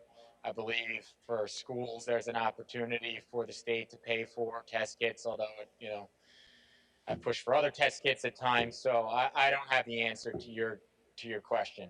Okay, I don't have the direct answer there. My final question is, I perused the bill, and I know it's been talked about earlier, but there are no provisions in there anywhere that states how the minority conference will be notified if there are any changes. And quite frankly, I hate to sit down at the 6 o'clock news and find out that there's been changes made, or have my constituents call me and they know before I do because they may know someone from the other side. That's a very embarrassing situation to be in. I am very, very disappointed that there are no provisions in this bill to notify the minority because, I mean, it's going to happen. There's no doubt in my mind that I'm going to sit down and watch the news and see something come across where there's been a change or something's happened pertaining to this bill, and I'm going to get phone calls from constituents. And it's not good. It does not look good. It's not good. I think it's a bad situation to be in, and I'd like to see you do something about changing that. So we have the 5-day notice and the public posting requirements. So I think within that context, you wouldn't sit down and see on the news something that immediately happens. But I would ask you to have that we had to set up an orderly process. We set up an orderly process through the committee chairs in the committee process, and I would ask you to have some faith that there will be some interaction between the majority and the minority, quite frankly, like there will be between the majority and the majority. As the information comes in and it's distributed, not just to the minority, but to the other majority members. Thank you. Thank you for answering my questions. I appreciate it. Mr. Speaker, on the bill.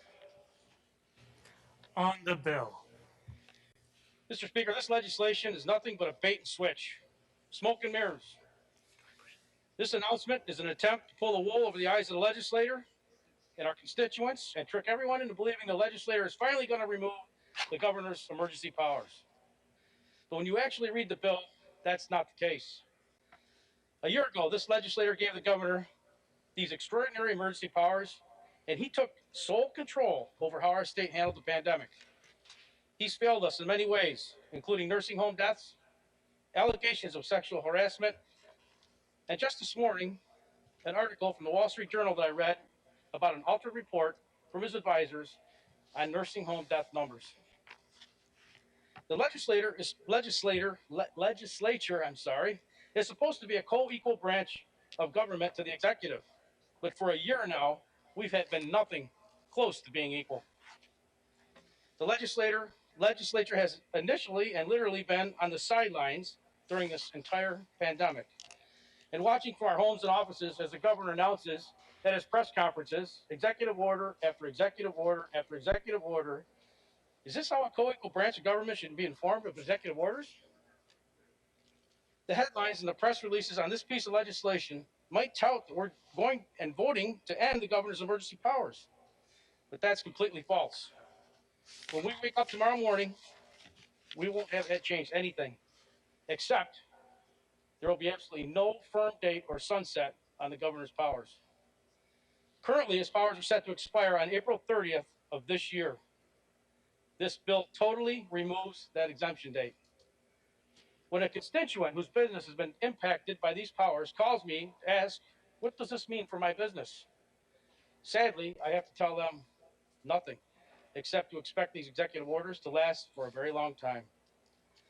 We must restore checks and balances to our state, and that begins with actually removing the governor's emergency powers and restoring the legislator as a co-equal branch of our government.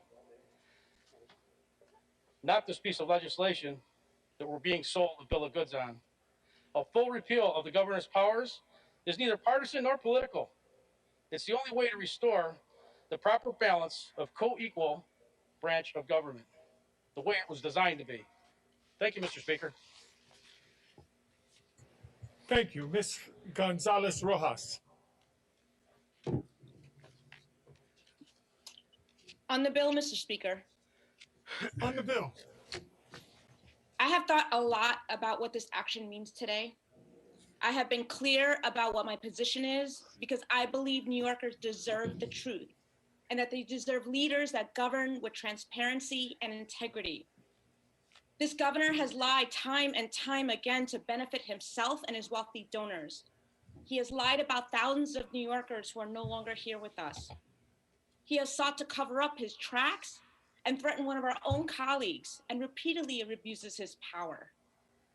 And while some want to make this a partisan issue, I believe that honesty, transparency, and respect are simply what we should expect of the governor of our great state. I believe Lindsey Boylan, Charlotte Bennett, Anna Ruch, I believe survivors, and I represent them as well. I don't believe that this governor should remain in his seat. I believe that he has betrayed his oath, and I believe he is no longer effective in leading this state. I am concerned that he will try to undermine the investment that is underway.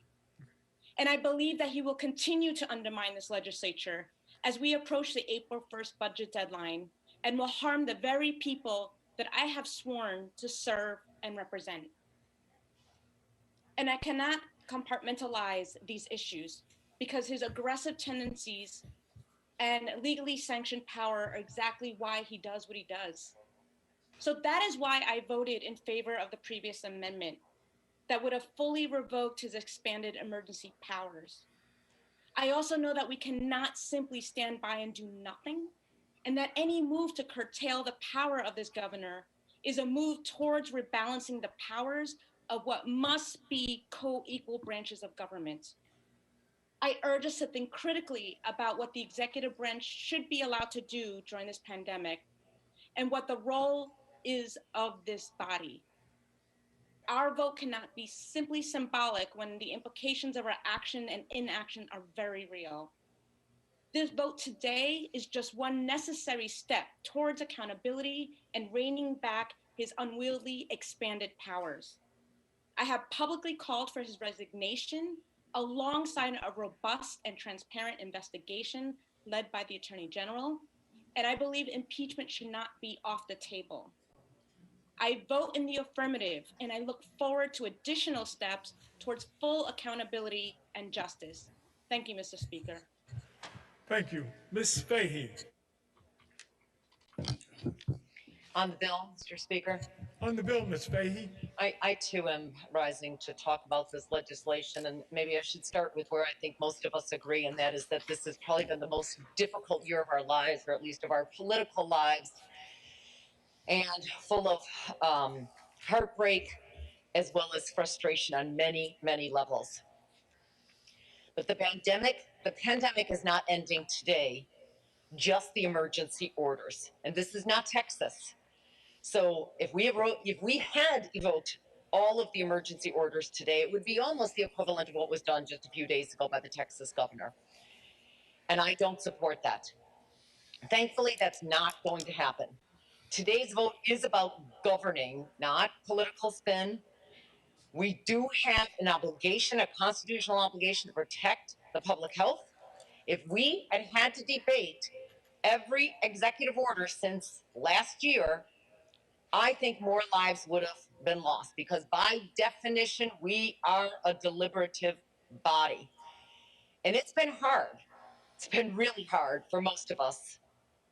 But we have to separate some of the allegations, the malfeasance, and other issues that have been in the press and public from what the question is at hand today and the bill at hand today.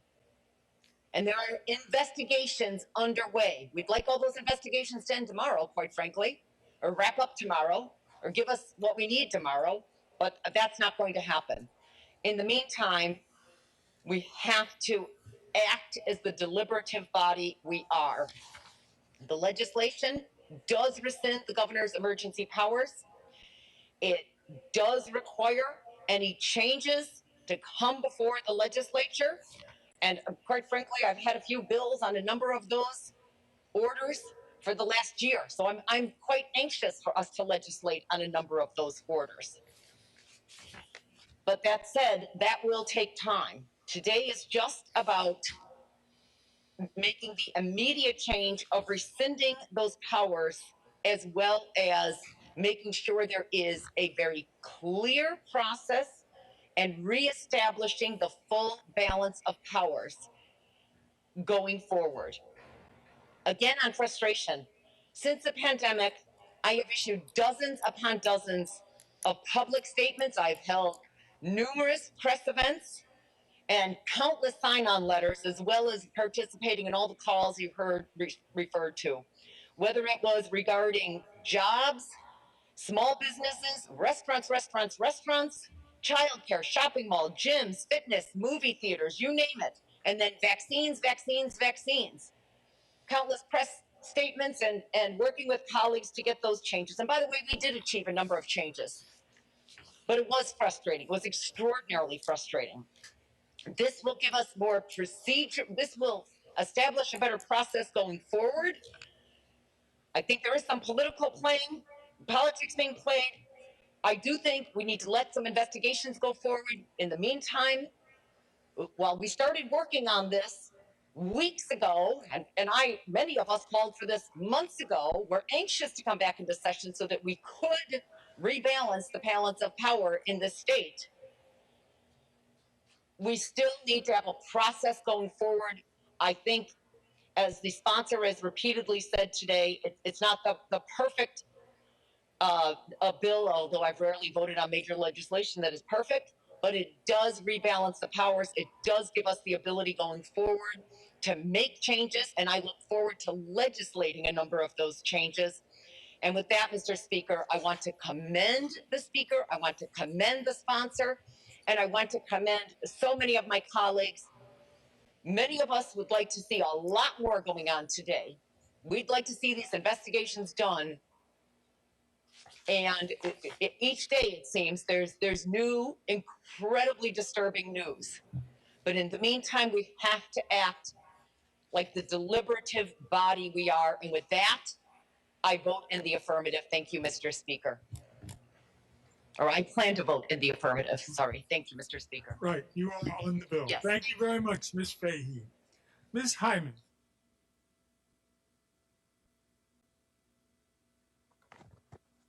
Thank you, Mr. Speaker. On the bill? On the bill, ma'am. I would have been on the floor today, but I had to attend virtually the death of a great friend who died from COVID, and now and the family put him to rest.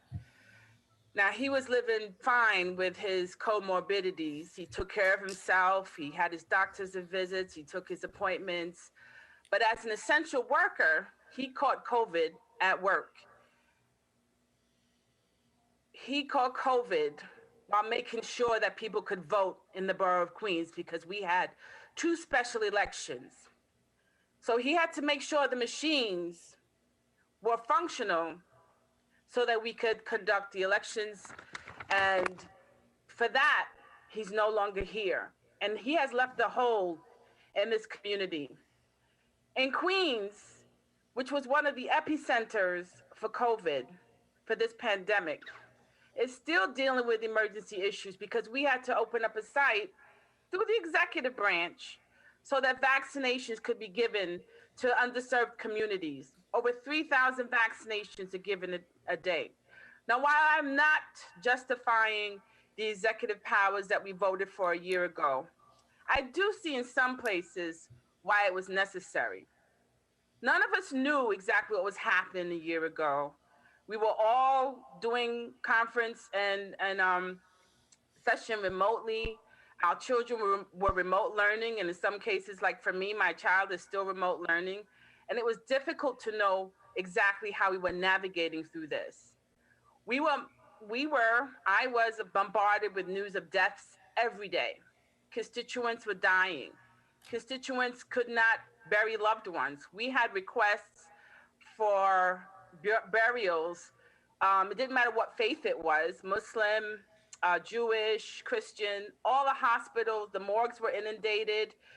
The hospitals were piling up bodies. Nursing homes were leaving bodies in air-conditioned rooms. You couldn't bury someone. You couldn't cremate someone. Even I had frustrations trying to reach the governor's office to try to get information on how to make sure, communities could bury their loved ones. And that it didn't matter. I have the Grand Rebbe is buried in my district. And we couldn't even have the anniversary that happens every year because that was curtailed. That was pushed back.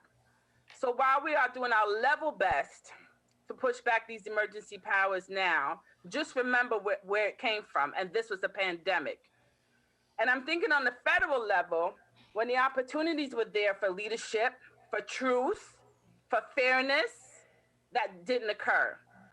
When someone in a leadership tells you like drinking bleach can help you, I think common sense and science is what we should have relied on during this time. And if you look at what happened with the flu, the numbers of the flu were so low because people were washing their hands, social distancing, and wearing masks. So I thank the co-sponsor today for answering all of these questions, the intricacies of these questions, the work that he has done to make sure that we got to a point.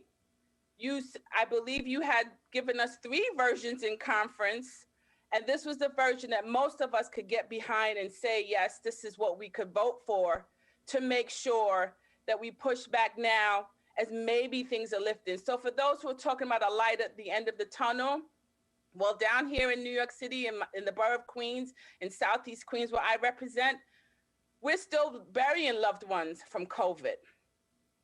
We're still having issues with people getting appointments for the vaccination. So we're still in emergency situations in here. And I just pray that when we all talk about pushing back, we're all ready to do the conferencing and do the work and show up for session when it comes for voting on these bills. Voting to push back on these powers. Because it's easy to talk about it, but it's not always easy to do the walk and do the work that's necessary. So when this bill comes up for a vote, I will be voting yes. But all of us, I know when we go back to our home districts, we do have to do explaining. But what our constituents want to know most is, do they see us? Are we working? Are we making sure that we're getting their needs addressed? And I have 2 daughters that are graduating this year. But I would rather they be safe and social distance and be healthy than be in another event where it could turn into a super spreader event. Thank you, Mr. Speaker. Thank you, Ms. Hyndman. Mr. Ashby. Thank you, Mr. Speaker. Will the sponsor yield? Mr. Zambrowski, will you yield? Mr. Zambrowski is willing to yield. Thank you. Do you think that the general aim of this legislation is to constrain the governor? If I had to articulate a general aim, it would be closer to what I started with. I think this is an attempt to balance what is still a public health crisis, to deal with existing directives that are on the books in an orderly process, and to revoke the ability for the governor to issue any new directives. And it does a few other things, as I mentioned earlier, in terms of dealing with municipalities and their executive orders and posting and things like that. So that's how I would describe it. It's an attempt to augment and reestablish, in some cases, establish in others, legislative, public, and municipal input. Do you think even a modest effort to repeal some executive orders would not only restrain the executive and empower our constituents? As I said earlier, I do envision a process by which many members, probably on both sides of the aisle, will be critically reviewing the executive directors that exist currently and possibly revoking them within our powers in this legislation. I mean, we have that power right now, do we not? Yes, we are retaining that power in this legislation, albeit I believe within a process by which it will be more likely for us to confidently, effectively, and efficiently execute that power. And we've had a year to demonstrate that power. Why do we not see any of these numerous executive orders that have been written over the last year in this legislation to be repealed? I mean, we've talked about numerous examples, throughout today, and I think that there's a lot of consensus among us that they could be repealed. Why don't we even see that done in this legislation? I think we discussed examples by which we could come to an agreement either within our individual conferences or across conferences, as a body, as a whole, in conjunction with people in our districts, where we question some of these executive order directives. We'd like to see the science. We'd like to see the data. And pending that, assuming that some of these are no longer effective, either in their current form as a whole, or perhaps another form, that we would and could and should revoke them. I'm not sure that there was a specific directive that was talked about today that there was, consensus amongst the body that directive is definitely something right now that, 76 members of the assembly agree on. Obviously, you and I couldn't even come to that conclusion right now. We're just two members debating the bill. Well, maybe I'm a little bit more optimistic. Well, I think this body could come to a consensus on several of executive orders out there, and I think it would be a good opportunity to do so through this legislation. So I'm wondering why that attempt over the last year has never been made, and we have the ability to do so right now through this legislation, and yet it's not being done. So do I believe that we could come to a consensus. What I said was I'm not sure that there was something presented today. If you ask why, I mean, you're just asking me to speculate over the course of the year. But if I had to give a generic response that doesn't deal specifically with any one executive order, I would think it would be the reason that many of my colleagues that have spoken today have said. that people in their districts have died, are dying, and will die. And while they may not agree with every part of a directive, they may question its rationale, they may question what data it's tied to. I'm not sure that absent that data, that a lot of legislators felt that they could put forth a resolution and had all the information necessary to explain to 76 members, get rid of this right now and it won't result in the spread of COVID and possibly even, a dozen, 2 dozen, hundreds of people dying. I think that there's a desire to be deliberative in that process. I agree. I think there is a desire, and again, I think you underestimate the resourcefulness of the members here. No, I don't. I think we certainly could come to that consensus and have the opportunity to come to that consensus through this legislation. And it's disappointing to see that, we can't do that today, because I think there's going to be a lot of disappointed citizens throughout the state wondering why these executive orders remain in place after we're passing a bill that says we're terminating them. And I know that we've been over that, throughout this debate, and I'm grateful, number one, that you're willing to get up here and defend this and provide, substantive debate on this, and I appreciate that, Mr. Speaker, on the bill. I've heard On the from, bill, sir. Would Mr. just ask me to yield for 15 seconds for me to answer a question? You yield. 15 seconds. All right, start the timer, Mr. Speaker. Mr. Ashby, but I would just ask, you talked about a deliberative process where we identify things to cancel, but a lot of your disagreement was on an amendment that would have wholesale canceled everything. So I believe this does go through that process. Mr. Speaker, with your permission, I'm going to go over the 15 seconds. Oh, it's your time. Sir, Mr. you established your own time limit, so therefore, you still have time on the clock. I appreciate that point, and I think that we've had a year to do this, though, an entire year at this point, and that's a long time, and for us not to have anything in mind at this point to repeal through this legislation, I think is derelict on a lot of us, and I think we need to consider that. In terms of the full repeal, I know that was the amendment and may be pertinent still to this discussion right now. I can understand the reluctance or the concerns, the immediacy of that. And I think there may be some valid concerns with some of the executive orders in there that had been previously mentioned. And if that were the case, why not let them expire in 6 weeks? Why not look at the provisions we could put in place and the preparations we could enact to make sure that there is a smoother transition and outline perhaps the ones, hey, maybe we should be leaving these in place. Why not do that? Because we think it'd be more orderly to sort of do that one by one, because some of these, as I talked about earlier, I just picked remote notarization, I think will require a robust legislative dialogue.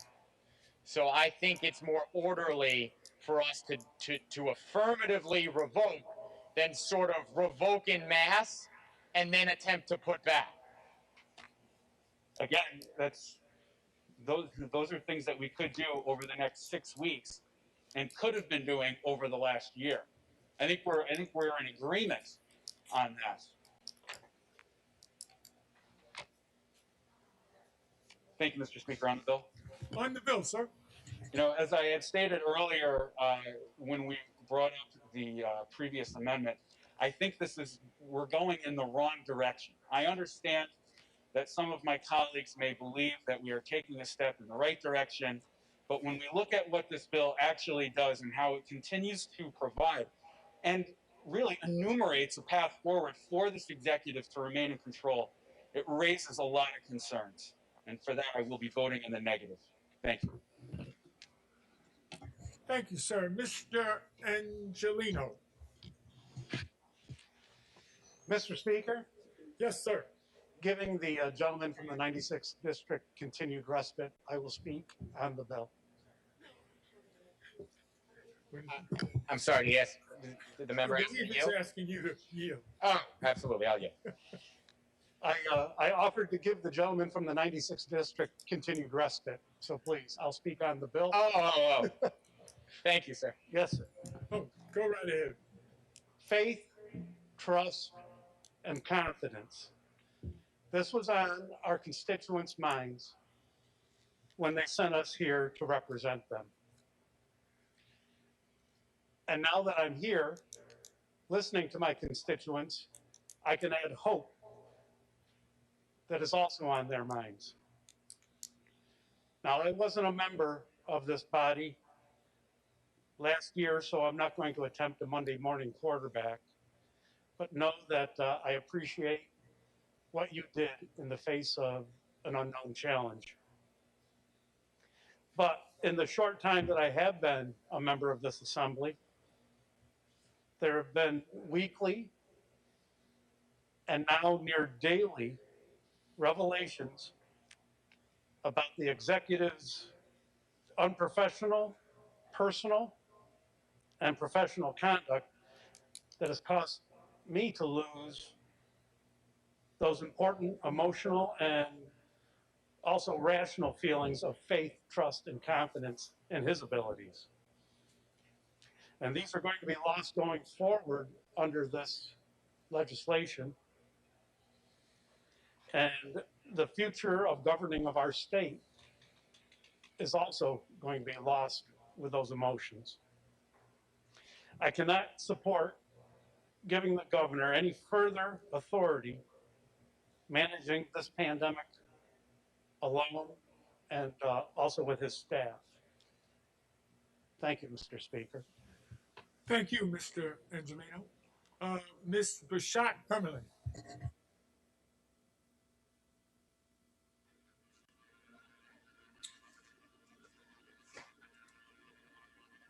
Thank you, Mr. Speaker. On the bill, I want to first thank the co-sponsor of this bill and for my colleague who has taken the lead and explained to us the importance of revoking the emergency powers that were granted to the governor at the start of the pandemic.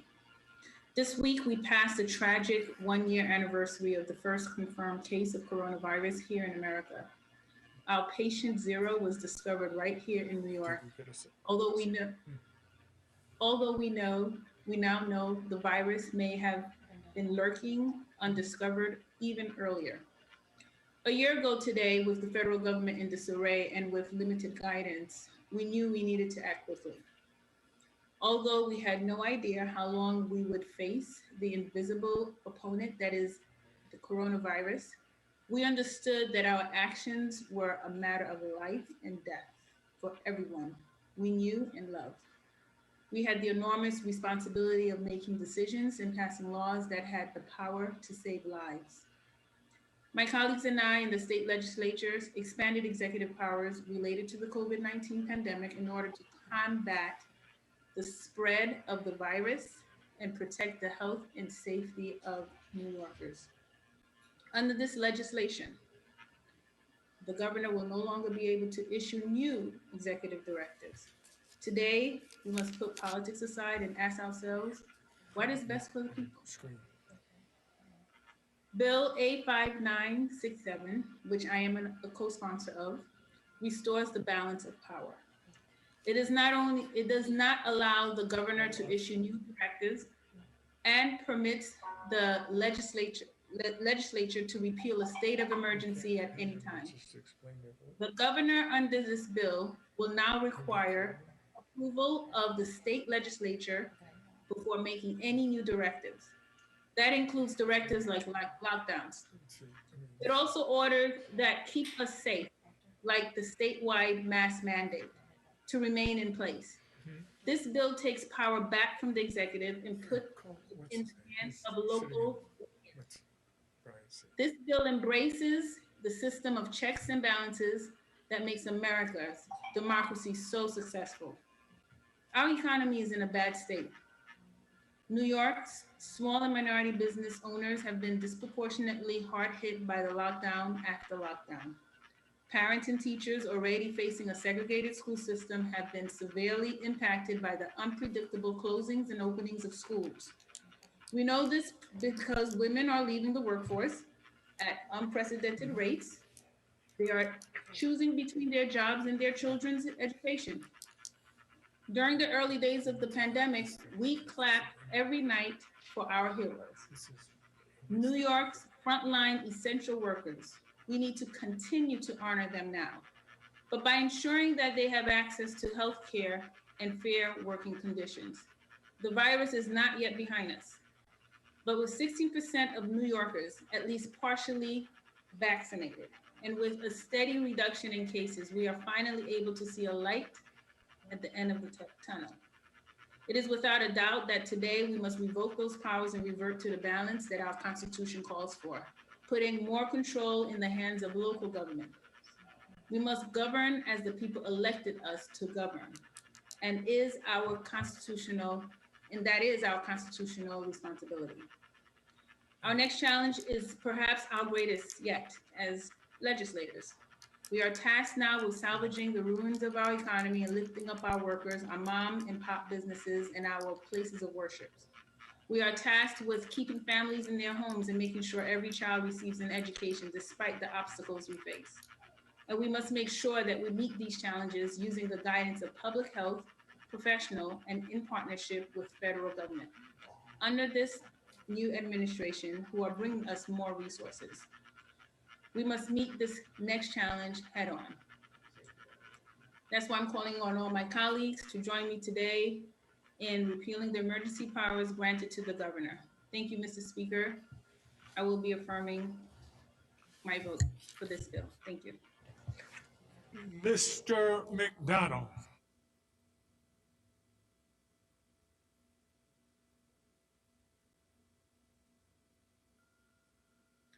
Thank you, Mr. Speaker. And on the bill?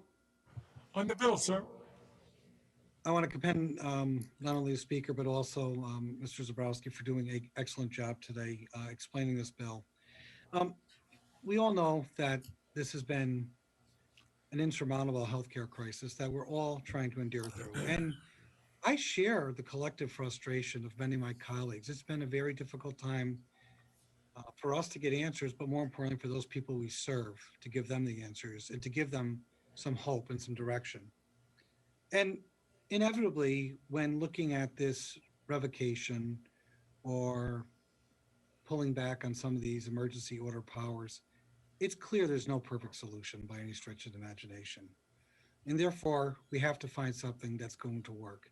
But I have to say this as one of the few healthcare professionals in the legislature. Some of the discussion going on today about a total revocation immediately concerns me if you're seriously concerned about the vaccine effort. It's been challenging to get vaccine with 2 vaccines for every 7 people. It's been a very challenging process and we're all frustrated. But if you want to stop it dead in its tracks, then a revocation is going to do that.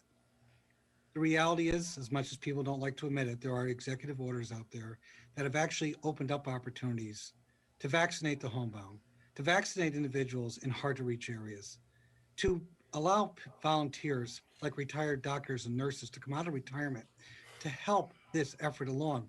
And I know my colleagues well enough on both sides of the aisle. They do not want to impede this, but a total revocation, has been stated, would do that. So I believe this solution is the best step forward. It immediately restricts anything new. It re-engages the legislature at a level that, yes, I think we all agreed should have been happening a couple months ago. That being said, I want to thank the Speaker and Ken for their leadership on this, and I support this legislation. Thank you. Ms. Burns.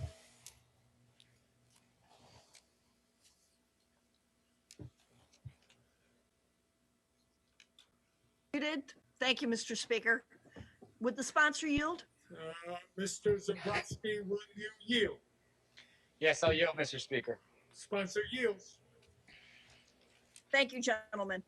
I know it's been a long day. We're almost at the end, but this bill allows executive directives to be continued or modified Obviously, we've been talking about it now for many hours. My question for you, sir, is isn't it possible that allowing the governor to modify, to continue to modify and extend current directives could result, if he didn't like it, it could result in the governor order, so I don't think he would be able to contradict a law that we passed. That being said, I'm also not sure that it would even fit within the modification section of this law. But you probably don't have to get past my first answer, which is he cannot contradict something we did by law. The question I have otherwise, sir, is obviously this bill continues to give the governor a lot of power. I'm sure you'll acknowledge that. After everything you've heard and seen over the last few days and weeks, do you actually trust the governor and Dr. Zucker to use this power in a way that is appropriate for the public interest of the citizens of our state? Once again, independent of the current occupant of the executive mansion, the executive chamber, or the seat of Commissioner of Health, the majority, the Speaker Hasty, who's the sponsor, myself, folks that have been involved in the process of drafting and this language, have attempted to set up a process by which legislative, municipal, and public input is augmented, is reestablished, if you will, or established even in additional ways in some parts of the bill. So I just don't know that I agree with that characterization. And, I think that we set up a process here of where nothing additional can be established, and also there's an entire review process that would be a positive way forward, independent of who occupies the executive chamber. But currently, Governor Cuomo occupies the executive chamber, and this still is investing with him the ability to modify and extend in any way, shape, or form, as long as it fits within the specifications of this act, up to or more than 200 different directives. Do you trust him? Do you truly trust him to exercise that authority over everybody? What I trust is that my colleagues and I, on both sides of the aisle, will be able to go through a process here for any existing directives to attempt to strike those that make no sense, drive either their expiration or a change for those that may make some sense in terms of protecting either the public health or remember all these other things that I sort of listed earlier. So, it's not a question about an individual person. I think it's a question about how we set up a process to hopefully see this pandemic to a close. Notwithstanding, though, you're prepared to invest that trust in the executive. So you're using the word invest, and I would not use that to describe what we're doing here. You may have a difference of opinion on where you think this bill will go, but I do not think it's arguable that this bill restricts the governor's authority in many ways.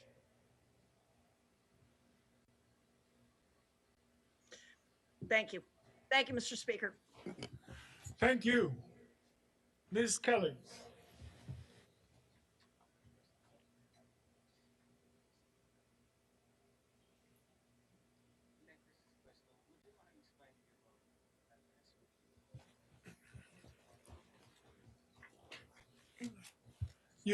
You have to mute yourself, Ms. Kelly. There we go. How are you? I think I've successfully unmuted, yes? Great. Yes, you are. Wonderful. Will the sponsor yield for a quick question? Mr. Zambrowski, will you yield? Yes, Mr. Speaker. This is just for clarification about process.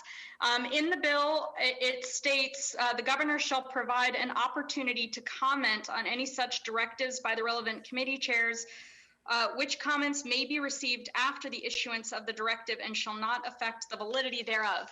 So is this referring to if the chair gives comments and those comments arrive after the directive is put in place, that it shall not affect the validity of that directive? That was the first question.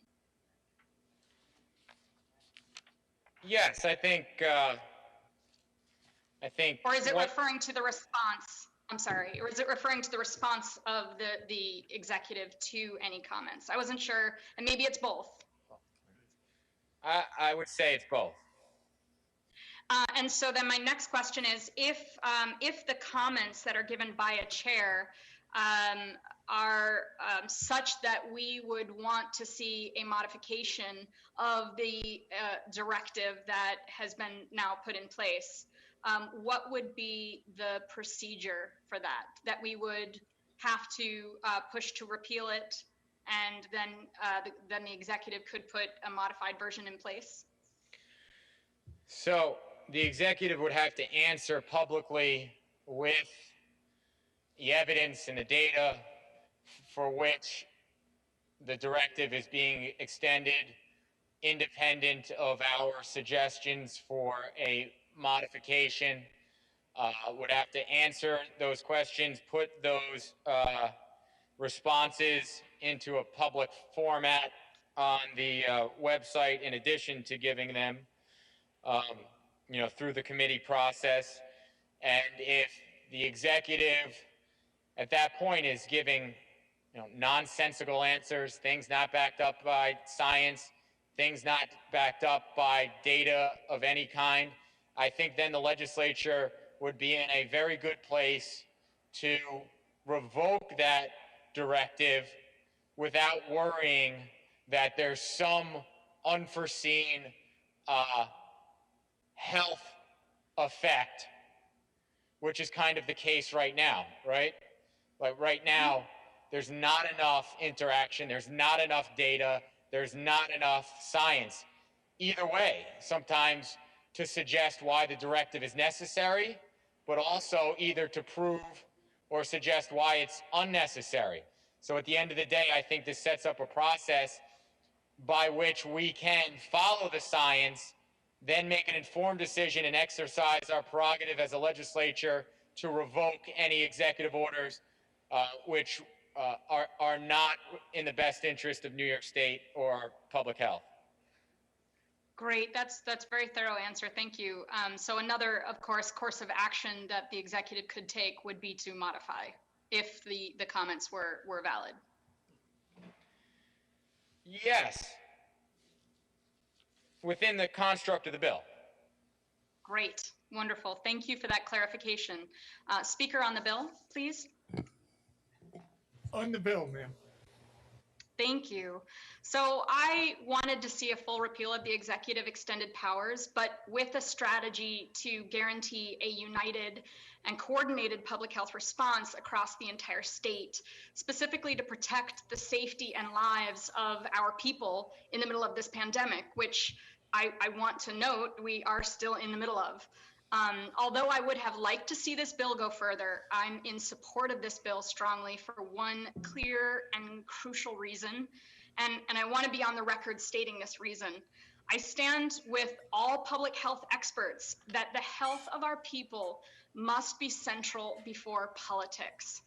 I have seen what has happened in states across the country that have not had united and coordinated strategy to fight this pandemic. And in these states, there has been inconsistency in mask wearing mandates, inconsistency in social distancing, inconsistency in limiting public interactions to essential needs, and this has directly resulted in higher rates of both COVID contraction and death.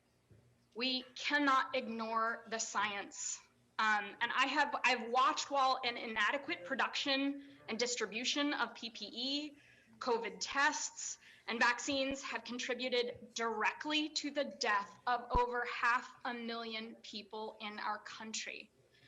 I've watched since last February with a feeling of helplessness along with many of my colleagues as the rate of death in our country has far exceeded any other country with equal resources as those of the United States.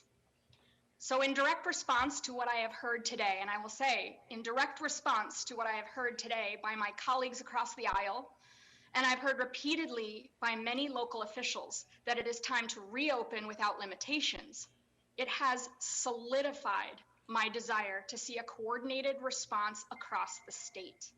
We cannot spend the rest of this pandemic chasing down and countering each and every individual decision made across the state designed to reopen when it directly counters public health science and leads to increased risk of disease and death. And given what I'm hearing here today, I believe that this would not only be the intent, but it would be the reality. Although we have many responsibilities as a governing body that must be balanced and absolutely acknowledged, my first responsibility, and I believe our first responsibility, is the protection of public health. No one can prosper, I'll repeat, no one can prosper when we come out on the other side of this pandemic. No one can rebuild their lives if they are dead. I agree with many of my colleagues to make every attempt to limit any arbitrary executive orders and to keep any executives' initiatives exclusively focused on public health related responses to COVID-19 based on current science and best practices. I see this bill as a first step towards a smooth and necessary transition back to pre-COVID-19 powers, and I stand in support of this bill. Thank you so much for all of your work, to the sponsor, and thank you to the speaker for bringing this to the floor. Palamisano. Yes, Mr. Speaker, will sponsor, or Mr. Zabrowski yield for Mr. Zabrowski, will you yield? Absolutely. Mr. Zabrowski yields, sir. Thank you, Ken, and thanks for standing up here all day, taking our questions. A very cordial and thoughtful discussion. We appreciate it very much. Thanks. My first question, I kind of wanted to just ask more around the whole notification issue. I guess my first question on that front is, really, I guess, what purpose would the comments from the committee chairs and leaders serve?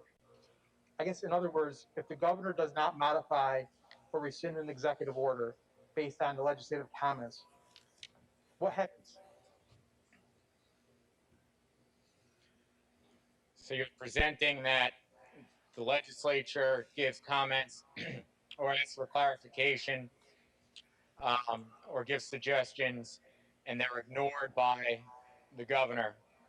Right. Your question is what happens then? Yeah. Well, I would suggest then the legislature would be in a position to act, assuming there was consensus in the legislature, of course, to revoke that executive order. So if the legislature chooses not to act, even though they put those comments up there, the executive order would continue as he written, correct? Yes, then it would continue. Or extend, yes. Well, then it could be extended, right, if the legislature did not act, right. The legislature would need to have a consensus and pass a resolution, which would require a majority of the members in this House. And I guess the other thing around this, the notification process, I mean, and dealing with the administration, I mean, how confident are you in this process when it's really, right now, it's really difficult? Or how can we not, if we can't trust the data or the people that are providing the data to us, how confident are you in this process that it will work? Well, I hope data would be able to be independently verified. I would hope evidence would be able to be independently verified, and we'd be able to spot out what would merely be opinion or conjecture. Okay. Relative to the local control and local issues, certainly the vaccine rollout has really caused some confusion, especially in our localities. For example, one concern I brought up at the budget hearing was relative to our counties were not being notified of what vaccines were coming into the counties, whether they're going to pharmacies, nursing homes, hospitals, wherever they were going. So we didn't know where they were going and how many we were getting. It seems like there was a really kind of there's a problem in that process. So how does this address that? Is there any alleviation here? This won't really help in that process, or help with the communication as well with the counties as well, right? To the extent that we want to drill down on some of the specifics about the vaccine process and they relate to directives that may be extended, I would suggest that this will provide an additional process to hopefully ferret out that information. But I would suggest that perhaps additionally, any vaccine fixes or disagreements the legislature have with the executive could be addressed through legislation. I, like you, have had, I take from your questions, frustration regarding the rollout. I've attempted to understand the rollout. At times, I feel like the information, there's information given that doesn't exactly comport with the information I think I already have. For instance, you give that example of how many vaccines are coming in and where they're going. I've certainly asked that question on the calls. I don't know if you have with the Department of Health or anything, and there's times where it's suggested that this information is sort of gathered up by the Department of Health, given with recommendations to the CDC, and then there's been a suggestion that the CDC is making certain decisions and sending it directly, or that the CDC is sending to pharmacies directly. So this has been frustrating for you and I. I've taken my capacity as a legislator and drafted some bills. You can as well, but we might have to do this dually, both legislatively and maybe if we can get some additional information in this process. Sure. I think obviously our counties have had mass vaccination plans in place. They already had an ability to do that. I think by not utilizing our counties in the way that they've used the directives and orders really caused the problem and made it more complicated than it needed to be. So anyway, Ken, thanks for your time. I really appreciate that you've been very cordial again out here with your time. You're always very thoughtful. So, Mr. Speaker, on the bill. On the bill, sir. Mr. Speaker, my colleagues, I just want to start out. I mean, obviously, this past year has been grueling for everybody. COVID is certainly a public health crisis we know about. But this past year hasn't just been a public health crisis, it's been an economic crisis. It was difficult in New York for our businesses before COVID came, and challenging before COVID came, with the policies that have been put in place and with the policies that are being talked about in the future. And let's be clear, this bill really does nothing to revoke the governor's emergency powers. It really does nothing to help cure the cause, the concerns and anxiety and uncertainty that our families, our small businesses, and many others have had, who have been absolutely devastated by these closures, shutdowns, and restrictions placed on them by the governor. Certainly, we advocated for a bill earlier that was defeated, and you say we can say, well, what now? I mean, I still believe you have a choice. You do have a choice. I know many of you have talked about, well, listen, this bill doesn't allow for any new directives. That's not the issue. It's about the nearly 100 executive orders and nearly 200 directives on the books that your bill allows this governor to extend or modify at will without any legislative approval, none, for as long as he cares to do it at his will, at his discretion. The same executive orders we've been hearing from concerns back in our districts about how devastating they've been to our families and our small businesses throughout. The same executive orders that put costly mandate on our small businesses while at the same time restricting them and shutting them down. Closing our schools and so many other things. This has been crushing to our people and our residents. I know you're saying, well, we can take a vote and eliminate any executive order if whenever the legislature wants to do that. We've had that authority in the past year, and not one of them has come up to the floor for a vote or for consideration. I know you say that can happen. I don't think it will happen. I hope I'm wrong, but I just don't see that changing. I really believe it's completely disingenuous and really an insult to the residents of our state to claim that this bill will revoke the governor's emergency powers. It does not. It extends it, and it extends it indefinitely. So the amendment we offered today was defeated. So now what? You don't have to do anything. We have 8 weeks before the current law that this is changing expires. 8 weeks will allow us to get together, meet, discuss, and address the problems and issues we need to do. We can meet together quickly, address the critical public health needs, while at the same time addressing the economic needs we have at the same time. I guess I'm puzzled too by this body. The governor did his press conference and saying that he had this deal done with the legislature, and you guys have said that that's not true. Well, if the governor is not telling the truth, if he's lying about the agreement, I guess I don't understand why you would go and extend these emergency powers even further when all he's continually done is not been truthful, lied, and withheld information, critical information that could have helped with this pandemic that wasn't provided to us. And relative to the commenting, we're elected legislators. We don't need permission to comment. We're commenting all along. This bill allows the governor to continue to ignore us. There's absolutely no legislative approval going forward, and it will just continue to modify the existing order every 30 days.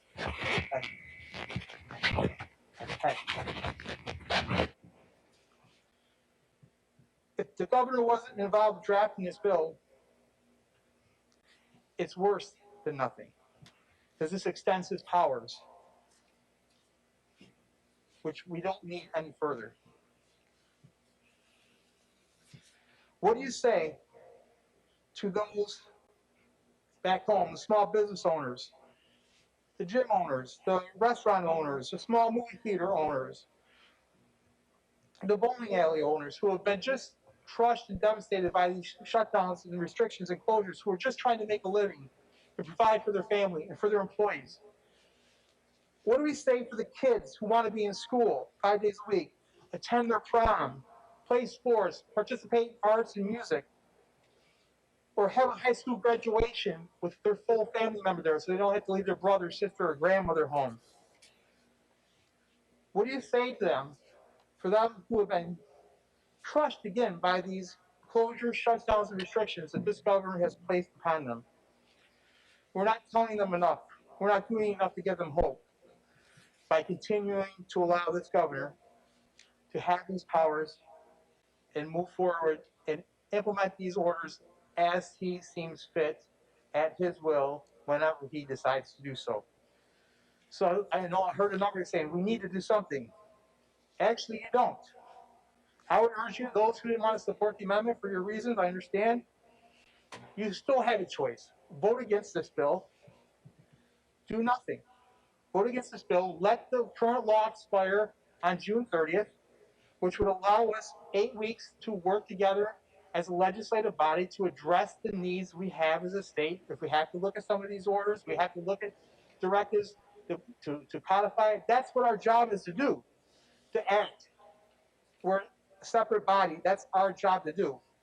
In this case, I firmly believe, as many of us do, I think would believe, doing nothing is far better than doing this legislation and allowing these unprecedented powers of this governor to continue indefinitely and will not stop until he decides he doesn't want to do it anymore. Because I just don't think this legislature, they haven't shown that they're willing to take on the governor and challenge him. We haven't challenged vetoes. We haven't challenged executive orders. What makes us think, and what can we say to the people back home, that this is going to be any different? I hope I'm wrong, but I don't think I am. Again, I'm going to ask you what I said earlier. Whose side are you on? Are you on the side of the governor? Or are you on the side of the small business owner, or the families, the unemployed workers, or the students? Are you on the side of one man rule? Not one party rule, but one man rule? or on the side of a co-equal branch of government? Are you on the side of unfettered authority by one person, or are you on the side of checks and balances, legislative oversight, and legislative accountability? Mr. Speaker, my colleagues, I urge you to do nothing. Vote no on this bill and let the current law expire next month. Then we can get to work and do the work we need to do, and we can balance our public health while trying to restart and jumpstart our economy and economic rehabilitation and recovery, which is so desperately needed. Along with that same time, we will reassert and establish ourselves as a co-equal branch of government, a constitutional co-equal branch of government, while restoring checks and balances, legislative oversight, and bring back that checks and balances and legislative oversight to our state government. And quite frankly, do our jobs. Yes, do our jobs instead of letting the governor do everything. Let's do our jobs the way the public has elected us and asked us to do. Mr. Speaker, for that reason, I'm going to be voting in the negative on this bill, and I urge my colleagues to do the same. Thank you. Ms. Rosenthal.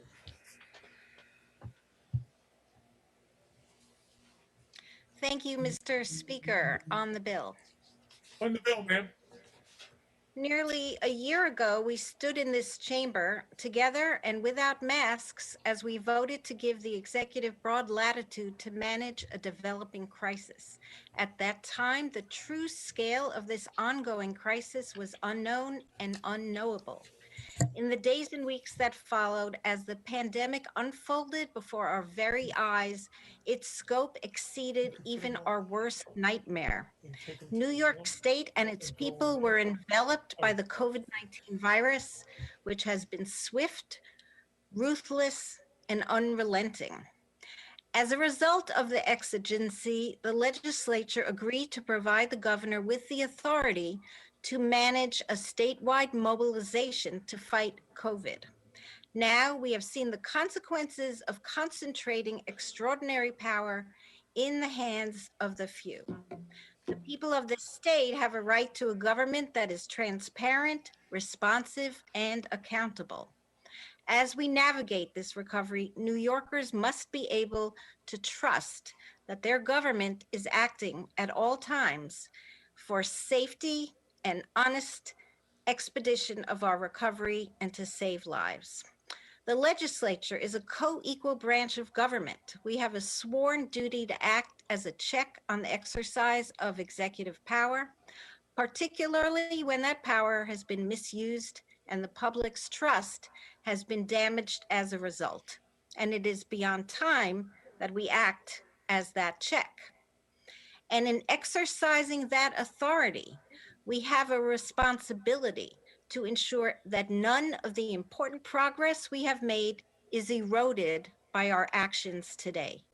We must be guided by science, not politics, and take action to preserve and continue the important strides we have made.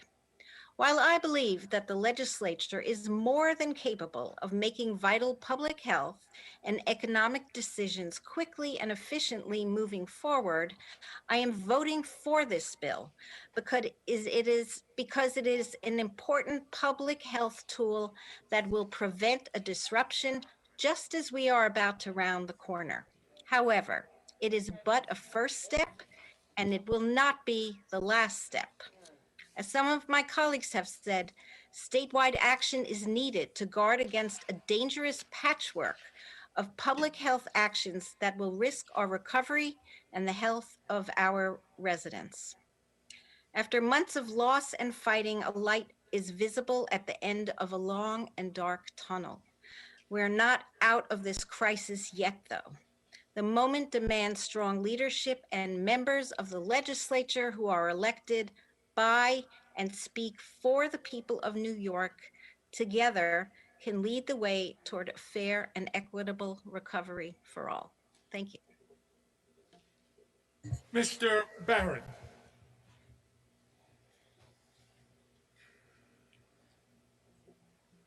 Thank you, Mr. Speaker. My 6 years being in this body, I've seen this governor in the past with his executive powers, seen him veto uh, good bills that we had, and we never overrode or overridden a veto of his. Seen him abuse that power for 6 years doing different things. So here we come last year, and we said that there's chaos. There's two words that came up interestingly: power and chaos. Let me deal with power first. The three people in the room that negotiate the budget, mayor, the head of the assembly, and the head of the Senate, the governor. The governor has no votes on the bill. The two leaders of the two bodies have one each. There's 150 of us here, 149, 63 in the Senate. That's where the power is. We don't exercise the power we have. We have the power to determine what's in this budget. We had the power to say whether we wanted to extend his power on executive emergency powers. He already has a bunch of that already. We extended it so that he could say in my beloved East New York, if he wanted to decide, because of my powers, I'm going to take some of the ambulatory care out of East New York and put it somewhere else, I could do that. This is what we gave him. And some of you sat here and said, well, we did it because there was so much chaos, didn't know what I was doing. Well, some of our Black and Latino communities, Latina communities, we're in a constant state of chaos. I agree with Assembly Member Heidman and Assembly Member Rojas Gonzalez. I agree with their presentations. We're dying in a constant state of emergency. Prior to COVID, we was already dying from high blood pressure, hypertension. We were already dying from heart diseases and all kinds of social and health illnesses. The precondition of economic exploitation and poverty led to our preconditioned poor health and our vulnerability to the virus. And then someone said that the governor did some good things during this pandemic and that we should be appreciative of that. Well, let me tell you what he didn't do. And let me tell you what he did do. We, Black and brown people, all the statistics say we died the most, percentage-wise. We had the least care given to us. And we were in the greatest of crises of infection and death. So what does this governor do? He gets a ship that has 1,000 beds on it and sends it to the white community. The white community.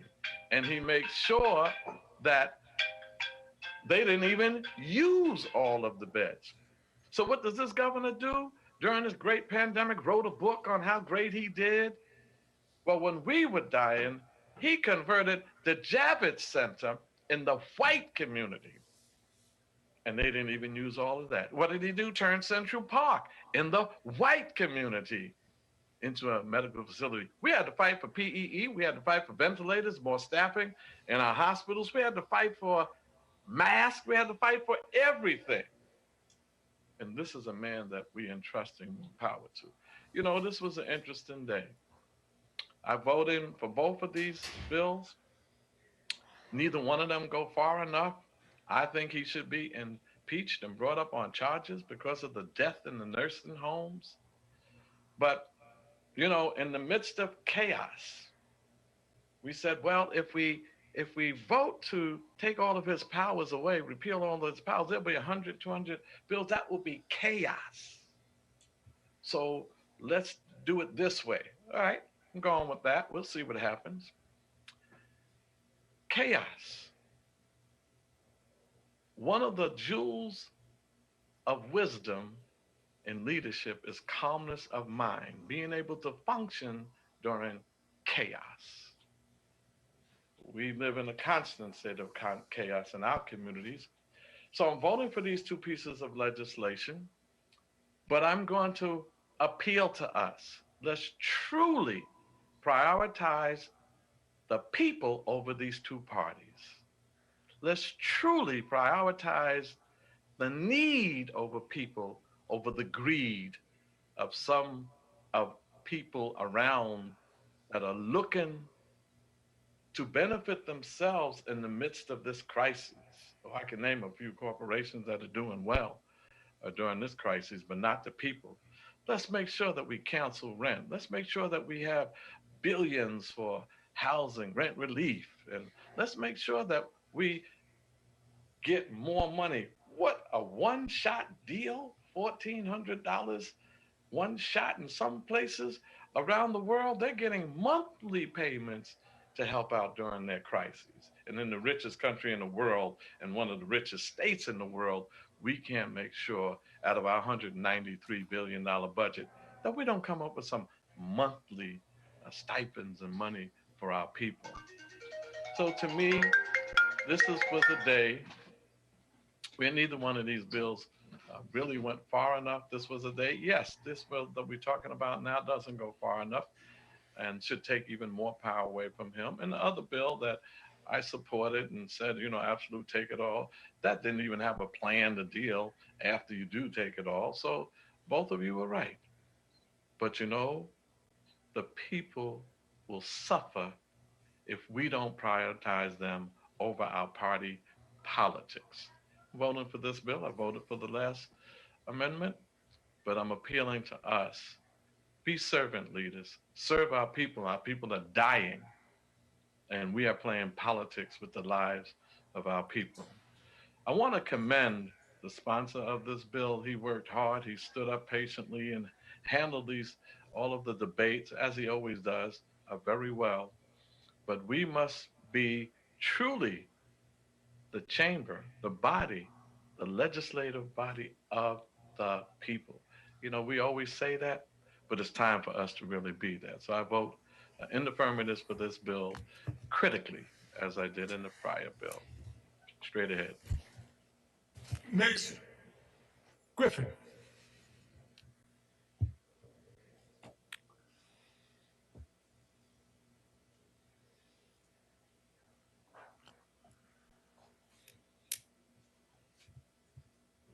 Ms. Griffin, you need to mute yourself. If you're having problems, we can come back to you. No? Can she be unmuted? Thank you. I did get it now. All right. Yes. Would the sponsor yield for a few clarifying questions? 1 minute, Ms. Griffin. Mr. Zabrowski, Ms. Griffin asked you to yield.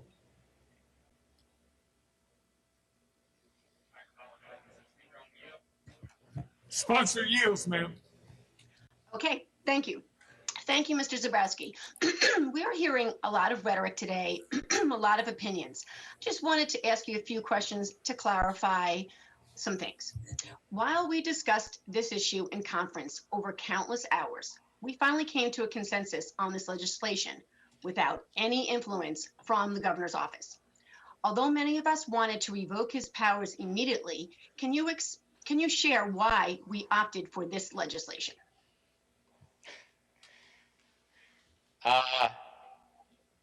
Sure.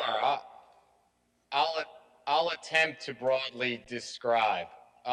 This is a complicated issue embedded in a complicated pandemic, embedded in a complicated political environment, and finding consensus amongst legislators who are committed to doing the best they can for the state of New York. Within all of that has, proven to be, as I think the people of New York State would expect, a rigorous process. So without going into, all the back and forth conversations that many people have engaged in over the past, several weeks,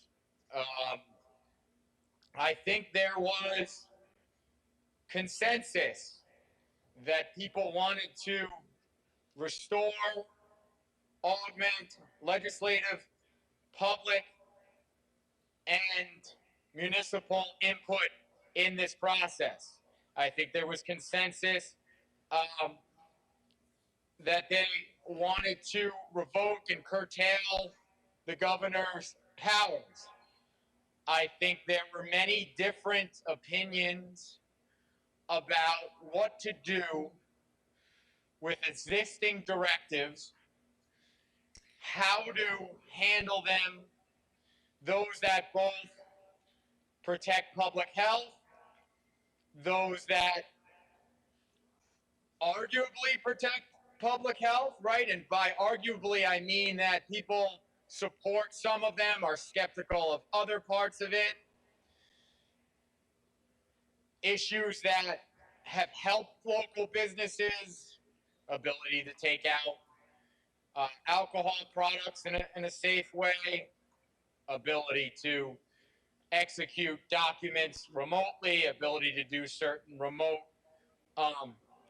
banking, the ability to, vitally important to practice out of scope for the limited duration of this pandemic so we can get as many people vaccinated as quickly as possible. How to handle all those things was a robust discussion that I would compliment all my colleagues on. And this was an attempt, or I should say, and this was a consensus within that larger debate. Of course, then, we are only one conference in one house, and the Senate has duly elected senators, and they have their own ideas and suggestions that I believe we went back and forth on and drove a consensus with the other house. And I believe we're having a robust dialogue and debate here on the floor amongst many colleagues. So, the legislative process is arduous at times. It is lengthy at times. It can be both invigorating and frustrating. But at the end of the day, if you're going to come to a consensus among 76 plus people around the diverse state of New York, this is what it's going to be. Thank you very much. That was a good explanation. Will it be possible for the legislature to repeal any executive order? Yes. Okay. And can you briefly explain how this legislation grants greater control and power to local governments? Sure. Two ways. One, local governments have been unable to issue any executive orders throughout the pendency of this pandemic, irrespective of the interrelation with executive orders or law or in anything, right? They just couldn't do it. And that's wrong. So this re-empowers them to the extent that they can issue executive orders and executive authority within their own jurisdictions as long as it doesn't conflict with state law or a state directive, more analogous to our general preemption laws and discussions that we would be having at any time within this House. And secondly, the same review process for executive orders that are on the books now. Of course, we're not talking about any new ones because that's revoked, but on the books now, any existing executive directives that deal with just the municipality, they would have that same review process, that same comment process. The responses would need to be provided online, and hopefully that would help identify and narrow the issues so that the things were either what they had concerns with are changed on the front end, or provide the legislature, us, the ammunition necessary to revoke as a legislature. I'll give you those two, but I think some of the other things that this bill does as a whole would be important to them as well. Thank you. And this legislation provides us the necessary time to evaluate all the executive orders issued to date and the directives and gives us the opportunity to discern which one should be maintained with the backup of factual and scientific data, and which should expire, be canceled, or modified. Since most of us are not medical or health experts, will it be necessary to consult with state health officials and other experts? Yes, it'll be necessary. I would think it'll be very necessary for us to consult with people in our districts, health officials, other states, all of the above. Thank you very much. On the bill, Mr. Speaker? On the bill, ma'am. I support this bill because it is a pragmatic way to hold the governor accountable while prioritizing the health and well-being of New Yorkers. We must still remember that people are still dying from COVID. Sadly, a healthy mom of 2 teenagers and a high school teacher living in my district passed away about 2 weeks ago from COVID. She strongly encouraged her students to wear masks and maintain social distance, and she was a real brave and courageous woman. And how sad that her children will be in high school and they might go to their prom or graduate or have events at the end of the year, and their mom won't be there. So we always have to remember the people that are lost, who were lost this entire time, but are still dying today. I too, along with many of my constituents, are extremely frustrated with many of the governor's directives and will work diligently to resolve directives that no longer make sense or seem erratic as we recover and come back even stronger from this pandemic. I think most of us here today would love to revoke the governor's emergency powers, but that would be reactive and an irresponsible approach that would result in chaos, and we do not have that liberty. And there are many issues to speak on regarding the governor. I'm not speaking on those today. I'm keeping my comments to this bill alone. So I am a co-sponsor of this bill, and I commend the sponsor for bringing it to the floor, and I will be voting in the affirmative. Thank you very much. Thank you. Ms. Walsh. Thank you, Mr. Speaker. On the bill. On the bill, Ms. Walsh. Thank you. So I figured I'd give Mr. Zabrowski a chance to just kind of relax for a minute. It has been a really long day for all of us. I think that when they put out a job description for assembly member, they really need to include the word stamina somewhere, because it certainly takes a lot of stamina. But I will also say that I feel very fortunate to be an individual who's allowed to be in the chamber right now, because even though it's been a really long day, I think that I've had the advantage of being able to really sit and really actively listen to all of the debate, both on the hostile amendment at the beginning of the day and now on the bill in chief. And, you know, I noticed that there are quite a few cameras that are off right now from my colleagues, and I get it, but I think that it's really important to deeply listen. And what I did is, I'm a note taker. I wrote a lot of notes down. So I'm going to kind of talk a little bit about what I expected to talk about, and then I'm probably going to go into some of my notes. So hopefully I don't seem too disorganized. I guess the first thing I want to answer is, and this has been mentioned by other people, but for the people who may be watching this at some point or may call me tomorrow, I wrote down, does this bill terminate the governor's extraordinary executive powers? No. No, it does not. So when it says up there, as the description relates to the termination of certain executive powers by the legislature, yeah, that's accurate.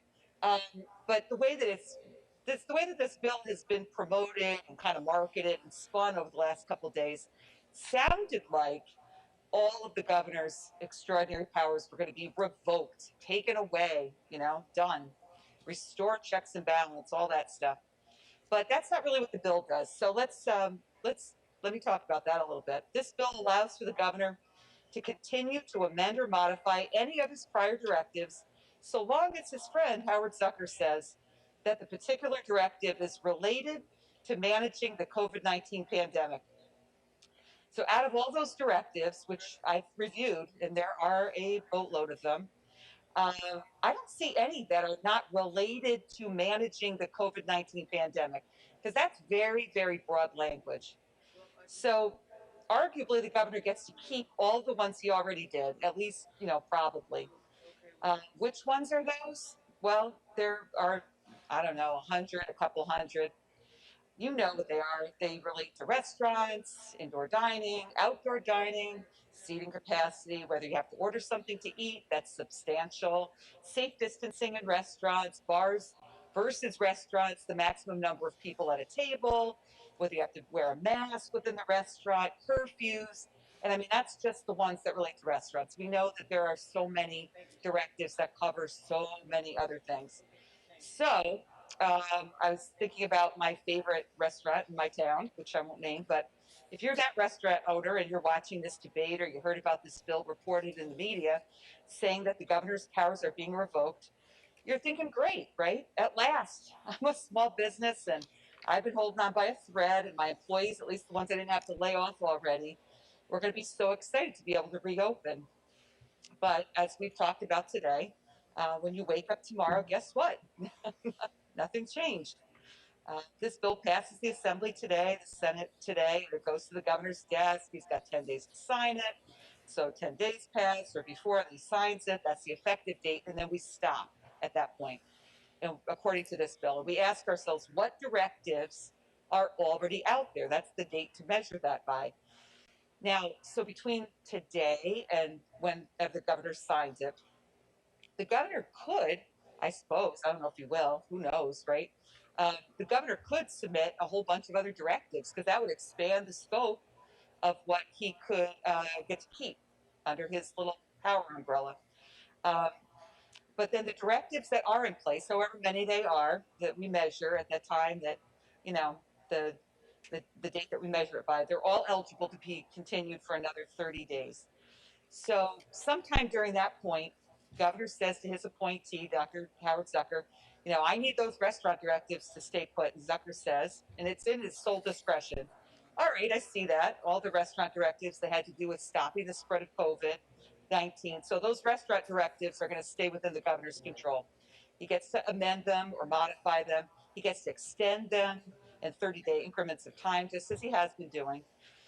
Before he extends or modifies them, though, he's got to email the majority leaders and the relevant committee chair of the committee concerned with the directive. All right, well, good luck figuring it. I don't know who figures that out, what the relevant committee is. I was thinking, it was funny, one of my colleagues brought up racetracks. I've got a racetrack next to my district. So if you've got a directive that has to do with, say, a racetrack, does that go to the chair of health, right? Maybe it's a health measure. Is it racing and wagering? Is it tourism? I don't know. I don't know who figures that out, but so I guess somebody will. I don't know. So, and then when those people get notified about the intent to amend or modify and why the governor wants to do it and everything, then we get those that no, I don't get it. I mean, I'm not one of those people on that list. I'm a ranker on something, or I'm in the minority, so I don't get anything. But those people that are notified, they get an opportunity to comment. So isn't that nice? Isn't that nice? I don't know if they'll set up like a little comment box or something. I don't know how they're going to do that. But I've been commenting for the last year by letter. I've written more letters to the governor in this past year than I did ever. I mean, I've been constantly commenting on all of these arbitrary rules that the governor has set up. But anyway, so we get to comment, and I don't again, but somebody gets to comment. The governor, I guess he could respond to those comments, but the comments aren't binding on him or anything. He could still modify, amend, or extend unless the legislature terminates by concurrent resolution the executive order. If that happens, hasn't happened yet, but we all hold our vote. Let's see. Oh, when do the governor's continued powers sunset? When he says that the emergency is over, or when the legislature says it's over. So that could last for a while, because I heard the governor a couple of days ago. He was talking about the pandemic, and he was saying, this isn't a new thing. We've had SARS, we've had MERS, we have now COVID-19. Then we have the COVID variants. We've got the one from South Africa. We've got the one from Great Britain. So, you know, he was even saying, you know, this could go on for a good long while. So, I don't know. So, anyway, broad language. The chair would, we don't know who determines who the relevant committee chair is. The opportunity to comment. No real expiration date. I guess I'm covering through this stuff, okay? So one of the questions I guess I had, but again, I'm giving Mr. Zabrowski a break, is the scope of the prior directives and how to be decided that it's, whether it's a new directive or whether it's a modification of an existing one. So, like, for example, there are numerous existing directives regarding gatherings, but you know, the governor was talking Tuesday about this idea of a COVID-19 passport that you were going to need in order to get into arenas or theaters or businesses. So would that be a modification or an amendment of an existing gathering directive, or is that a new one, which you can't do a new one? So I don't know. Like, I guess Dr. Zucker decides in his sole discretion whether it's an amendment or a modification of an existing directive. But I don't know. That seems confusing to me.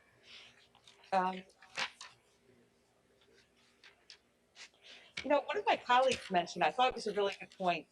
There's nothing, I appreciate a previous answer that the sponsor gave about, you know, the difficulty, I'm sure, I can only imagine, to be a fly on the wall of some of the Democratic conferences to try to reach consensus on any kind of language to present. I get it. But, you know, I would note that this legislation could have taken the step of specifically withdrawing or canceling out directives in this legislation, but it doesn't. I thought it was interesting that some members mentioned that, I don't know, there was a comment about that some people on this side of the aisle, I guess my side of the aisle, think that everything should just be opened up tomorrow. I've been sitting here all day. I didn't hear anybody say that. We have constituents who say that, but I don't know. Most of the people that I talk to have been deluged over the last year plus of I can't even drive home without seeing a huge flashing sign that says, "One small ask, wear a mask," right? We know all about social distancing. We become experts in it. It's almost like you can't get through a conversation with a friend or a colleague without getting drawn into the conversation of, should you wear one mask? Should you wear two masks? But I mean, I don't think that I've really heard a lot of people say immediately tomorrow we want everything opened up. I certainly didn't hear that today on debate. I also heard several of my colleagues talk about the compare and contrast between the hostile amendment that I put forward and this bill in chief, and that the hostile amendment would have created chaos because the moment it was passed, it would have just wiped out all the directives and it would have been chaos. It would have been bad for public health and safety. That's an interpretation that I don't happen to share, but I think that really the point of the amendment that I put forward was really to say that the power needs to come back to the legislature, and the authority to make law resides with the legislature. And my concern with this bill is that it continues to vest the governor with an awful lot of power because he did so many of these directives and executive orders that even if you back out the ones that maybe don't have anything to do with COVID or public health, it still leaves an awful lot left that he could amend or modify.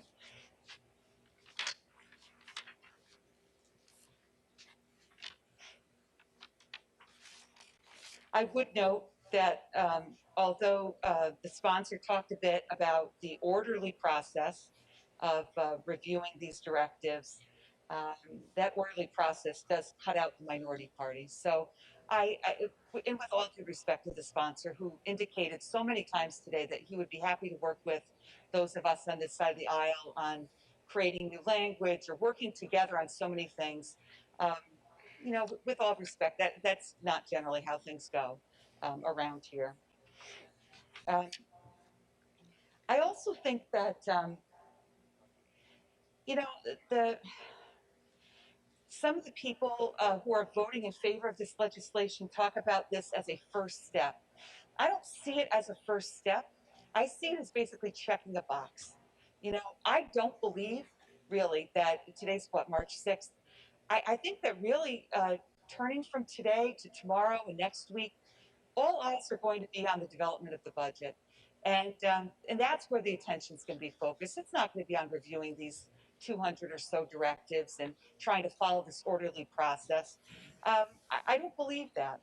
So I think that the majority here has been meeting for hours and hours every day, but it was really our conference is attaching, I believe, the hostile amendment 6 times, and then to every single bill that was on the calendar that really forced this bill forward, I think. And I think that's good, but I don't think that this bill really does it. I don't think that it does enough to really curb the abuse and excess of the governor's power.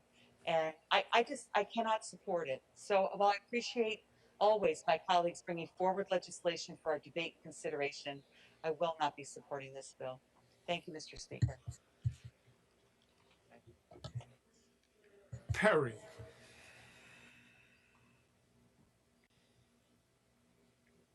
Thank you, Mr. Speaker. Good evening. It's been a long debate, but it's worth our time. Mr. Speaker, on the bill. On the bill. As much as some may claim it to be the case, this debate today is not about the allegations of improper behavior of which our governor has been accused by some young women, nor is this about the other issues that made the front page of the national newspapers regarding our hardworking, honorable colleague from Queens. My constituents who I proudly represent in this House, and all New Yorkers who are tuned into this debate and who pay attention to our state government, should know that this is about the powers of this legislature as an equal branch of state government vis-a-vis the executive branch headed by the governor.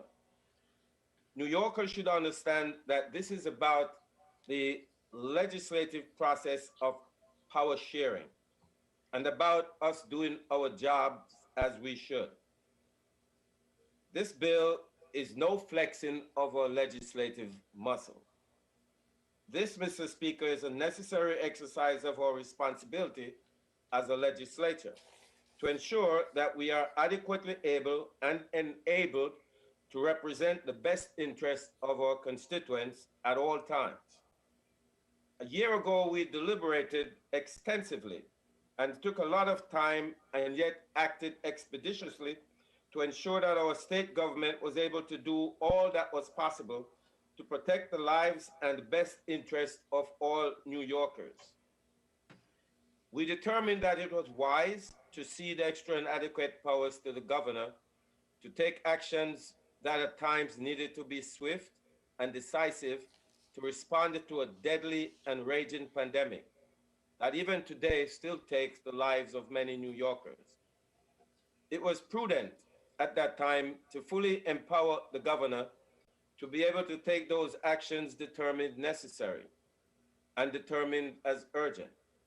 As evident by the positive public approval of the governor's performance at the height of the pandemic, I believe we can reasonably conclude that New Yorkers approved of the action we took. Of course, over time, appropriate questions and concerns have been expressed regarding the need for us to continue to cede such extra powers to the governor. In response to the voices of the people we represent, we have been compelled to re-examine and reconsider the necessity to continue to allow the executive branch to exercise all the powers that we ceded to them. That, Mr. Speaker, is a reasonable and not such an unusual development. The people we serve have a right to be concerned about tremendous power being in the hands of one person. It's a fair and rational position, and today we responded to those concerns.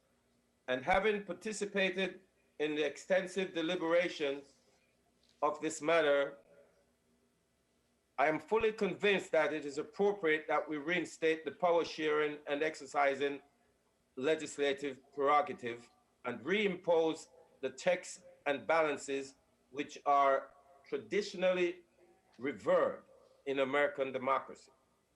So, Mr. Speaker, I just want to make sure that New York citizens, especially those that I represent, are fully aware that our vote today is not about punishing the governor. We are simply exercising our duty to ensure that government runs efficiently and effectively, and that the principles upon which our democracy is built and operate remain strong. So, Mr. Speaker, again, I clearly want to make sure that we do not connect our actions today to the other matters affecting the governor. I'm hopeful and assured that those will be resolved in a manner our system of government provides for fair and appropriate resolution of those matters. I'd like to commend the sponsor, Mr. Speaker, and also our speaker. I know it was a hard road and the challenge was great. Also the legislative team that worked so hard on this very tough task to bring us to a consensus, and one that we hope will get us on the right road. Thank you, Mr. Speaker. I yield. Mr. Abernathy. Thank you, Mr. Speaker. Would Mr. Zabrowski submit the one question? Mr. Zabrowski for a question. Mr. Zabrowski, am I reading section 5 correctly? Where it says the legislature may terminate by concurrent resolution executive orders issued under this section at any time. That's, do I have the right place? Say it again. I'm sorry. I'm reading the wrong one. Let's start again. Let's go to section 5.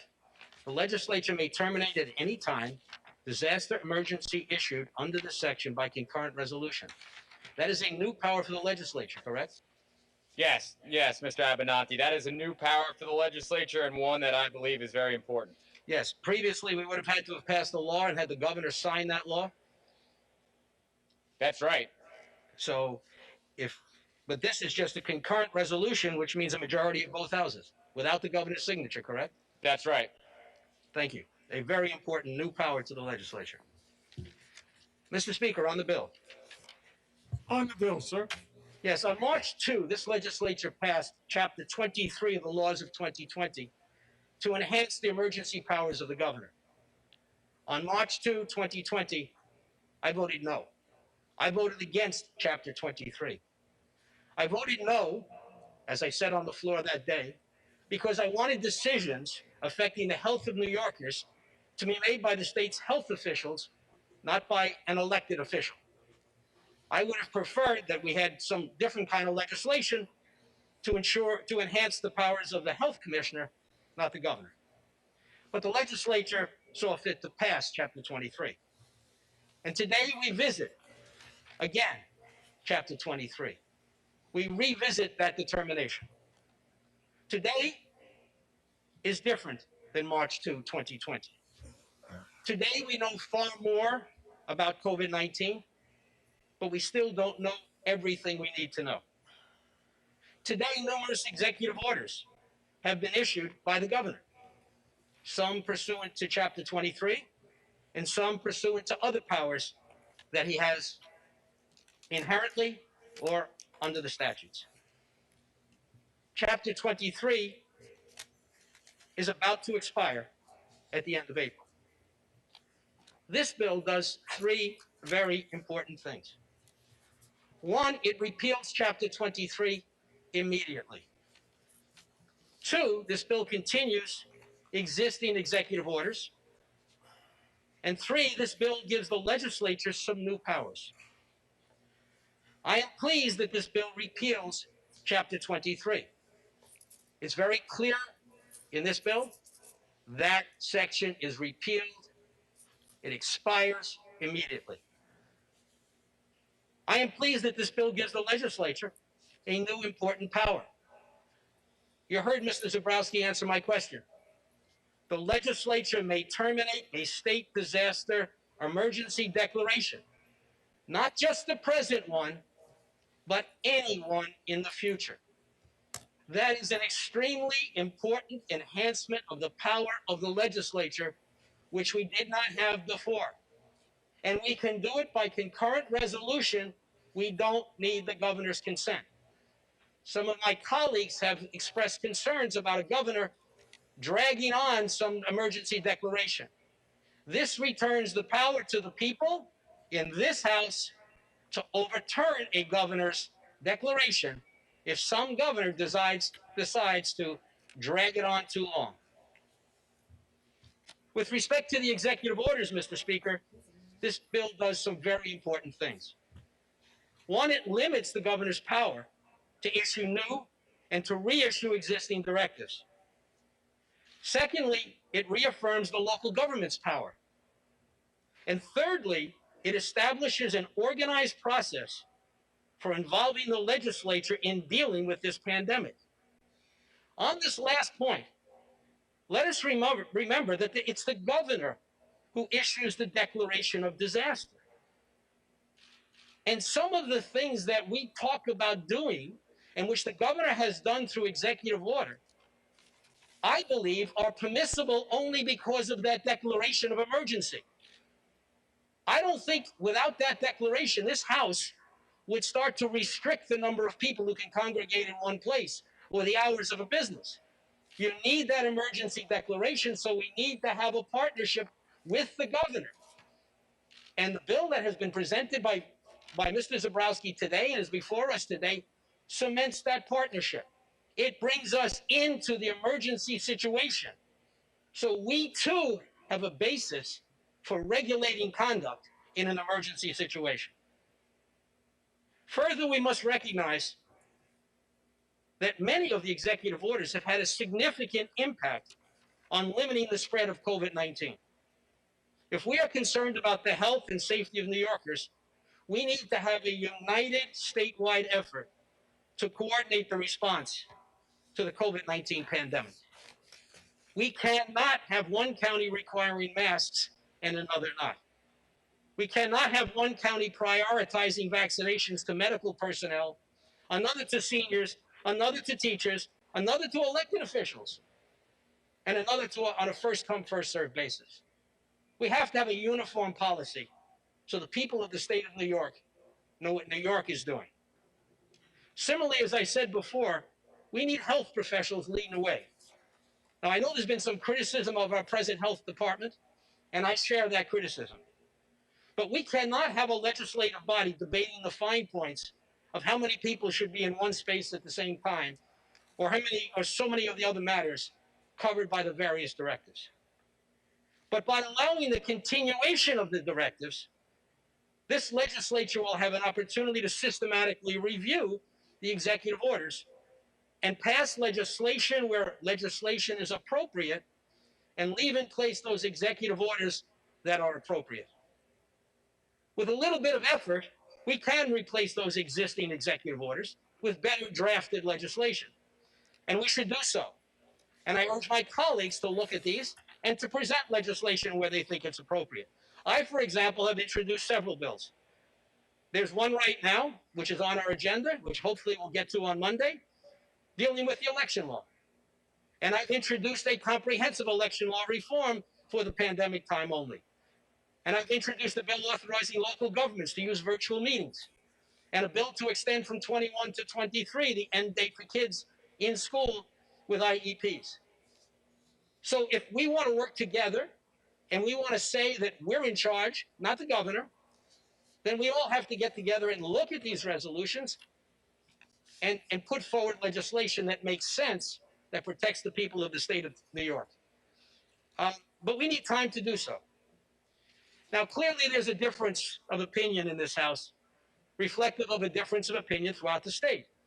as to the need for some of these executive orders. Some of my colleagues today have objected to certain executive orders that the governor has issued. And I'm sure if we had a debate over these, many of us would be on the other side. The cause of the business closings, by the way, is not the governor. It's the pandemic. I share the concerns about the health of our businesses. I have a lot of businesses in my district as well. But in restoring the health of our businesses, I don't want to do so to the detriment of the health of our people.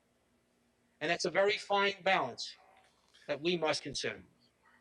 Now, some other issues have been raised, and I'd like to address them. We've heard some answers. One, how did this bill come about? Well, I believe the Speaker that there was an agreement solely with the majority leader of the Senate and not with the governor. We could parse the words of the governor very clearly. He never really did say that he sat down and had a conference with the Speaker and the majority leader. What he said was, we have an agreement with the Senate. So if he's in agreement with our bill, I'm fine by that. If some people want to think that he's a liar, be my guest. All I know is I believe the Speaker that this bill was not negotiated with the governor. And I was sitting there through all of the Democratic conferences where Mr. Zebrowski was leading the discussion, where we went on for days. We went on for days. The Democratic conference, there were people in the conference who wanted to revoke the powers immediately.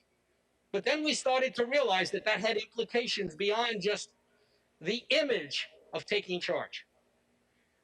And I looked at this bill carefully, and I'm very pleased to see that some of the language that I suggested in conference is very similar to some of the language that's in this bill. And I see other things in there, other suggestions by my colleagues. And I know that Mr. Zebrowski wrote this bill, the first draft. So this bill came from the Democratic majority members, not from the governor's office. And we did, as Mr. Zebrowski said before, have quite a bit of discussion about this for days.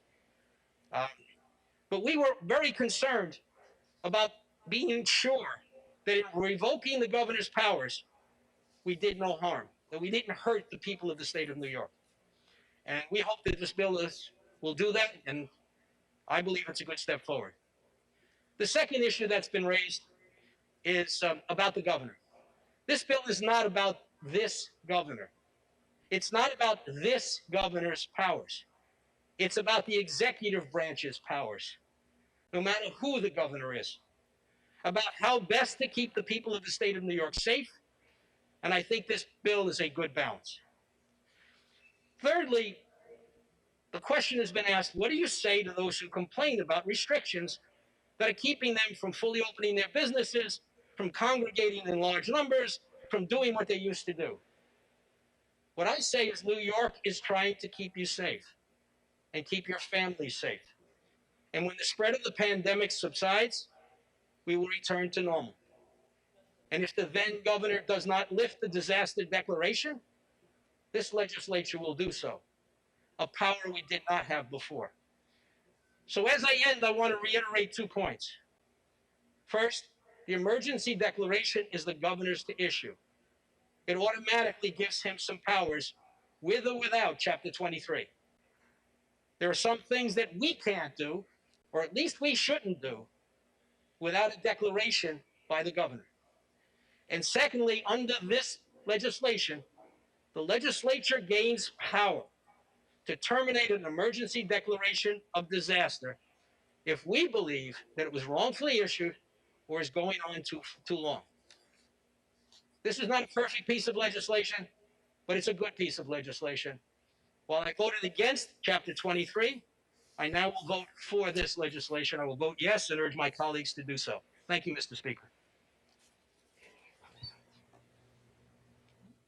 Mr. Burns?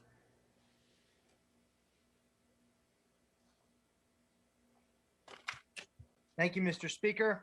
To try to give Mr. Zebrowski a break, I'm going to speak on the bill, but if he wants to interrupt me and ask any questions, he is more than welcome to. I just want to say I do agree with some of the remarks made by my colleagues from both conferences this really isn't about the number of scandals from the governor. It's not about who the governor is. It's not about the nursing homes per se, although a lot of questions still remain, and this body needs to do more to act and investigate and hold people accountable. It's about the disaster powers that were expanded back in March. We've heard from some of our colleagues that voted no and are voting yes on this particular bill. I voted yes in March because I wanted to make sure that those dollars were there for our Department of Health. I also thought it was a reasonable request to have disease outbreak listed as a reason to have a state of emergency with those types of powers.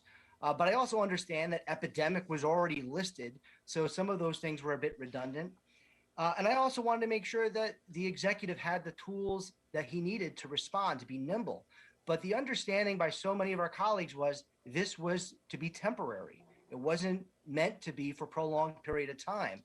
And obviously, I think many of us feel that the directives that the governor has actually put forth go beyond COVID-19 specifically. They violate in some instances constitutional rights and freedoms. And in fact, some of them have been thrown out by the courts. But to speak specifically to this bill that we're voting on and why I'm going to be voting no, there was comments about how we have the ability to comment on new or a modified or renewed directives, right? I understand we're not putting new directives. We have the ability to comment. We have the ability to review. I don't know what all of our colleagues have been doing for the last, 12 months. I've been reviewing every directive that comes out. I've been commenting like crazy. And I say that I think confidently, we're on calls with the governor's office every week. I hear everybody speak up and everyone's been an advocate. That's our job. So we've been commenting like crazy. I don't think that's new. Revoking powers for these extended directives, we can always revoke the powers. Well, we always could revoke those powers. And as it's been said repeatedly, there's over 100 or nearly 100 executive orders or directives, and we have not done that once. I also have heard from some of our colleagues that, there's an argument that we want every directive to be repealed immediately. And I think our assistant minority leader pro tem kind of addressed that. That's not what I'm advocating for. What I'm advocating for is for our legislature to exercise its elected responsibilities to work as a fully functioning branch of government. There's some directives, and let me be very clear, that I've supported, that I think are good. And there are some that I think would have been maybe designed better if we were involved earlier on. And that's the way we're supposed to pass actual laws, not directives, not executive fiats. We should be involved as legislatures. So one good directive that I thought was good, this was advocated by a colleague, I'm sure many of our colleagues, I didn't ask for it, but it directly affected me. The governor clarified policy that support persons were allowed in a hospital during a birth of a child. I was actually able to go witness the birth of my firstborn because they updated that directive, that guidance. I mean, that was a good thing. I mean, I if he didn't do that, I was going to be at risk of not being able to see that. But again, we're in a different time and place. We're not in the spring of last year. We're in March of 2021. We know more about this virus now. And for the concerns that have been expressed, that if we don't act as fast as the governor, that he needs this power so he can be nimble and put these directives forth quicker, and that we would be too deliberative and maybe take too long, perhaps. Well, I would bring you back to the bill that was passed in March, right? The governor gave us that bill. We passed it pretty darn fast. So I would say we've done that many times over with messages of necessity. In some cases, I think it's an abuse of the message of necessity. But in this case, I think it would actually be quite appropriate. And it is our job to introduce, discuss, and debate public policy. I know there's also been comments about the state of emergency.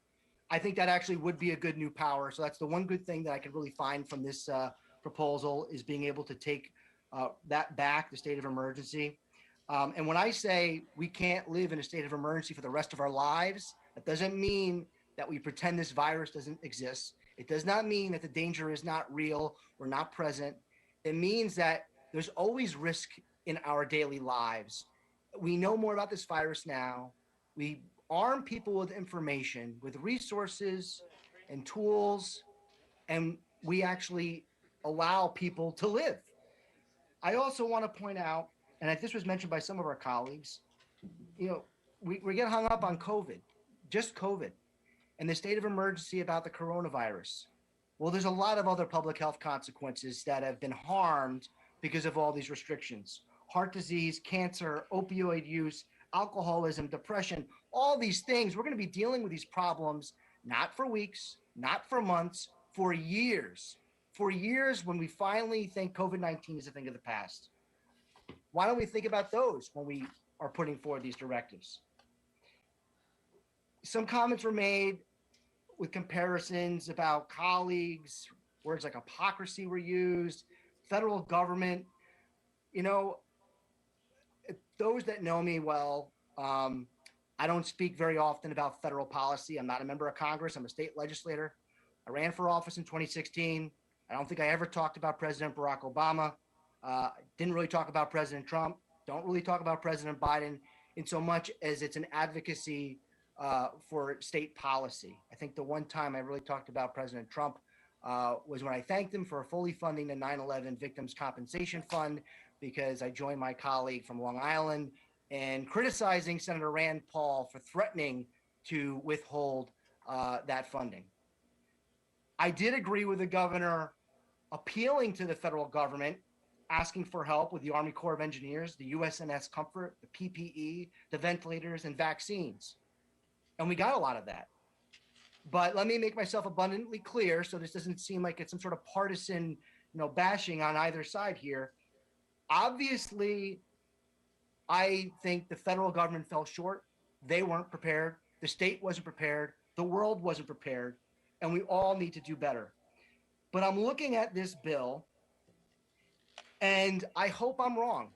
I really do. I hope that this gives the legislature the added confidence it needs to reassert itself, and maybe it'll exercise these powers to revoke some of these directives. But fool me once, as was said before, shame on me. I voted yes in March. Fool me twice,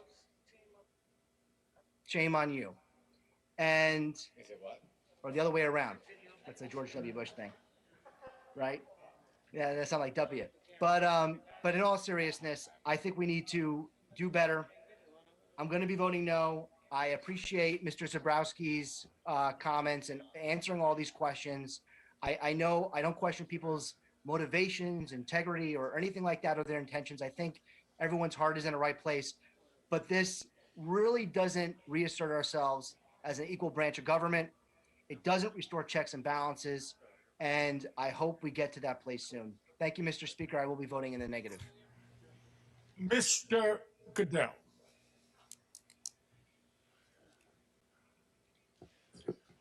Thank you, Mr. Speaker. When I rise, it's a good sign for the legislature because on an extensive debate, that means we're almost done. You'll do anything to get a claim. And as a special courtesy, I will try to keep my comments brief. After several hours of debate, it's clear that many of us agree on many issues. As the title of this bill states, it relates to the termination of certain executive powers by the legislature. And those certain powers are the power of the executive to issue new directives. And I can safely say that all of my Republican colleagues, and undoubtedly most of my Democrat colleagues, agree with the desire to terminate the power of the executive to issue new directives. But the title could just as equally and accurately have said, relates to the continuation and extension of certain executive powers by the legislature, because that's also true in this bill. It continues all existing executive orders and and directives. And as we've heard, that's hundreds of them. Indeed, the existing directives touch almost every aspect of every New Yorker's life. So it continues the executive power on an extraordinarily broad way. Now, those of us from the countryside, when we have a situation like this, we often say, you know, if you're continuing all the executive orders and just not letting new ones come into play, it's a little bit like shutting the barn door after all the cattle have left. And that means there are so many executive orders and directives out there now, to say that we're not going to put up for any new ones is almost meaningless. Not entirely meaningless, but almost. And of course, this legislation continues and extends our reliance on the good faith, integrity, and ability of our governor and our health commissioner to put people's lives ahead of power, ahead of politics. And many of us on both sides of this aisle have deep, deep, deep concerns whether our governor is capable of putting public policy and people's lives ahead of political campaign contributions, book sales, public perception, or other issues. So what's a no vote mean? A no vote on this legislation means we're not willing to continue and extend the governor's powers and his ability to modify, extend, strengthen, or even adjust in many ways hundreds and hundreds of directives. We're not willing to do that, and we're not willing to sign off on an unlimited extension that ends only when the governor himself decides he's had enough. A no vote means that we as a legislature have 8 weeks to come up with a better alternative, because the existing directives will continue for another 8 weeks, or can.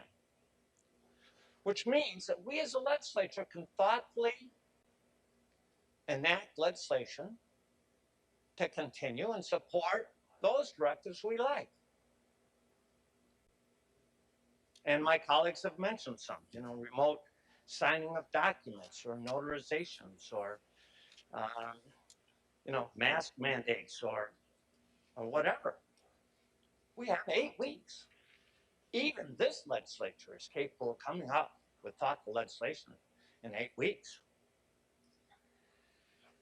And we can also pass legislation as needed to authorize others who have more knowledge, skill, and ability than we do to also act in ways to protect the public health, including the thousands and thousands of highly capable and dedicated local health department officials.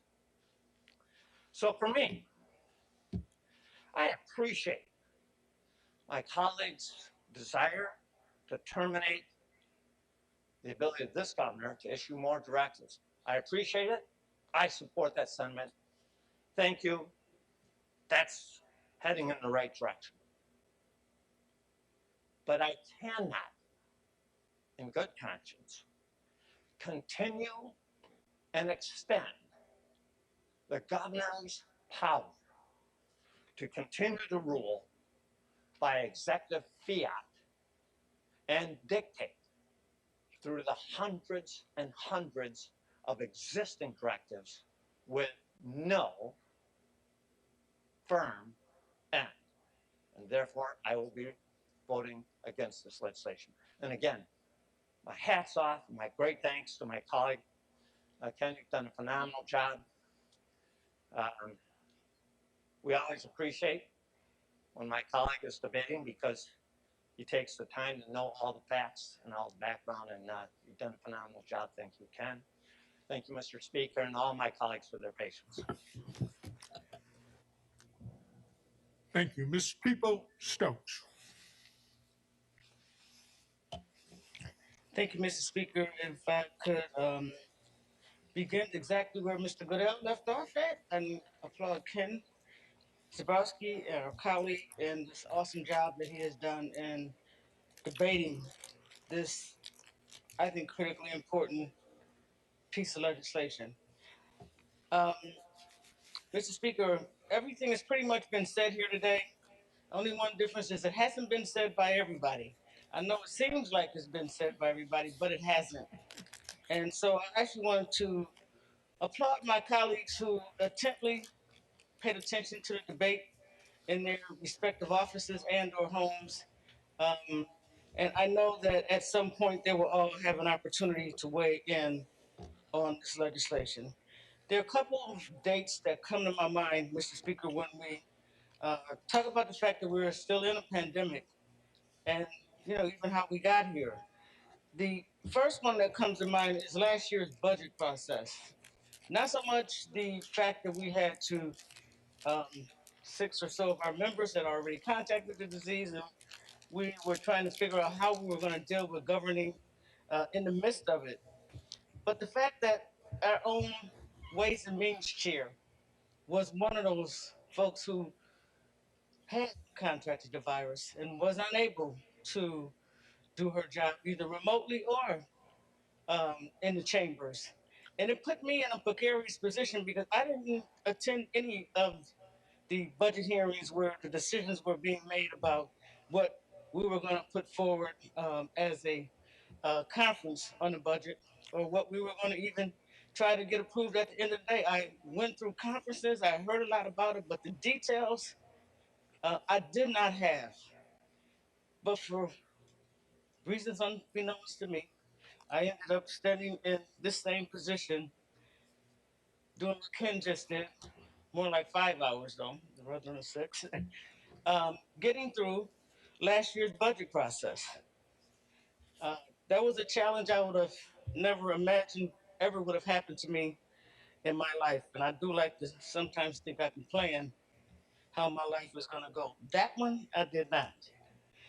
The second one I want to mention that I think brings some light to where we are today is in late spring, at the beginning of summer, some of the citizens in and around the community of Buffalo decided that they didn't want to wear a mask. They didn't want to be told when they can go to a restaurant. They wanted to have all their liberties intact.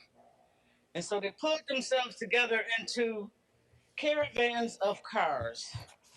They started having parades, if you will, in downtown Buffalo, and rallies with Confederate flags, like taking back their country.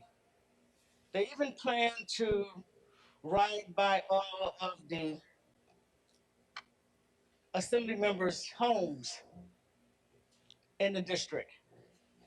And some people's neighbors organized and shut their street down, just literally put cars in the way so they couldn't get down there and harass the whole neighborhood because they wanted to speak and weigh in with an assembly member. By the way, I think they changed their mind about coming to my house once they found out what neighborhood I lived in. I was okay with that.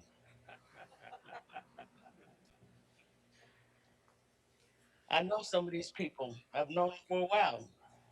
I know they're all licensed, and I don't know if they were carrying or not, but I know that they are licensed. And people have a right to speak out how they feel about things.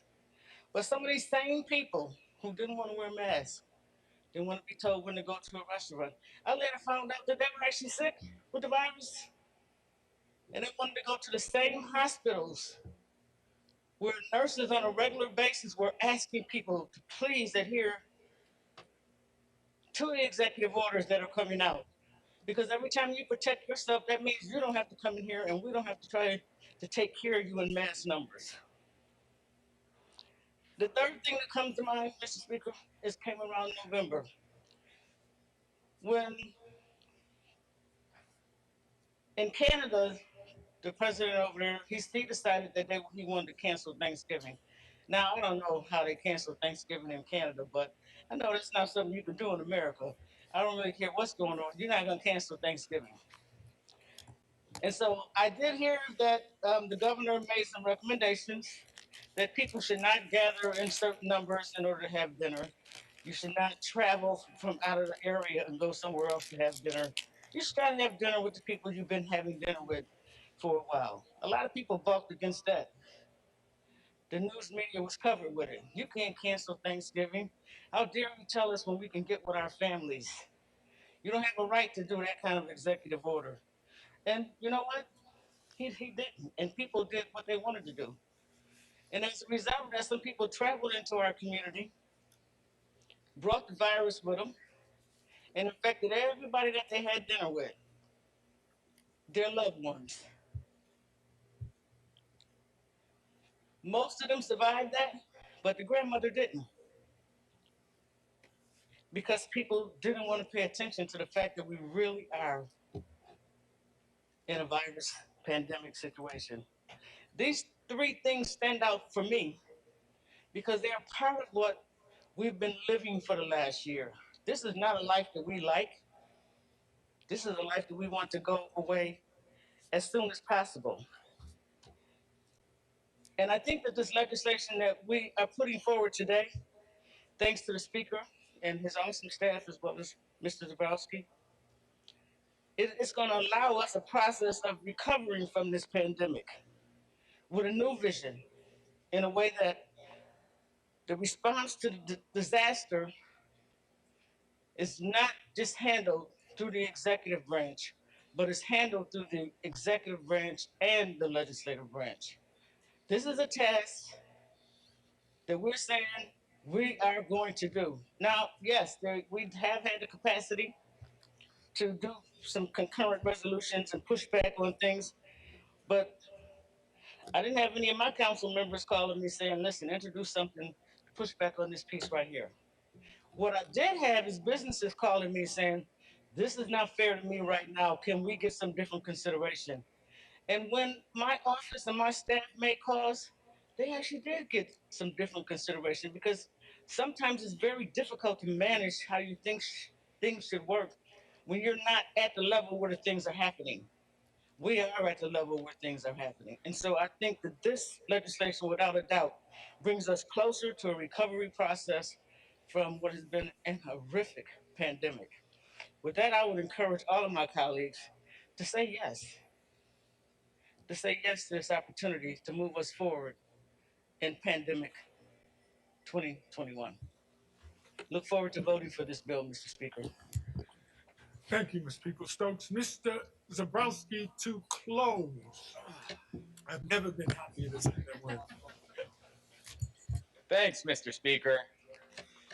I want to thank all my colleagues on both sides of the aisle for what has been a robust discussion both today and for many days. I want to thank the staff who time and time again just puts in such tremendous work and such tremendous hours, whether it's on the budget, an issue like this. I don't know what we would do without them. And I want to thank Speaker Hasty for sponsoring this bill, for forging a consensus on a difficult topic and what has been an absolute hurricane of policy mixing with politics. I think there is a lot that we can all agree on in this bill. The governor, it does a lot of things. The governor should not be able to issue any directives, any new directives. I think that's something that, you've seen consensus across the aisle from The legislature should have the authority to revoke the emergency declaration. You know, my colleague earlier mentioned this, and perhaps we didn't focus on it enough because that's something that is established just not for COVID-19, but going forward. I think that's an important piece of legislative prerogative that's been established. Municipalities need to be re-empowered. Legislature needs to be re-empowered. The public needs to be re-empowered. Decisions should be based upon data and science, and that should be available to both us and the public. The executive orders in existence need to be critically reviewed. Now, we may disagree on how, but I think there's consensus that they should be reviewed and possibly amended, possibly revoked, and possibly left to expire. Those that we have chosen to remain need to be in an orderly and understandable format that breaks down the labyrinth that it is today. And I think the legislature must, retain the power to revoke unacceptable executive orders. I think we all agree on these things. And I believe this bill addresses most of these things. Or I think the bill addresses all of these things.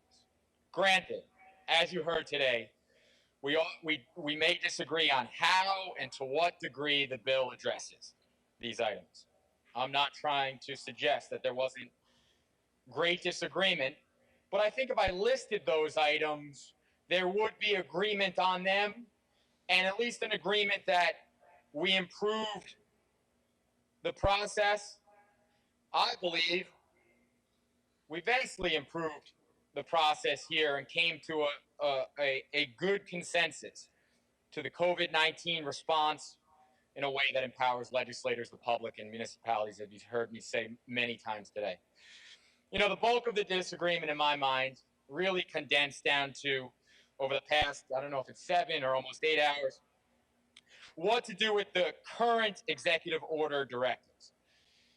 Now, you've heard me say and other folks say that believe the minority wants to revoke these powers immediately, albeit throughout the debate, many of my colleagues on the other side of the aisle have suggested that they would affirmatively put forth bills or support bills that put back some of the directives. So I want to be accurate. The majority puts forth a different process, a process where the existing directive shall be reviewed with an eye toward data and science, and sometimes revoked, sometimes modified, sometimes left to expire, and at times superseded within our own prerogative of legislation. This has been a robust disagreement, but I believe there is a lot of agreement. A lot of people spoke about the same things, but when it comes down to these existing directives, we've put forth 2 possible ways forward, 2 possible scenarios, and I believe the one that Speaker Hasty sponsors in this bill is the best way to go. Now, some of these directives, I just want to reiterate, deal with health, deal with limitations. Some of those are controversial. But as I said earlier, others deal with a broad range of issues. Now, I've read them at some point, from banking documents to late fees to electronic signing of documents to face coverings to testing procedures to professional licensing to sale of alcohol, scope of practice, testing,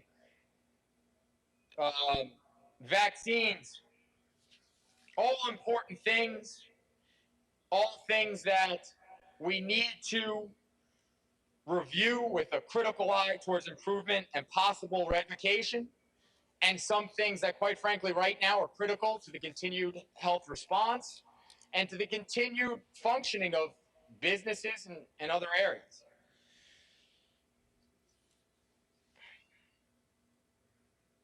My colleagues, this has been a contentious debate, but I think a productive one.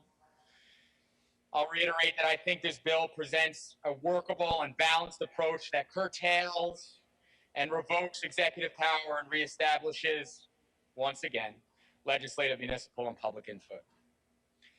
I would ask that all my colleagues support it. I think it's the right way to go. But I would ask for those that do and those that don't, if and when this becomes law, let's use the powers. Let's use the process. Let's use those things in this bill to the maximum extent possible to forge a consensus that responds to the issues in all of our communities, upstate, downstate, east, west. I know that there's a lot of partisan divisions in the state, certainly in this country, many times in this House. And maybe I'm naive at times, but throughout this process, throughout this pandemic, I've absolutely been on countless remote meetings, conference calls with members the other side of the aisle. And our concerns have aligned a lot of the times. This pandemic has unfortunately had a partisan divide in this country that I believe is just indefensible. But here in New York State, there really has been a good amount of consensus, especially in the areas where we're responding directly to our constituents. So while I want everybody to vote yes, whether you vote yes or no, let's work together. Let's try to make it work. Let's guide New York out of this crisis. Let's balance the public health and the economy, and let's demand that actual science, actual data, and empowering the hard-working New Yorkers in all of our districts is a priority. Thank you, Mr. Speaker. Thank you, Mr. On the motion by Mr. Hasty, the Senate bill is before the House. The Senate bill is advanced. Read the last section. This act shall take effect immediately. The clerk will record the vote on Senate 5357. This is a party vote. Any member who wishes to be recorded as an exception to the conference position is reminded to contact the majority or minority leader at the numbers previously provided. And all members, please put on your cameras. Mr. Goodell. Thank you, sir. And I would also remind my Republican colleagues, if your camera is not on, please make sure you're not doing anything embarrassing and then turn on your camera. My Republican colleagues and I will be generally voting in the negative on this bill, but those who would like to vote in the affirmative should contact the minority leader's office. Thank you, sir. Thank you. Ms. Peoples-Stokes. Mr. Speaker, just to remind our colleagues that this will be a vote in the affirmative for this piece of legislation, and colleagues desiring to vote as an exception should please feel free to contact the majority leader's office, and we will. Thank you. Mr. Burdick to explain his vote.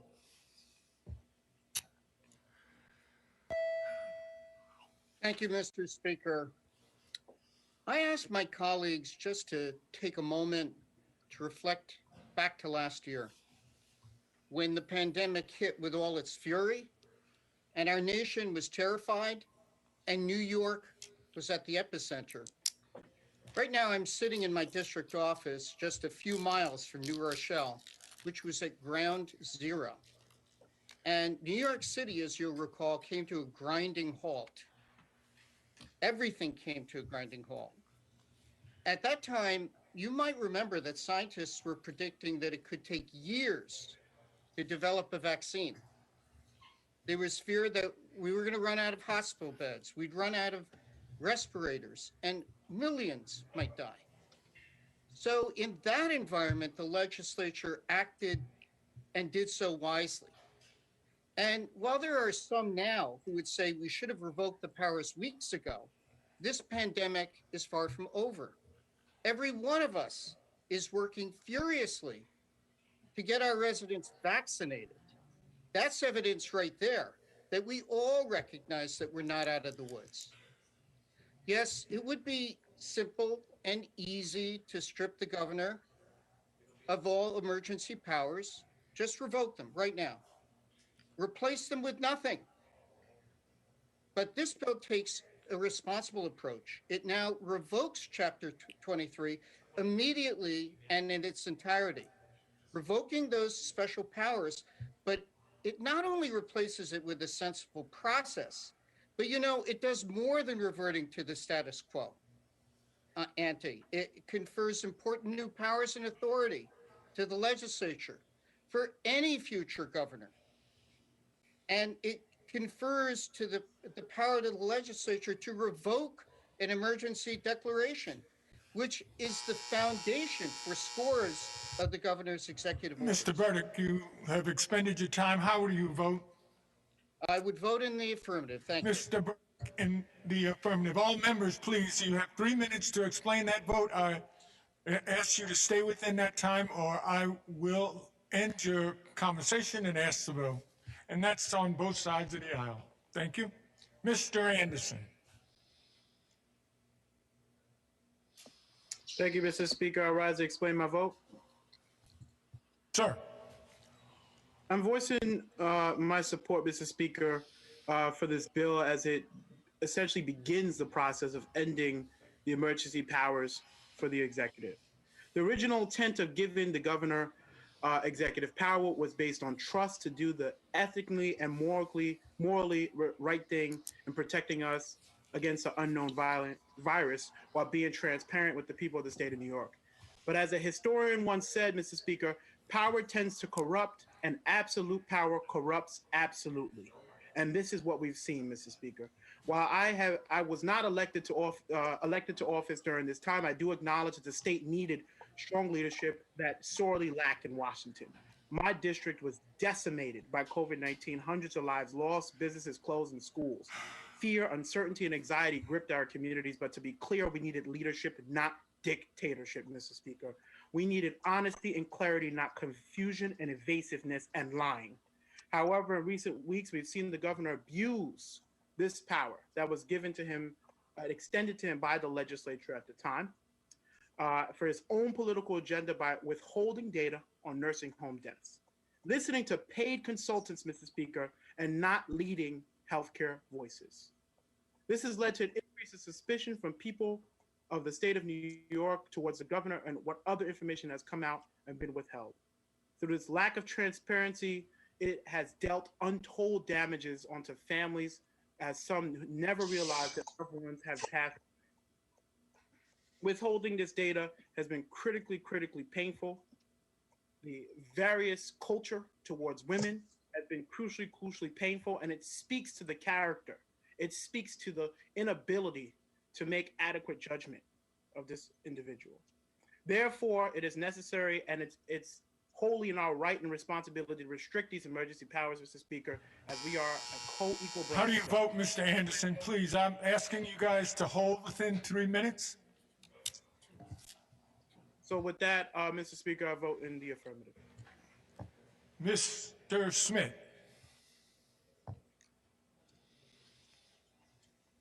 To explain my vote, Mr. Speaker? Proceed. Make no mistake, the only reason we are voting on this bill today is because of the Assembly Minority Conference and our relentless push for accountability in state government.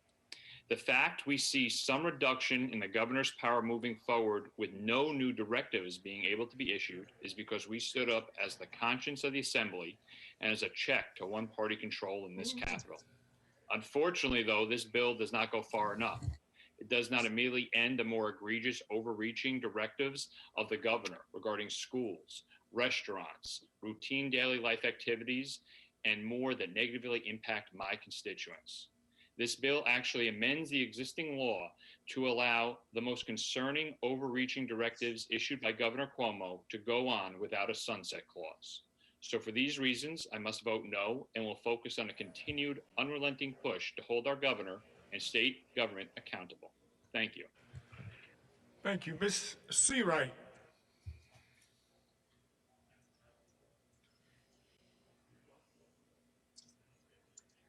Thank you, Mr. Speaker. I'll be quick I know it's been a long day. I want to thank my colleague, Chairman Zabrowski, and also just state that I'm supporting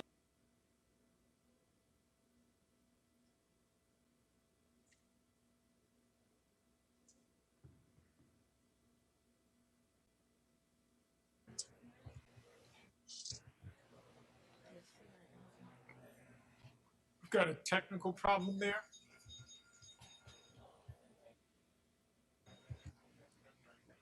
Well, Can you hear me? now we're straight. Go ahead, Mr. Wright.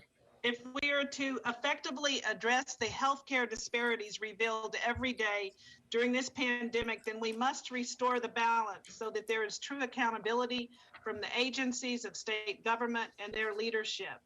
There must be a partnership with genuine input and oversight so that we may see the dawn of an economic revival for all our people, especially those who have suffered most.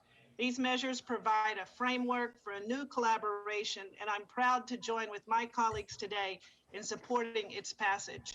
I vote in the affirmative. Thank you, Mr. Speaker. Thank you. Mr. Rodriguez. Thank you, Mr. Speaker, and the sponsor for the opportunity to explain my vote. I think it's very important that, during this moment that we consider where we were. And I think the pandemic is one of those circumstances where there was need for a coordinated response, one that encompassed all of the parts of New York State to be able to deal with providing PPE equipment, to make sure that there's a coordinated health response, and that we are still in the midst of the pandemic. And that response, both not just in this moment of continuing to deal with the coronavirus, but as we focus on recovery, requires important actions that remain coordinated. But coordination also means that we have the right to participate as a legislature and to influence the policies that are there. It does not remove the power of the executive branch. The executive branch exists and will continue to do so. But what we're able to do today is to ensure that directives provide the right level of legislative participation and local input to make sure that our future recovery, as we slowly make our way through the pandemic, is in fact one that reflects the voice of the people across the state. As a result, I thank the sponsor for the thoughtfulness in terms of making sure that we maintain the balance of new directives and the input of the people and us as representatives of the people. And as a result, we'll be voting in the affirmative. Thank you. Thank you. Mr. Ra to explain his vote. Thank you, Mr. Speaker. I just quickly want to, again, note the issue here that I find with regard to directives and our ability to cancel executive orders. In the general public, I always hear people kind of use all these terms interchangeably. But the bottom line is we have executive orders that both have suspensions of laws and also have directives. And the directives are what's being taken away here. Now, the suspension of law power predated last March. But I think if we learned anything over the last year, it's that even going back to what was in place before probably shouldn't happen. There needs to be more accountability, transparency, and an ability for the legislature to have a role with regard to these things going forward. So, while I appreciate that we're here and trying to take some action, it's really going to be about results and what we do in the future. Are we going to act to get rid of some of these arbitrary directives?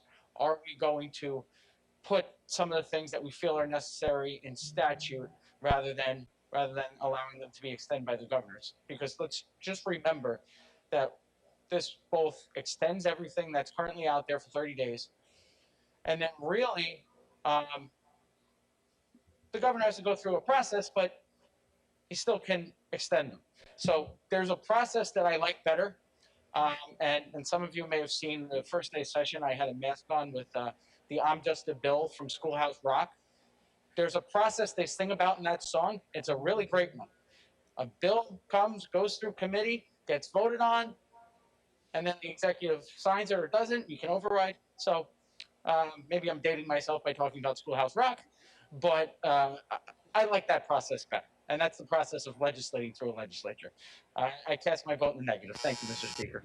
Thank you, sir. Mr. Stern. Yes, thank you, Mr. Speaker.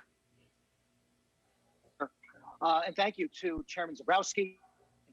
And thank you to the Speaker for your time and your efforts to listen and to hear our concerns and the concerns of our communities. And although this public health and economic crisis is not over, significant progress has been made, and it's time for our local community leaders to have a more active role to ensure our neighborhood schools, our small businesses, and all that we hold central to our lives can open quickly and operate safely. Mr. Speaker, I'm voting yes. I'm voting yes for science, I'm voting yes for data, and I'm voting yes for process to support the recovery of our economy and our communities. Thank you. Thank you, sir. Mr. Pichardo.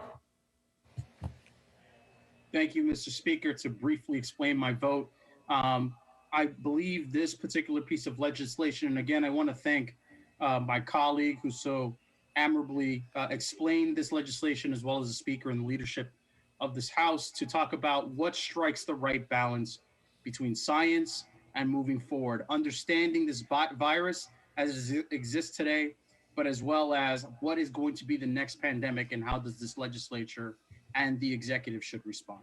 Again, we focused on the here and now, but also towards an eye in the future and making sure that when the next pandemic hits, we have a blueprint to respond and use our legislative authority to make sure that not only we are part of the process, we are also part of the solution. And with that being said, Mr. Speaker, I will be voting in the affirmative. Thank you, sir. Thank you, Ms. Griffin. Thank you, Mr. Speaker, for allowing me to explain my vote. Today, we have taken one enormous step in addressing transparency and returning power to our localities and elected representatives. Rather than playing politics, which is irresponsible when people's lives are at stake, I am proud to support a proactive and pragmatic plan to immediately revoke the governor's far-reaching emergency powers and reestablish a clear balance at this critical point in the pandemic. In order to prioritize the well-being and safety of the New York State residents, it is essential for the legislature to make discerning decisions regarding the specific provisions that are vital and need to be maintained, as well as to terminate ones that no longer make sense. We owe all of our essential workers, loved ones, and residents who have sacrificed so much, or those that have lost loved ones, to maintain safety while we recover and build back New York State. Thank you to my colleague Ken Zabrowski and the staff for their hard work, and to the Speaker for bringing this bill to the floor. I vote in the affirmative. Thank you.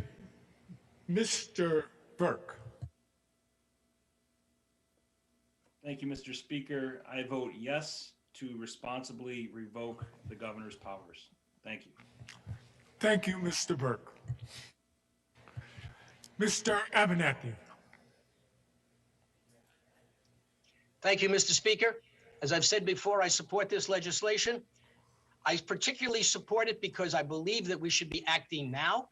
We should not wait until April 30th, which is the governor's time frame. We should be acting on the legislature's time frame, which is now.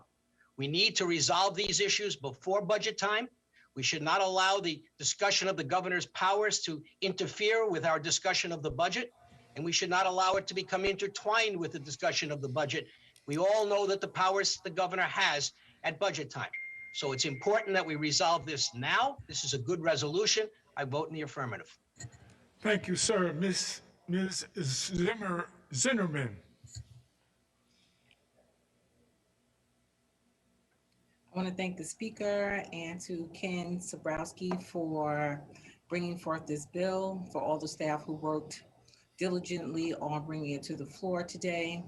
I've listened throughout this day to both sides. I want to thank all of my colleagues for their remarks. As a first-term legislator, it was informative to hear all sides, to hear from your constituents through your voices today. I will be voting in favor of this bill because I believe that it was time to revoke these emergency powers. I was not here at the time when the decision was made, but I trust and believe my colleagues when they say that it was necessary. We all lived through the coronavirus and what it's still doing to our communities. At this point, however, we know what to do. We have voted, and we are voting to revoke the governor's powers. But I want to say this: we have not abdicated any responsibility to the governor today. Each and every one of us, all 150 of us, have a voice. We've heard from our constituents. We know what the science is. We know what we need to do to responsibly open our cities. And we need to work together and set policy aside and really focus in on doing what we need to do to make sure that our communities are safe and that we can reopen responsibly. So again, I thank the speaker and I thank my colleagues for their thoughts today and for those who have voted in support of this bill. Thank you. Thank you.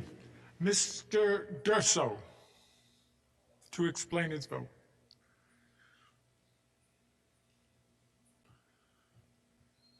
Thank you, Mr. Speaker.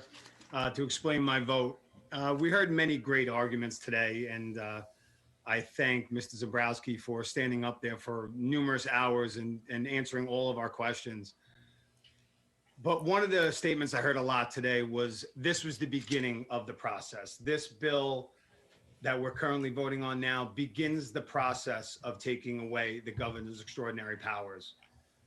That's why I have to be in the negative on this, because remember how this day started, which was this chamber voting no on an amendment to take away all his extreme powers. We're now voting on a bill to take away some. That's not how this day started. I don't feel like this is how the day should have ended. We needed to finish the job. And I don't believe that this bill does that. And that's why I'll be voting in the negative. Thank you, sir. Mr. Tanusis. Thank you, Mr. Speaker. To me, this bill doesn't go far enough to restore New York to a representative democracy. This bill repeals the original expiration date of April 30th. The governor still has the power to extend or modify the directives that affect our daily lives. It still limits our small businesses, many of whom are in financial ruins, our restaurants, our churches, our schools, and other establishments. Although I commend the sponsor's motivation and his very impressive presentation today, I will be voting in the negative on this bill. Thank you very much. Thank you, sir. Ms. Simon.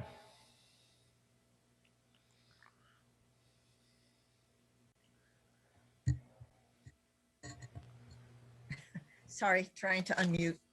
To explain my vote, Mr. Speaker. When we acted last year to expand the governor's already very substantial executive powers during a time when no one knew what we would be facing or for how long, and we all still believed that COVID, for example, was transmitted primarily on surfaces and was not airborne, we did so responsibly and because we cared and we knew we had to act quickly. We have learned so much since that time about COVID, about ourselves, about our resilience in the face of an unremitting virus made worse by the partisan politics of noncompliance with basic precautions such as masking. And all of us have seen the vast inequities laid bare by this pandemic. And while a vaccine is now available and its distribution is improving, we are still in the midst of a pandemic. We still need a coordinated and balanced response, and this bill is a responsible and balanced effort to withdraw the additional powers given to the executives, such as his ability to issue directives. I want to thank the speaker, our hardworking staff, commend my colleague, Mr. Zabrowski, for an excellent, albeit lengthy, debate. And together we have stood up for the balance of power, for transparency and accountability, and for the people of the state of New York. I'll be voting in the affirmative. Thank you. Thank you. Mr. Brown. Thank you, Mr. Speaker. I appreciate the opportunity to explain my vote. I've listened to the debate all day, and I will tell you, I do not believe that this bill is necessary. And it's not that it's not necessary because we're not still dealing with the virus, but it's not necessary because we have procedures, policies, laws, and a constitution in place that anticipated dealing with an emergency situation like this. So it's not a matter of we're saying that the virus is over. We're saying that the exigency has receded. We're saying that the governor is not the only person needed to respond to this. And when I listened to debate and I heard how this is a balanced approach, and when you read the legislation and find out that ranking members of the committees are not being notified, only the chairman and the leadership, I don't know how you could say it's a balanced approach. I believe that the policies and procedures are in place, that a message of necessity would equally do the same thing that, and better than this legislation would do. Because this legislation does not get to the heart of the matter, which is restoring the legislature to a co-equal branch of government. I want to thank you for the opportunity to speak. I'll be voting in the negative. Thank you, sir. Ms. Miller. Thank you. You know, when it comes to public health and the well-being of our constituents, I believe all of our voices should count, all of ours. Even the bill that we're voting on right now, it should have been a process of all of the legislature, all of us together. When we do public hearings, when we had our hearings, we all have opinions. We all have something worthwhile. We all know our districts. We all should have had input. And I only hope and pray that moving forward, the majority is willing to listen to our voices, to consider our voices, and welcome our input. We should be collaborating together, not apart. This is not one side versus the other side. COVID doesn't know party, doesn't care party. So we shouldn't be making this party. This should have been all of us working together. So like I said, I just pray that moving forward, this is something that we can learn from this as well, and maybe work collaboratively together to undo some of these directives that don't need to be in place anymore. Thank you. Thank you. Mr. Dinowitz. I want to thank our speaker and the chair of our Governmental Operations Committee, who did an amazing job today. I appreciate the time and the work that they and so many others put in to bring us to where we are today. I believe we are acting responsibly today, and we're acting in a timely fashion. I also think that a no vote today is a vote for the status quo. If you think that this bill doesn't go far enough, a no vote means you don't want to go anywhere at all. So I would urge everybody to vote yes, and I vote yes today. Thank you, sir. Mr. Tang. Thank you, Mr. Speaker. To explain my vote. In the name of science, transparency, not playing politics, that's what I've heard from the other side today. But I'm truly sorry. That's exactly what has been said. This is nothing more than political cover and the rejection of an amendment that would have done everything. I asked the question that had the governor not come under scandal, would this bill ever have come to the floor? My guess is probably not. So a bunch of garbage, to make it quite simple. For those reasons, I will be voting no, and I urge everyone to vote no. Have the courage that Senator Biaggi and Assemblymember Kim have. Have the courage. Do the right thing. Are there any other votes? Announce the results. Ayes 107, noes 43. The bill is passed. Ms. Peoples-Stokes. Mr. Speaker, do we have any further housekeeping or resolutions? We have neither housekeeping nor resolutions, Ms. Peoples-Stokes. I now move that the Assembly stand adjourned and that we will reconvene at 2 p.m. March the 8th, Monday being a session day. The Assembly stands adjourned.